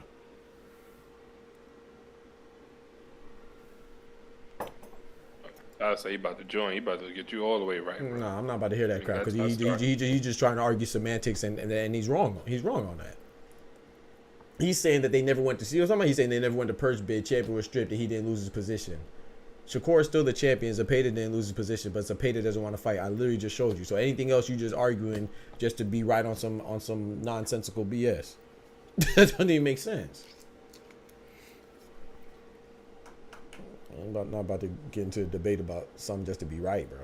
When it's clear, it's as clear as day. It's right there. I literally just read it to you. Anything else is you can make up. And the point is that Shakur wanted to fight Zepeda. We seen when Turkey Al-Sheikh and Oscar De La Hoya agreed to it. We seen when Shakur was called out by Zepeda. We see what Shakur obliged to call out. We seen when Eddie Hearn and Turkey said they want to fight Zepeda. We seen when Turkey said that I talked to Oscar, I talked to Eddie Hearn, I talked to Shakur. We all agreed to fight Zepeda. Then we seen Eddie Hearn say, I'm disappointed to know that that Zepeda doesn't want to fight due to a baby in the months of September, October, November. And then Zepeda came and now he's having a fight in November. And then Eddie said, hey, man, I didn't know he was going to fight. And you're saying that they didn't want the fight, but instead they paid him off for him to fake that he had a baby and for them to pretend. Come on, bro. That's too much controversial. Even if it's true, I ain't got time for the conspiracy, bro. That's too much time. I ain't got time. I'm watching boxing, not Days of Our Lives. Man, everybody need a little bit of soap opera in their life. That's too much, bro. That's a part of boxing I do not like, bro. I'm not subscribing to that. We saying that he actually so they made up the baby narrative, and he's saying that he's pretending to think that Zepeda didn't want to fight, but in actuality he paid him off to have an excuse for Eddie Hearn to come back and say I didn't know about the excuse and fight Joe Cordina. Stop it, bro. That's too much, bro. You're doing too much. Ty, you my guy, but you're doing too much, bro. Too much. He said I'm just chatting and I'm wrong. He said, bro, you said I'm just chatting. I'm wrong. So no, I'm not wrong. The article's wrong, but you're saying I'm wrong because I read the article to you. So I'm not wrong. You gotta get my opinion now. You see what I'm saying, bro? That's why I'm not bringing him up. That's exactly why I'm not bringing him right there because he just wants to argue. He just said I'm wrong like I made it up, chat. I just read the article to you. See what he's saying. I think maybe yes. I feel like y'all saying the same thing. No, we not. He's saying some BS because he's trying to be right. I'm saying the truth. We not saying the same thing. I'm gonna tell you straight. Since we're gonna talk, let's talk about it. I'll show you again. It's fine with me. I love facts, chat. I love documentation and I love facts. Let me get this right. I'm understanding what Ty's saying. So Ty is saying Zepeda received step aside money so Shakur could fight Cordina. Is that what he's saying? Yes. And did you hear me refute that? I didn't refute. I said that might be true. But at the end of the day, all that transaction that occurred because Zepeda said he wasn't gonna fight.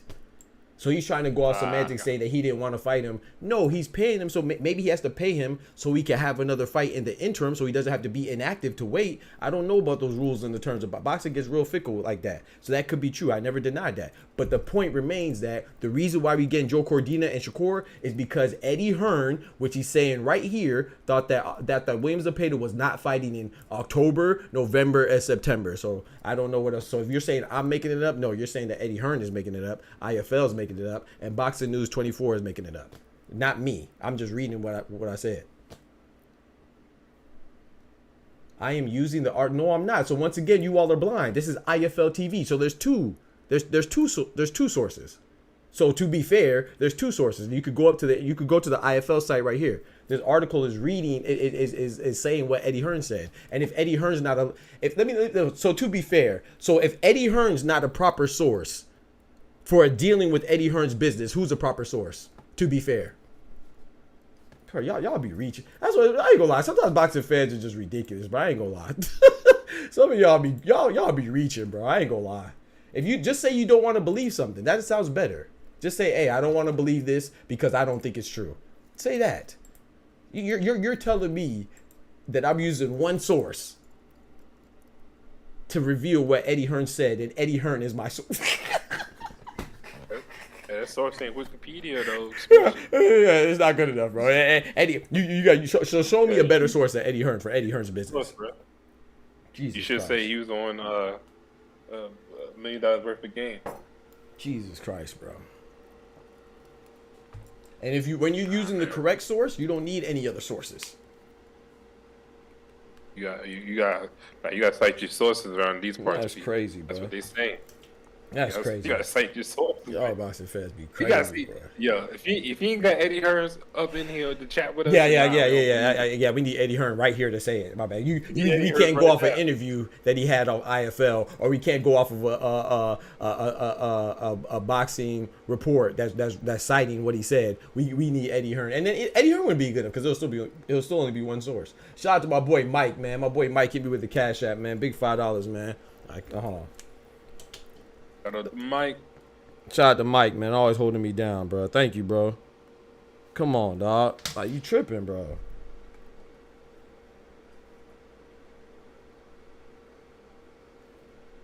Shout out to Mike right there, man, with the big $5, man. Dropping that bread, that cheese, that butter. Yeah, I can't argue with somebody who just wants to be right, man. I don't do that. That's what we do again. You gotta cite your sources, though, P. Yeah, I guess. You citing them sources. Yeah, Eddie Hearn ain't a good enough source, I guess. Nah, hell nah, he ain't see him say it. We ain't see him. Yeah. He ain't a good enough source. It's just like the same people that said that Ryan Garcia ain't cheap because they heard it on the boxing channel instead of using the New York State Athletic Commission. That's how ridiculous people are, bro. Just say you don't want to believe the truth. That information was given, but the facts do change when more information is given on the situation. Okay, yeah. I mean, I agree with that. I agree with that. I agree with that. You close from Todd pulling up on you, brother. You gotta start agreeing with some. I agree with that part. I agree. More facts are given. I agree. So, like I said, but what did I say though? I already gave you that concession. I said, yeah. I said that at the jump, man. Y'all gotta listen to me, man. I know I be talking fast. That's a Jamaican in me, I think. But I said, unless you're saying it's a conspiracy, and I don't have no time for the conspiracy, and the conspiring. I don't even have a interest in that. So when it comes to that, if you want to dig deeper, like I said, if you're saying that Eddie Hearn is saying that he really paid Zepeda to step aside, and now he's pretending to be oblivious to the fact that Zepeda was going to be out, and he actually paid him to be out instead of saying, hey, I paid him to be out. He's saying that, yeah, hey, I'm gonna pay you some money, and you say that you can't fight because you had a kid. That's the only thing that makes sense. So unless you're saying Eddie Hearn is lying, which he could be lying. I mean, I don't know. I'm not saying he's a saint, but that's just too much, bro. That's too much. I'm sorry. When it comes to Eddie Hearn and his reason for his fighter not fighting another fighter, I'm gonna go with Eddie Hearn. Even with the Boots and Brian Norman debate, I never said Eddie Hearn was lying. I just think that Eddie Hearn didn't offer him enough. I don't think Brian Norman is lying. Brian Norman said he had a $2 million price point. Eddie Hearn didn't make it. Eddie Hearn saying, hey, I gave you enough for what I think you should get. And he even said it's 1.7 million. So 1.7 is not as much as 2 million. So they didn't make an agreement. If you want to dig further than that and say, oh, well, he doesn't deserve that much money, or he should have gave him 500K extra because he had, that's y'all business, bro. I don't have no interest in he say, she say, bro. I like facts, man. Ty Doc will beat your ass.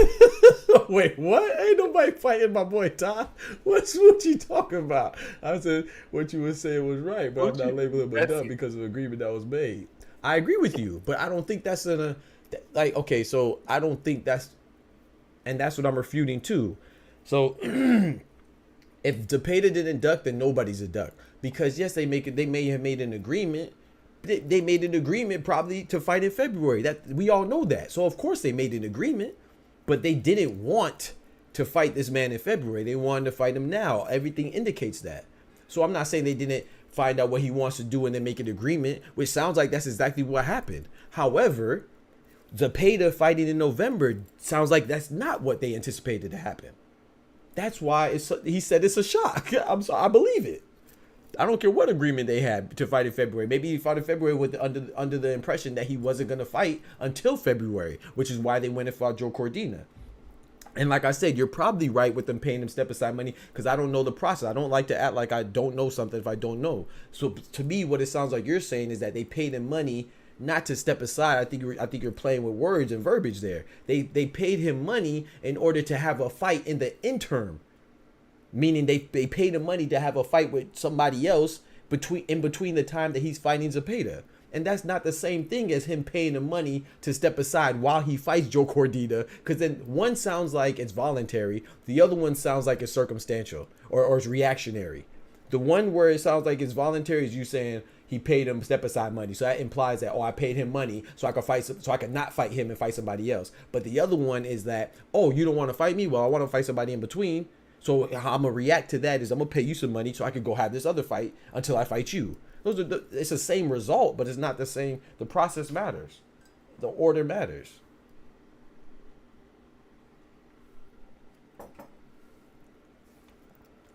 If he didn't want to fight him, why let him off the hook by keeping his position and paying him? If he didn't want to fight him? If he didn't want to fight, who said he doesn't want to fight? I never said Shakur doesn't want to fight. I'm saying the opposite. Unless you talk, who is he in that statement? I think you're talking about Zepeda. I think you're talking about Zepeda. If Zepeda didn't want to fight, why let him off the hook by keeping his position and pay him? No, because Shakur, I think he's talking about Zepeda as well. Because, I mean, I think he's talking about Shakur, because who's keeping their position? What do you think about Shakur? Yeah, no, I don't know. I'm confused now. Yeah, maybe you're right. So they say if Zepeda didn't want to fight, why let him off the hook by letting Shakur keep his position and pay him? So I know he's not saying Zepeda's paying Shakur. So he's implying that Shakur. So you're saying if Shakur didn't want, so I'm going to replace he with Shakur. So if Shakur didn't want to fight Zepeda, why let him off the hook by keeping his position and paying him? I never said Shakur doesn't want to fight Zepeda. I'm saying the opposite. I'm saying Shakur does want to fight Zepeda. Okay. I think I understood what Ty was saying. I think Ty was saying that I think initially he was agreeing with you, but I think he's saying he disagreed that he's not going to call Zepeda a duck because of an agreement that I guess Shakur and Zepeda has. Once again, that's what I think he's saying. Right, but once again, that doesn't make sense. If Shakur thought he was gonna fight him, and Eddie Hearn is coming back and corroborating with that story by saying I thought he wasn't gonna fight in September, October, November, that means whatever agreement that Ty's referring to had to have come under the impression that Zepeda was not fighting this year. There's nothing to refute that unless you're speaking hypothetically or you're speaking in what you think and not what you know. So if they had an agreement to fight in February. Thank you, Smoochie. So in that, read the article. In that agreement, they agreed to fight in February or whatever. That's what they said. Yeah. So that's why it's a 2-fight deal.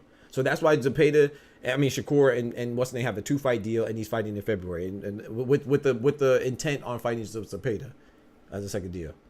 So if it's a 2-fight deal, then I guess. Why is it a problem that Zepeda's fighting in November? Is he not supposed to fight too?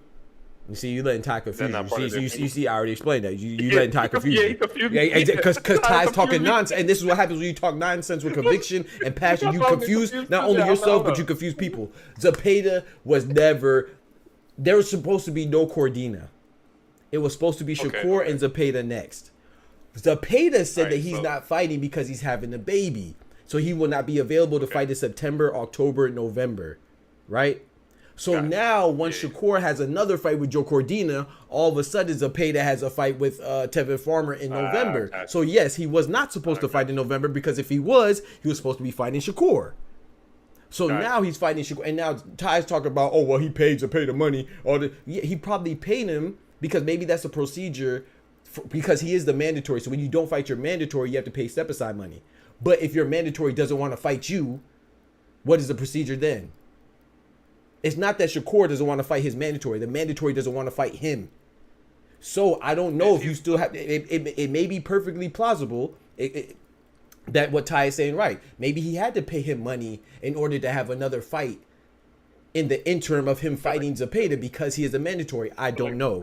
But if that happened, it did not happen because he didn't want to fight Zepeda. It happened because Zepeda was unavailable. So he wants to fight somebody in the interim, like in between. I don't know what. There's nothing hard about this, bro. It's just Ty. I don't know. Paying him. I feel like Zepeda should be paying him if he don't want to fight him though. Thank you. It should be Zepeda paying him. But like I said, boxing is fickle. I don't know the rules like that as far as if he's going to keep his position. Maybe he does have to pay him to fight somebody else, even though because technically Zepeda didn't say no. Because there was, as far as I'm concerned, there was not a purse bid. So there was no official order for that fight to happen. So I don't know if you still have to pay him. Like I said, I do not know. I don't like to act like I know something I don't. So, but I do know if you don't fight your mandatory, you have to pay some. You have to pay like step aside money if you want to fight somebody else. However, I don't know when that is enforced. So if it is enforced now, Ty is trying to make it seem like, oh, well, he knew he wasn't going to be available. That's why he paid him. No, that's not the same. Even if it was enforced, that might just be the rules that he, in order to fight somebody in between your mandatory, you probably got to pay him. But it's not like he's paying them in order to fight Cordina. He's fighting Cordina because he wanted to fight Zepeda. Zepeda wasn't available. Kendrick in the building. What's good? He better read the article. Come up here. Because she trying to be funny. Because Smoochie's a troll, bro. Smoochie is messy, bro. Nah, she's very messy and she a troll, bro. She a troll, bro. She tried to play me right now. I know what she doing. Hey, I'm about to read that damn article, bro. I ain't about to get Bro, read the article, bro. It's right there, bro. Like, bro. All you gotta do is pay attention to boxing, bro. Like, I don't even understand. Because I see people say, I'm gonna be honest too, bro. When I see Ty, I'm gonna tell you why Ty get on my nerves a little bit, bro. Let's just disclose everything, right? So when I see Ty in Edwin's stream, Edwin will say, you know, Edwin be talking crazy. Ty don't try to go in there and nitpick and try to point out, oh you got this wrong. No, it's like this, it's like this. But in here, and I appreciate it because I see it as a form of, that's how welcome, I see it as a compliment to me. I see it as me making an environment. Yeah, I think it's more of a compliment. Right, to where you feel like you can express yourself freely, and I love that. However, this is factual, bro. I didn't make none of this up. This is no speculation. This is no me claiming that this person claimed this. I literally read it to you, bro. When I say something, bro, I like to be. I hate misinformation, bro. I hate misinformation, bro. I try my best not to speculate, and I will let you know if I am. I done seen him in other channels. They say some outlandish stuff. I see Ty typing away. He'll never correct nobody. You know what I'm saying? So you gonna correct me incorrectly? No, sir. I'm not going. I don't think he do it out of correctly. I think he just. Yeah, shout out to Ty. I know. I got love for him. It's always correct, but he know Edwin is always wrong. So Edwin corrects him is always wrong. He ain't no correcting that. Ain't no point. No, but I mean, I got love for Ty. That's why I have him on here. I love Ty's perspective. I love your perspective. I love everybody's perspective. But Ty for sure. Ty know a lot, and he knows a lot of stuff that I don't know. Just not here. Because I mean, I literally just showed you. Like, I don't know what else to do. Like, if you don't believe Eddie Hearn when it comes to Eddie Hearn's dealings, and I don't know who can you believe? If not Eddie Hearn, who you gonna believe? Huh? If he ain't got Eddie Hearn on the show, then yeah, you're right. I don't have Eddie. I mean, you're right. Eddie Hearn ain't beside me right here talking. You know? Yeah, exactly. Is that nah? That's clone. That's clone. I was right. Edwin is a go. Edwin's my guy. I rock with Edwin. He said my dub. Damn, he thought I was dub. I got a picture on my damn thing, fool. You do? I'm talking about on my YouTube. On YouTube? Yeah, I got a picture on my... you have two people, though, don't you? You said what? Don't you have, like, two people, or no? Two people on my picture? You talking about on my Discord? No, not Discord, your picture on YouTube. Don't you have, like, you and your brother or something like that? Maybe not. Maybe I'm tripping. Nah, you thinking of Twitch one. Twitch. Okay. My fault. I already told you I'm not arguing with you, Ty. I'm not arguing with you about that, bro. Cause that's ridiculous. Pull him up, bro. Nah, bro. I'm gonna pull. You better pull him up. I got you next time. I'm not arguing about this, bro. There's nothing to argue about. You play that duck thing. You ducking right now. I'm ducking? I bet. He said I'm ducking.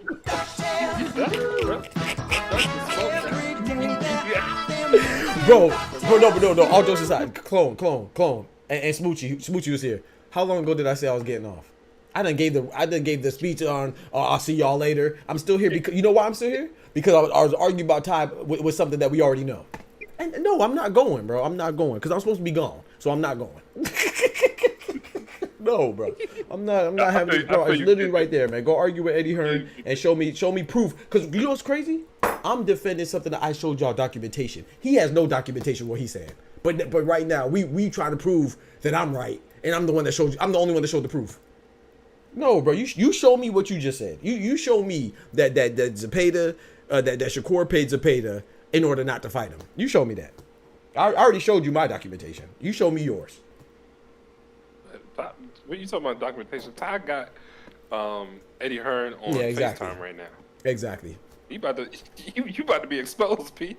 You be like, see, I got Eddie Hearn right on FaceTime. He about to expose me. Oh, I'm trying to man. expose you, bro. He said, Kendrick said, I don't be looking at male pictures. That's crazy. Doc ducking is crazy. I'm out here ducking. Where Dub at? Dub will be spamming the Canelos. Yeah, he was. Duck Nellos. I ain't got time. Dr.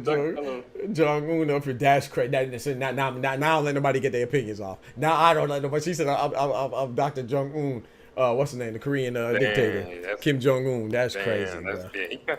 That's crazy. Edwin did say that you had a narrative about your opinions. Like if somebody was wrong, then you could call them stupid and stuff. So Edwin might be. I don't remember him saying all that, but he did say that. I do remember him saying that.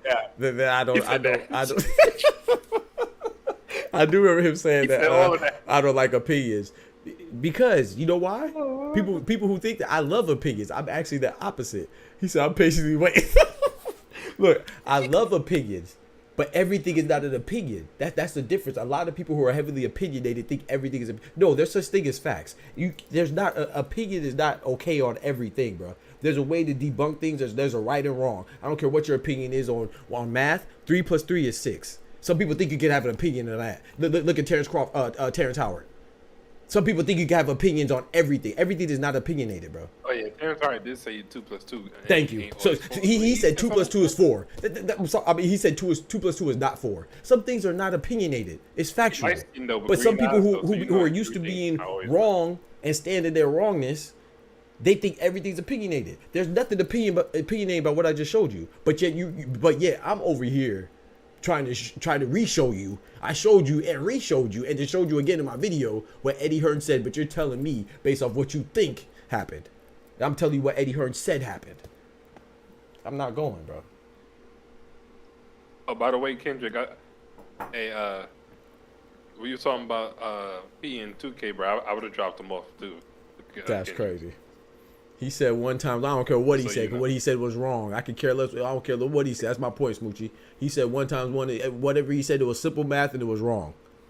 Now, if he wants to say he's going to make his own math or he's going to make his own style, then that's different. Because I believe in that. You can create your own language, you create your own mathematical rules or whatever, and create your own Terrence Howard specific math. That's fine. But in the traditional math, in the traditional sense that we know, there's no way 1 × 1 is 2.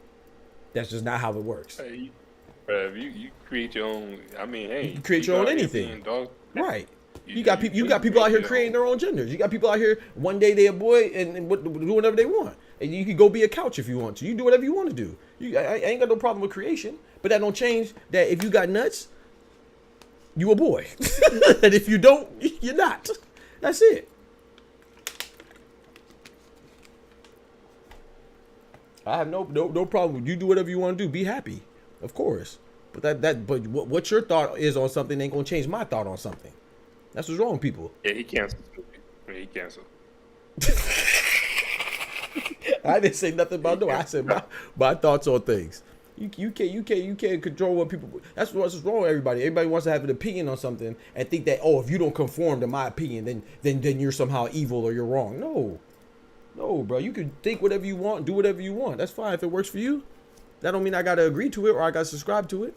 I'm not going.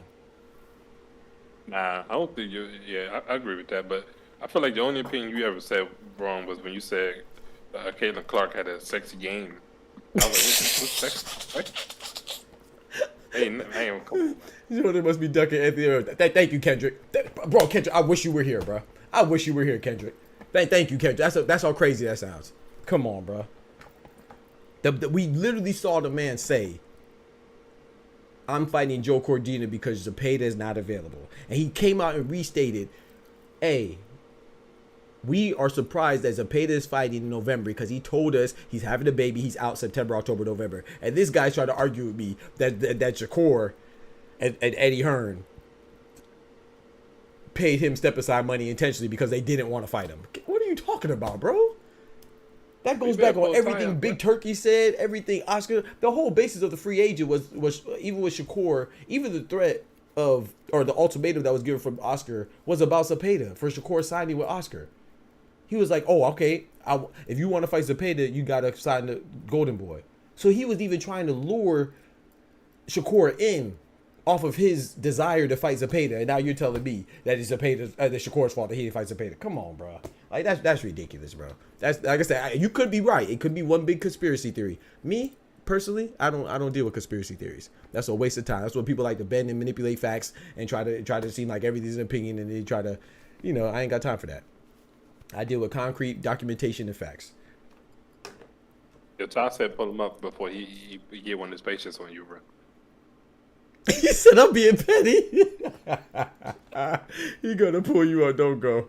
Yeah, y'all think y'all know me too well. I said I'm canceled. I'm canceled. I ain't say nothing bad about nobody. I just said people can do what they want to do. Nah, you can't. You canceled. How am I canceled, bro? I didn't even add any specificity to it. I just said people can do what they want to do. I didn't say who could or who should or who shouldn't or can't. I didn't say anything. I ain't gonna repeat what you said, bro. I know what I said, bro. Man, I said people could do whatever they want to be, who they want to be, and I said they want to be. If somebody wants to be a couch, they could be a couch. Well, how about getting canceled for that? I just said you can be whatever you want, not be whatever you want. If you want to go and act like you a dog and bark like a dog, like in Coming to America, where she barking, the wife, the first wife was barking like a dog. If that's what you want to live your life, live your life. That don't mean I gotta learn how to communicate with you in dog, in German Shepherd, because you want to bark like a dog. What they gotta do with me? No, I got you, Ty. I got you. No, I know you ain't angry, but go ahead, bro. You know I'm gonna pull you up, bro. Go ahead, man. Talk your nonsense, man. You got the floor, bro. I'm not even gonna respond. Matter of fact, I'm gonna mute my mic. Yeah, I'm gonna mute my mic too. So you go ahead. Oh shit. I'm over here complaining I ain't get my damn audio right. What the fuck am I doing? Wait, y'all can hear me?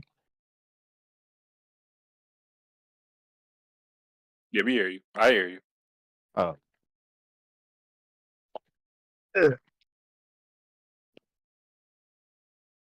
So to explain myself so I don't look like a wild, crazy troll that's just, saying anything to refute what Doc is saying today.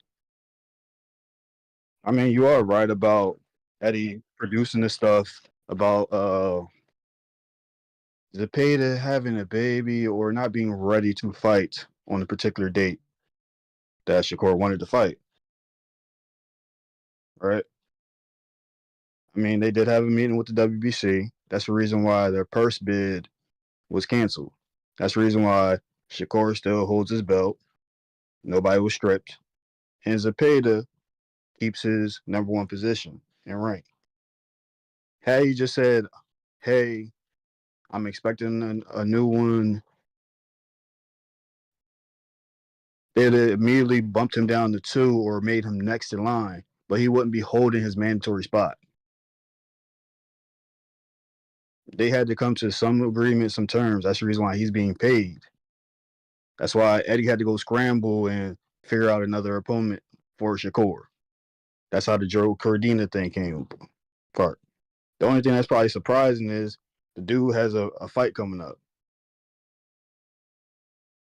But they still agreed to terms to fight next. Or I guess after both of them fight now. It's either that or Eddie can press the issue on Zepeda for, I guess lying or having a fight. But again, it's whatever they agreed to.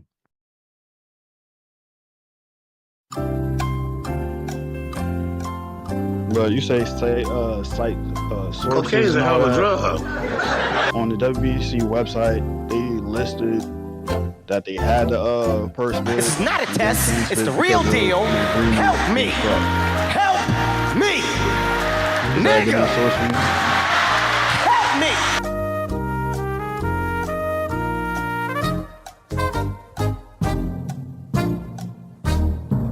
Back it up. Back that shit up, B.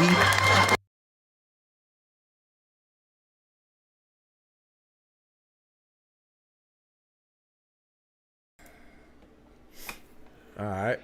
So I have a question.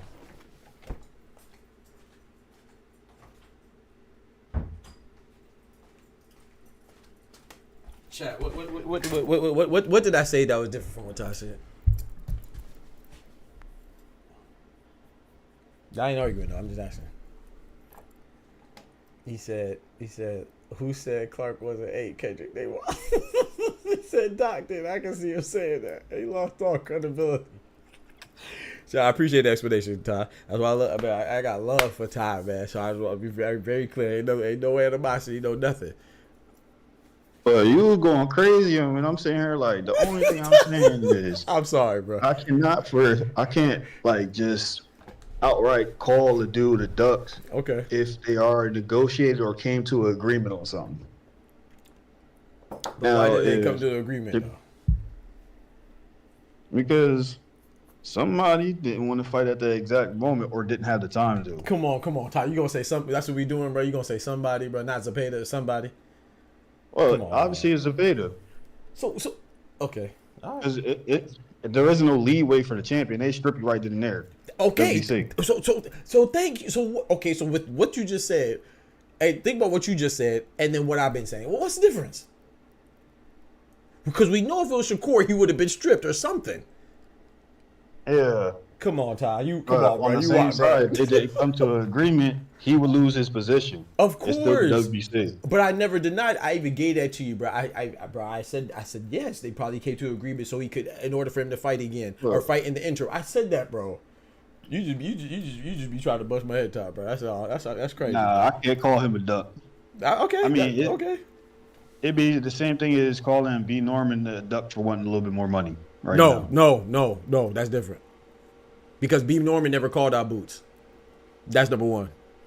Number two, B. Norman, according to Bozy, I showed this video too. I don't think you were here. Bozy said before they even offered Eddie Hearn, before he even knew Eddie Hearn made an offer, he knew that Brian Norman wanted $2 million. And so everything that Brian Norman said was true.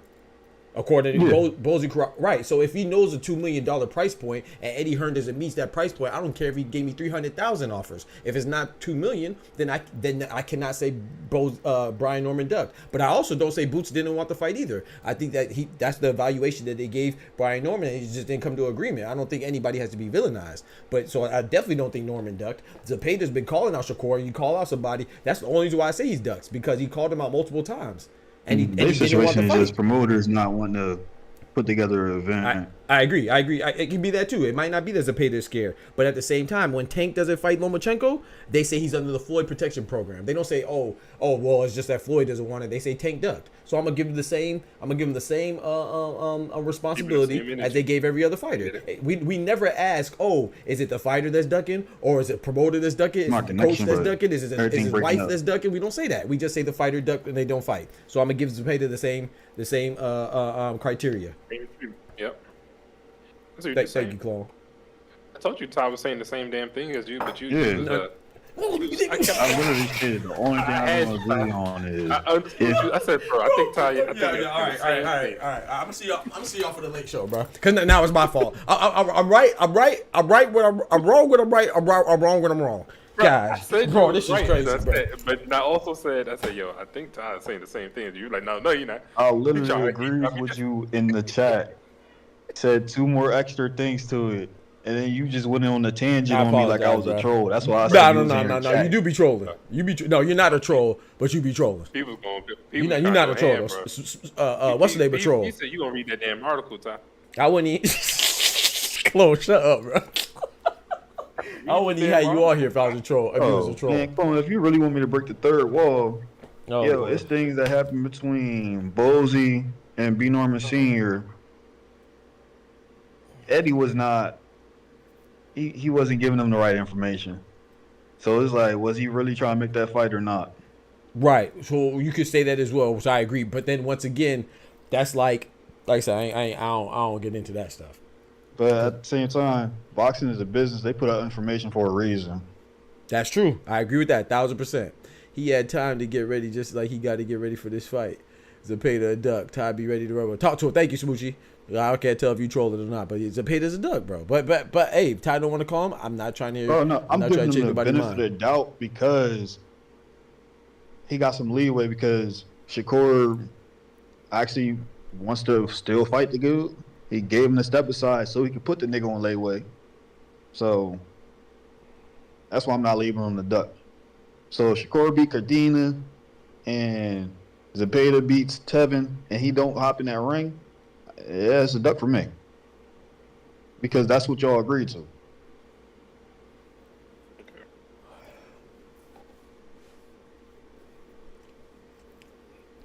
They agreed to that after Zepeda said he wasn't gonna fight him. That's the key part that you're missing. That's the key component. I don't know if Oscar and his team wanted him to have another tune-up or at least get him right, but they still agreed to it. Okay, Ty, you're right. So we don't know if Oscar wants him to have another tune-up, but we do know Oscar and Turkey agreed to it in front of us all to have that fight next. And we do know that Zepeda called out Shakur multiple times to have that fight next. And we do know that it's not happening next. That's what we do know. You see what I'm saying? That's a duck, bruh. Just like to be fair, just like they say, Tank has been ducking Loma for 6 years, like they like to say, and then so it doesn't matter what Lomachenko that he doesn't want to fight him now. That's misinformation with the Tank and Loma situation. Come on, bro. Now it's misinformation. Well, how you know they don't? How you know they ain't had no more agreement? But Doc, you and I both know. I know. I'm not talking about what we know. I agree. I don't think that. You know, I don't feel that way. I'm just playing devil's advocate. You know, I don't feel that way. But go ahead. Say it. My fault. Can you call a prospect that you had no meeting with, no agreement, no terms, a duck? You supposed to be going after champions. Why are you chasing a prospect? I agree. No, we're on the same page in this. I was just playing devil's advocate. I agree with you 1,000%. And I apologize too. You said I was approaching you like a troll, bro. No disrespect. I wouldn't disrespect you like that, but my fault. I know sometimes I be getting too intense. So. Not saying you worry about it. I'm not saying you worry about it either. I'm just saying my bad because you my boy, so I don't want to make you feel like before that agreement, I was calling Zepeda all types of quacks. Yep. McScrooges, ducky duck goose ass boy. That's true. But I feel like I don't know. Shakur and Eddie shot him some bail on this one by actually agreeing to it and giving him the step aside. Because they could have just said, the WBC, yo, this man is not trying to fight me. This is supposed to be a purse bid for our fight. It's either he fight me or he loses his position. He could have hold that stance. Maybe, yeah. See that, and that's the part I would defer to you. However, especially if we go into history that Shakur held on his two when it came to Devin. I don't know that process, what it is. So I agree with that. I do agree with that. But I don't know how that process goes as a champion trying to force the mandatory to fight you. I know how that process goes for mandatory forcing the champion and how the sanctions bodies work. But even still, you can't even point to a definitive route for that because we see what happened with Benavidez and Canelo. So, I mean, but there's reasons for that too that we could break down as well. But that's just too much, bro. I just think, man, I don't know. I ain't mad at you though. But Clone, I was gonna ask you. He said, Oscar said, man, y'all be making me laugh so hard. I almost fell off the bro. Please be careful, bro. I was just on the ladder yesterday too, getting the mangoes. Man, I was picking mangoes outside. Is that the shower cap or the bonnet? He got a bonnet, man. Yeah. I never know the difference. That's why I asked. Yeah, the bonnet.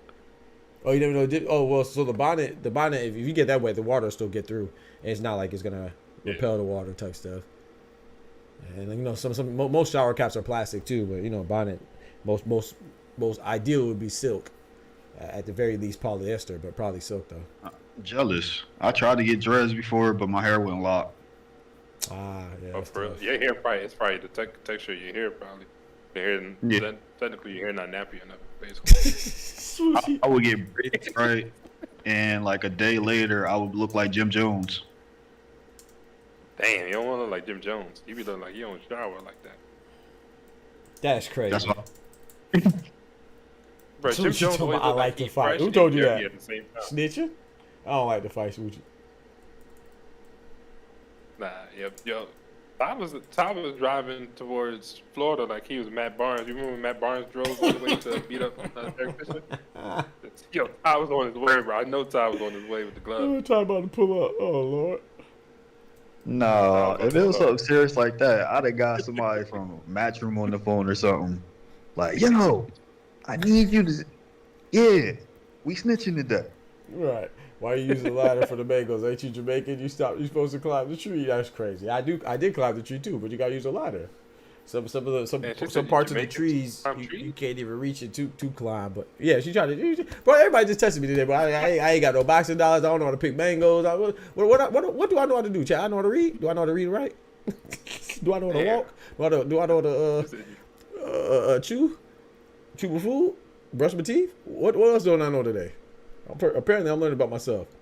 All right, cool. Just run the old school. Don't put no money on Danny. Mike said, "Giant DVC. Said put no money just on run Danny. the old school thing."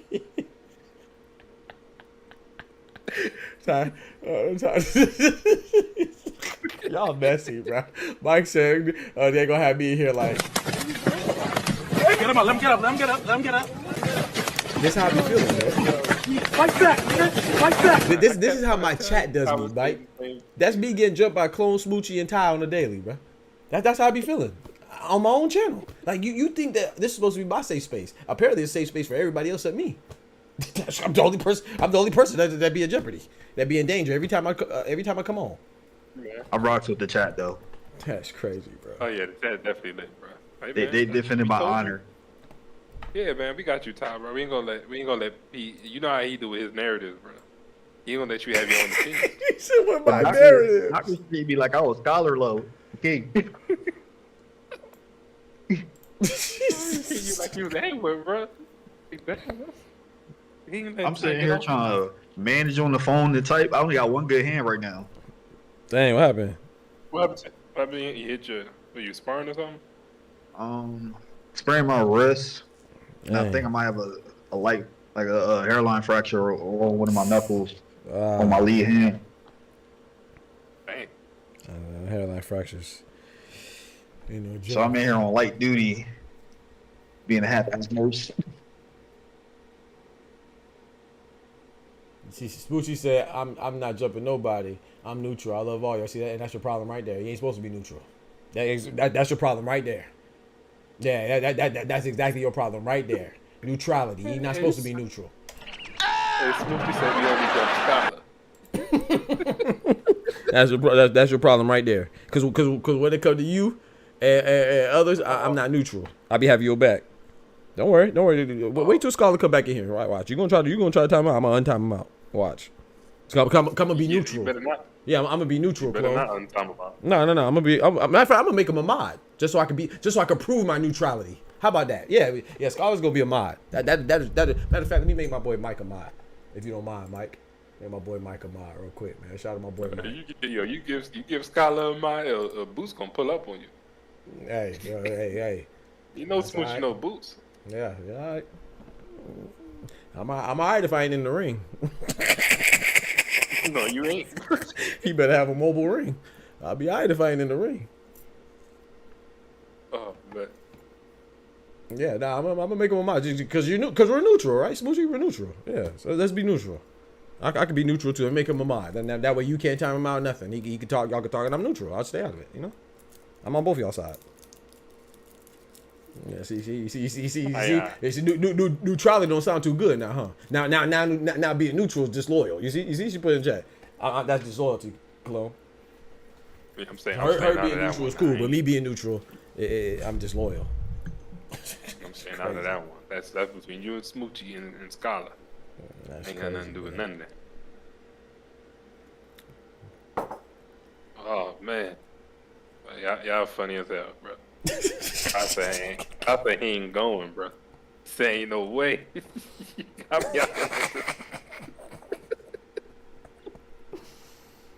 Oh man. Oh god, y'all. Smoochie I was said. like, hold up, bro. Smoochie said, "To be fair, that's only one source." Nigga, it's the source.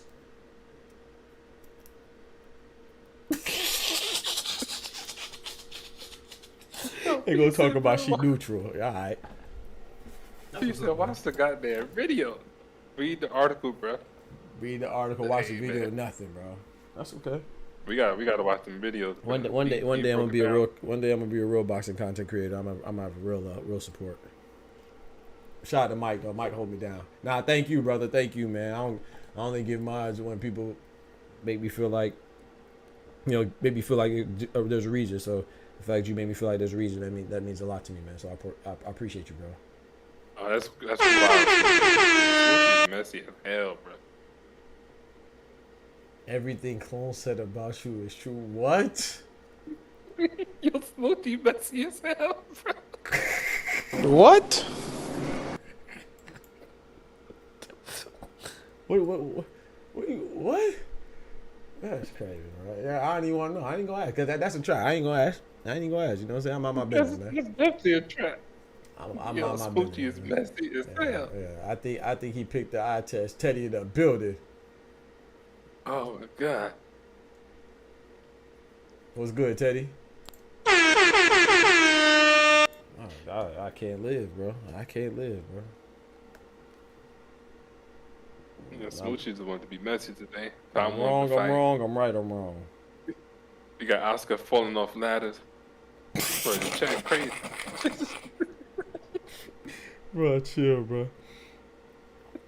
I said I climbed. She asked how high the mango was. She just said, "Oh, you want a ladder? You Jamaican?" That's crazy. I didn't know Jamaicans. Yeah. I didn't know Jamaicans use ladders. She didn't judge my whole heritage, clone. Because I said I used a ladder. Climb trees, bro. That's crazy. I didn't even know that. I guess I'm supposed to be scaling the tree and swinging butt naked. Yeah. While I'm picking mango to prove my Jamaican heritage. Whoa. Pause. Hey yo. Yeah, What do you mean by that? Did I come back into the wrong part of the conversation? Nah. Yeah, you did. He wilding as usual. Doc Smoochie over says, here I giving know us you his joking. master Smoochie. plan for his OnlyFans. Hey yo. Smoochie, you have to tell me you joking. I know you joking. I don't be taking this seriously. I judge you if you use a knife to peel the mango. That's crazy. Who eat mangoes? I do. If you're Jamaican, you got to eat mangoes. Nah. Apparently, you got to be Superman with the mangoes too. You can't. You gotta. Oh wow. Or I should say Spider-Man with the mangoes. You can't. You're supposed to go and hand retrieve every mango. Nobody said this about go naked. You see how y'all? I always take it. Wait. No. Where do I always take it? She kind of got a point. She got a point with that one. What's the point, bro? I feel all types of cripple right now. She got a point with that one, yeah. Because Unicorn came in the chat one day and said something about WFH, work from home. You was like, yeah, I don't know what that means, but I ain't even gonna ask. I said, yo, what you thinking me, fool? I had no clue. That's so okay. So you just your example to say that she has a point is to say Savage Unicorn, because she came in and said WFH, and I said yes, and I said that I don't know what that means. The same Savage Unicorn that comes in the chat and says, "Yo, GG Unicorn in the building." What's that mean? What's GG mean? Good game unicorn? No, Gorilla Grip Unicorn. That's the same Savage Unicorn you talking about? Oh, you didn't know that though. Oh, you didn't know that. Oh, okay, you didn't know that though. Oh, okay. So you thought I just made up that she said crazy acronyms. So you didn't know. Okay. But there goes the neutrality again, chat. He didn't know, but he jumped on Smoochie's side. But they're neutral though. Oh, okay. That's the same unicorn that calls herself GG Unicorn. Well, I thought the GG was good game. She says Gorilla Grip. Okay. So I'm wrong because I didn't know what WFH means. I decided to be cautious. It's my fault. That's crazy. That's crazy, bro. GG is not an acronym that most people use. It's just a horny unicorn thing. But that's work from home is definitely an acronym they use. But damn. Exactly. And I'm not lying, Chuck. Go look at the messages. I guarantee you GG was used way before WFH. She do be coming to the chat extra horny though, so. But it's my fault. That's crazy, boy. Dang. Oh yeah, that's right. Yeah, that's a good one. Y'all just got done talking about Dancing Bear. Y'all literally just got done talking about that. I remember that. Yeah. Smooch, you right. Yeah. You did. Smooch is not right. You said, man, I don't know. You said, I don't know what type of video. Bro, they just got done talking about dancing bear, bro. And stripping, bro. Why would I think it's a boxing video? That's, bro, y'all be trying to say it. Well, y'all crazy, boy.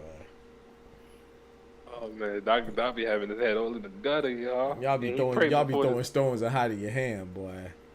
Bro, he prayed before the stream started and go straight to demon time. You know, he say amen, bro. You know what time it is. I can't, bro. Damn. I can raise your hand if you've been victimized by the eye. That's crazy, bro. My bad. Oh, snap, yo. That's crazy, bro. Oh, man. Wait, shoot. Let me go get some food, though, man. Did a little workout this morning. Hopped on the stream, then I drank my tea, though. Yeah, man. But yeah, I'll be back on later for the late show, man. Appreciate you letting me join the Discord. Hey, already, man. Appreciate you joining, man. You in time, man. Thank you. That means a lot. So I appreciate y'all coming through. Y'all have any plans for Labor Day? Are you grilling or going to grill or going out to grill? Yeah, I'll probably go to my friend's house. That's what's up. That's about it. But y'all gonna watch some games? But y'all grilling? Nah, I'm not doing anything. I'm chilling. Nah, I don't think nobody playing. But is the WBA playing? I mean, I was talking about college. I thought college probably was playing. I don't know. Probably not. They might be. I mean, anybody watching no damn WNBA for Labor Day. But y'all be easy. Y'all have a good Labor Day. Hey, man, you too, bro. God bless, bro. Appreciate you joining. Peace. Yes, sir. But yeah, man, shout out to Ty, man. Shout out to Ty. Shout out to Clone. Y'all be trying to jump me. It's crazy. Y'all be talking crazy, boy. Don't worry. One day I'm gonna be a real boxing creator, man. I'm gonna get some real supporters that have my back. You know what I'm talking about? But yeah, man, y'all be easy. Take care of yourselves. Remember, I'm gonna be back for the late stream, man, at 8 p.m. Eastern Standard Time. You know, we do the two shows: the morning show at 7, the morning show at 8 a.m. Eastern Standard Time, and the late show at 7 p.m. Eastern Standard Time, man. So I appreciate y'all rocking with me as always, for real. Catch y'all on the flip side. Shout out to my boy. Dropping the biscuits, man. My boy Mike with the big biscuits, man. Yes, sir. Dropping that bread, that cheese, that butter. These biscuits.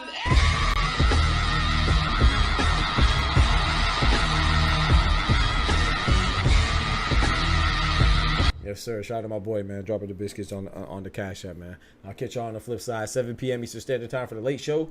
This was the morning show. Appreciate y'all. The doctor's out. Peace. Oh, also too, don't forget. Well, I mean, I'll remind y'all in the late show as well. But remember, we have the Inoue fight this morning at 4 a.m. Well, I'm gonna be on. It actually starts at 2:30, but yeah, I'll probably get on at 2:30. I was gonna say I'll get on at like 3, but I'll probably get on at 2:30 because there's actually 2 championship fights, so I don't want to miss any. So yeah, man, look forward to that, man. We got Naya Inoue versus TJ Doheny, and all the other fights on there, man. So we out.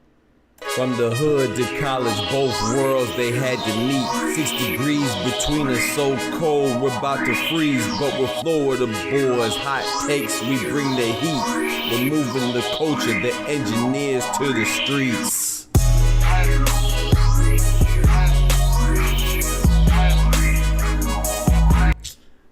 Yo, nah, you ain't getting out of here, bro. My boy Clone just dropped a 15 on the Cash App on the way out, man. We got to show him some love for that, man. Dropping that bread, that cheese, that butter. These biscuits.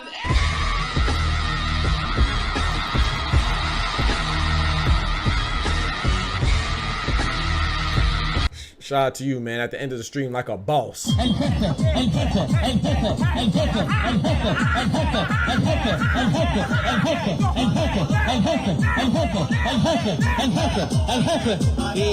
Pollo in the kitchen, pollo in the kitchen.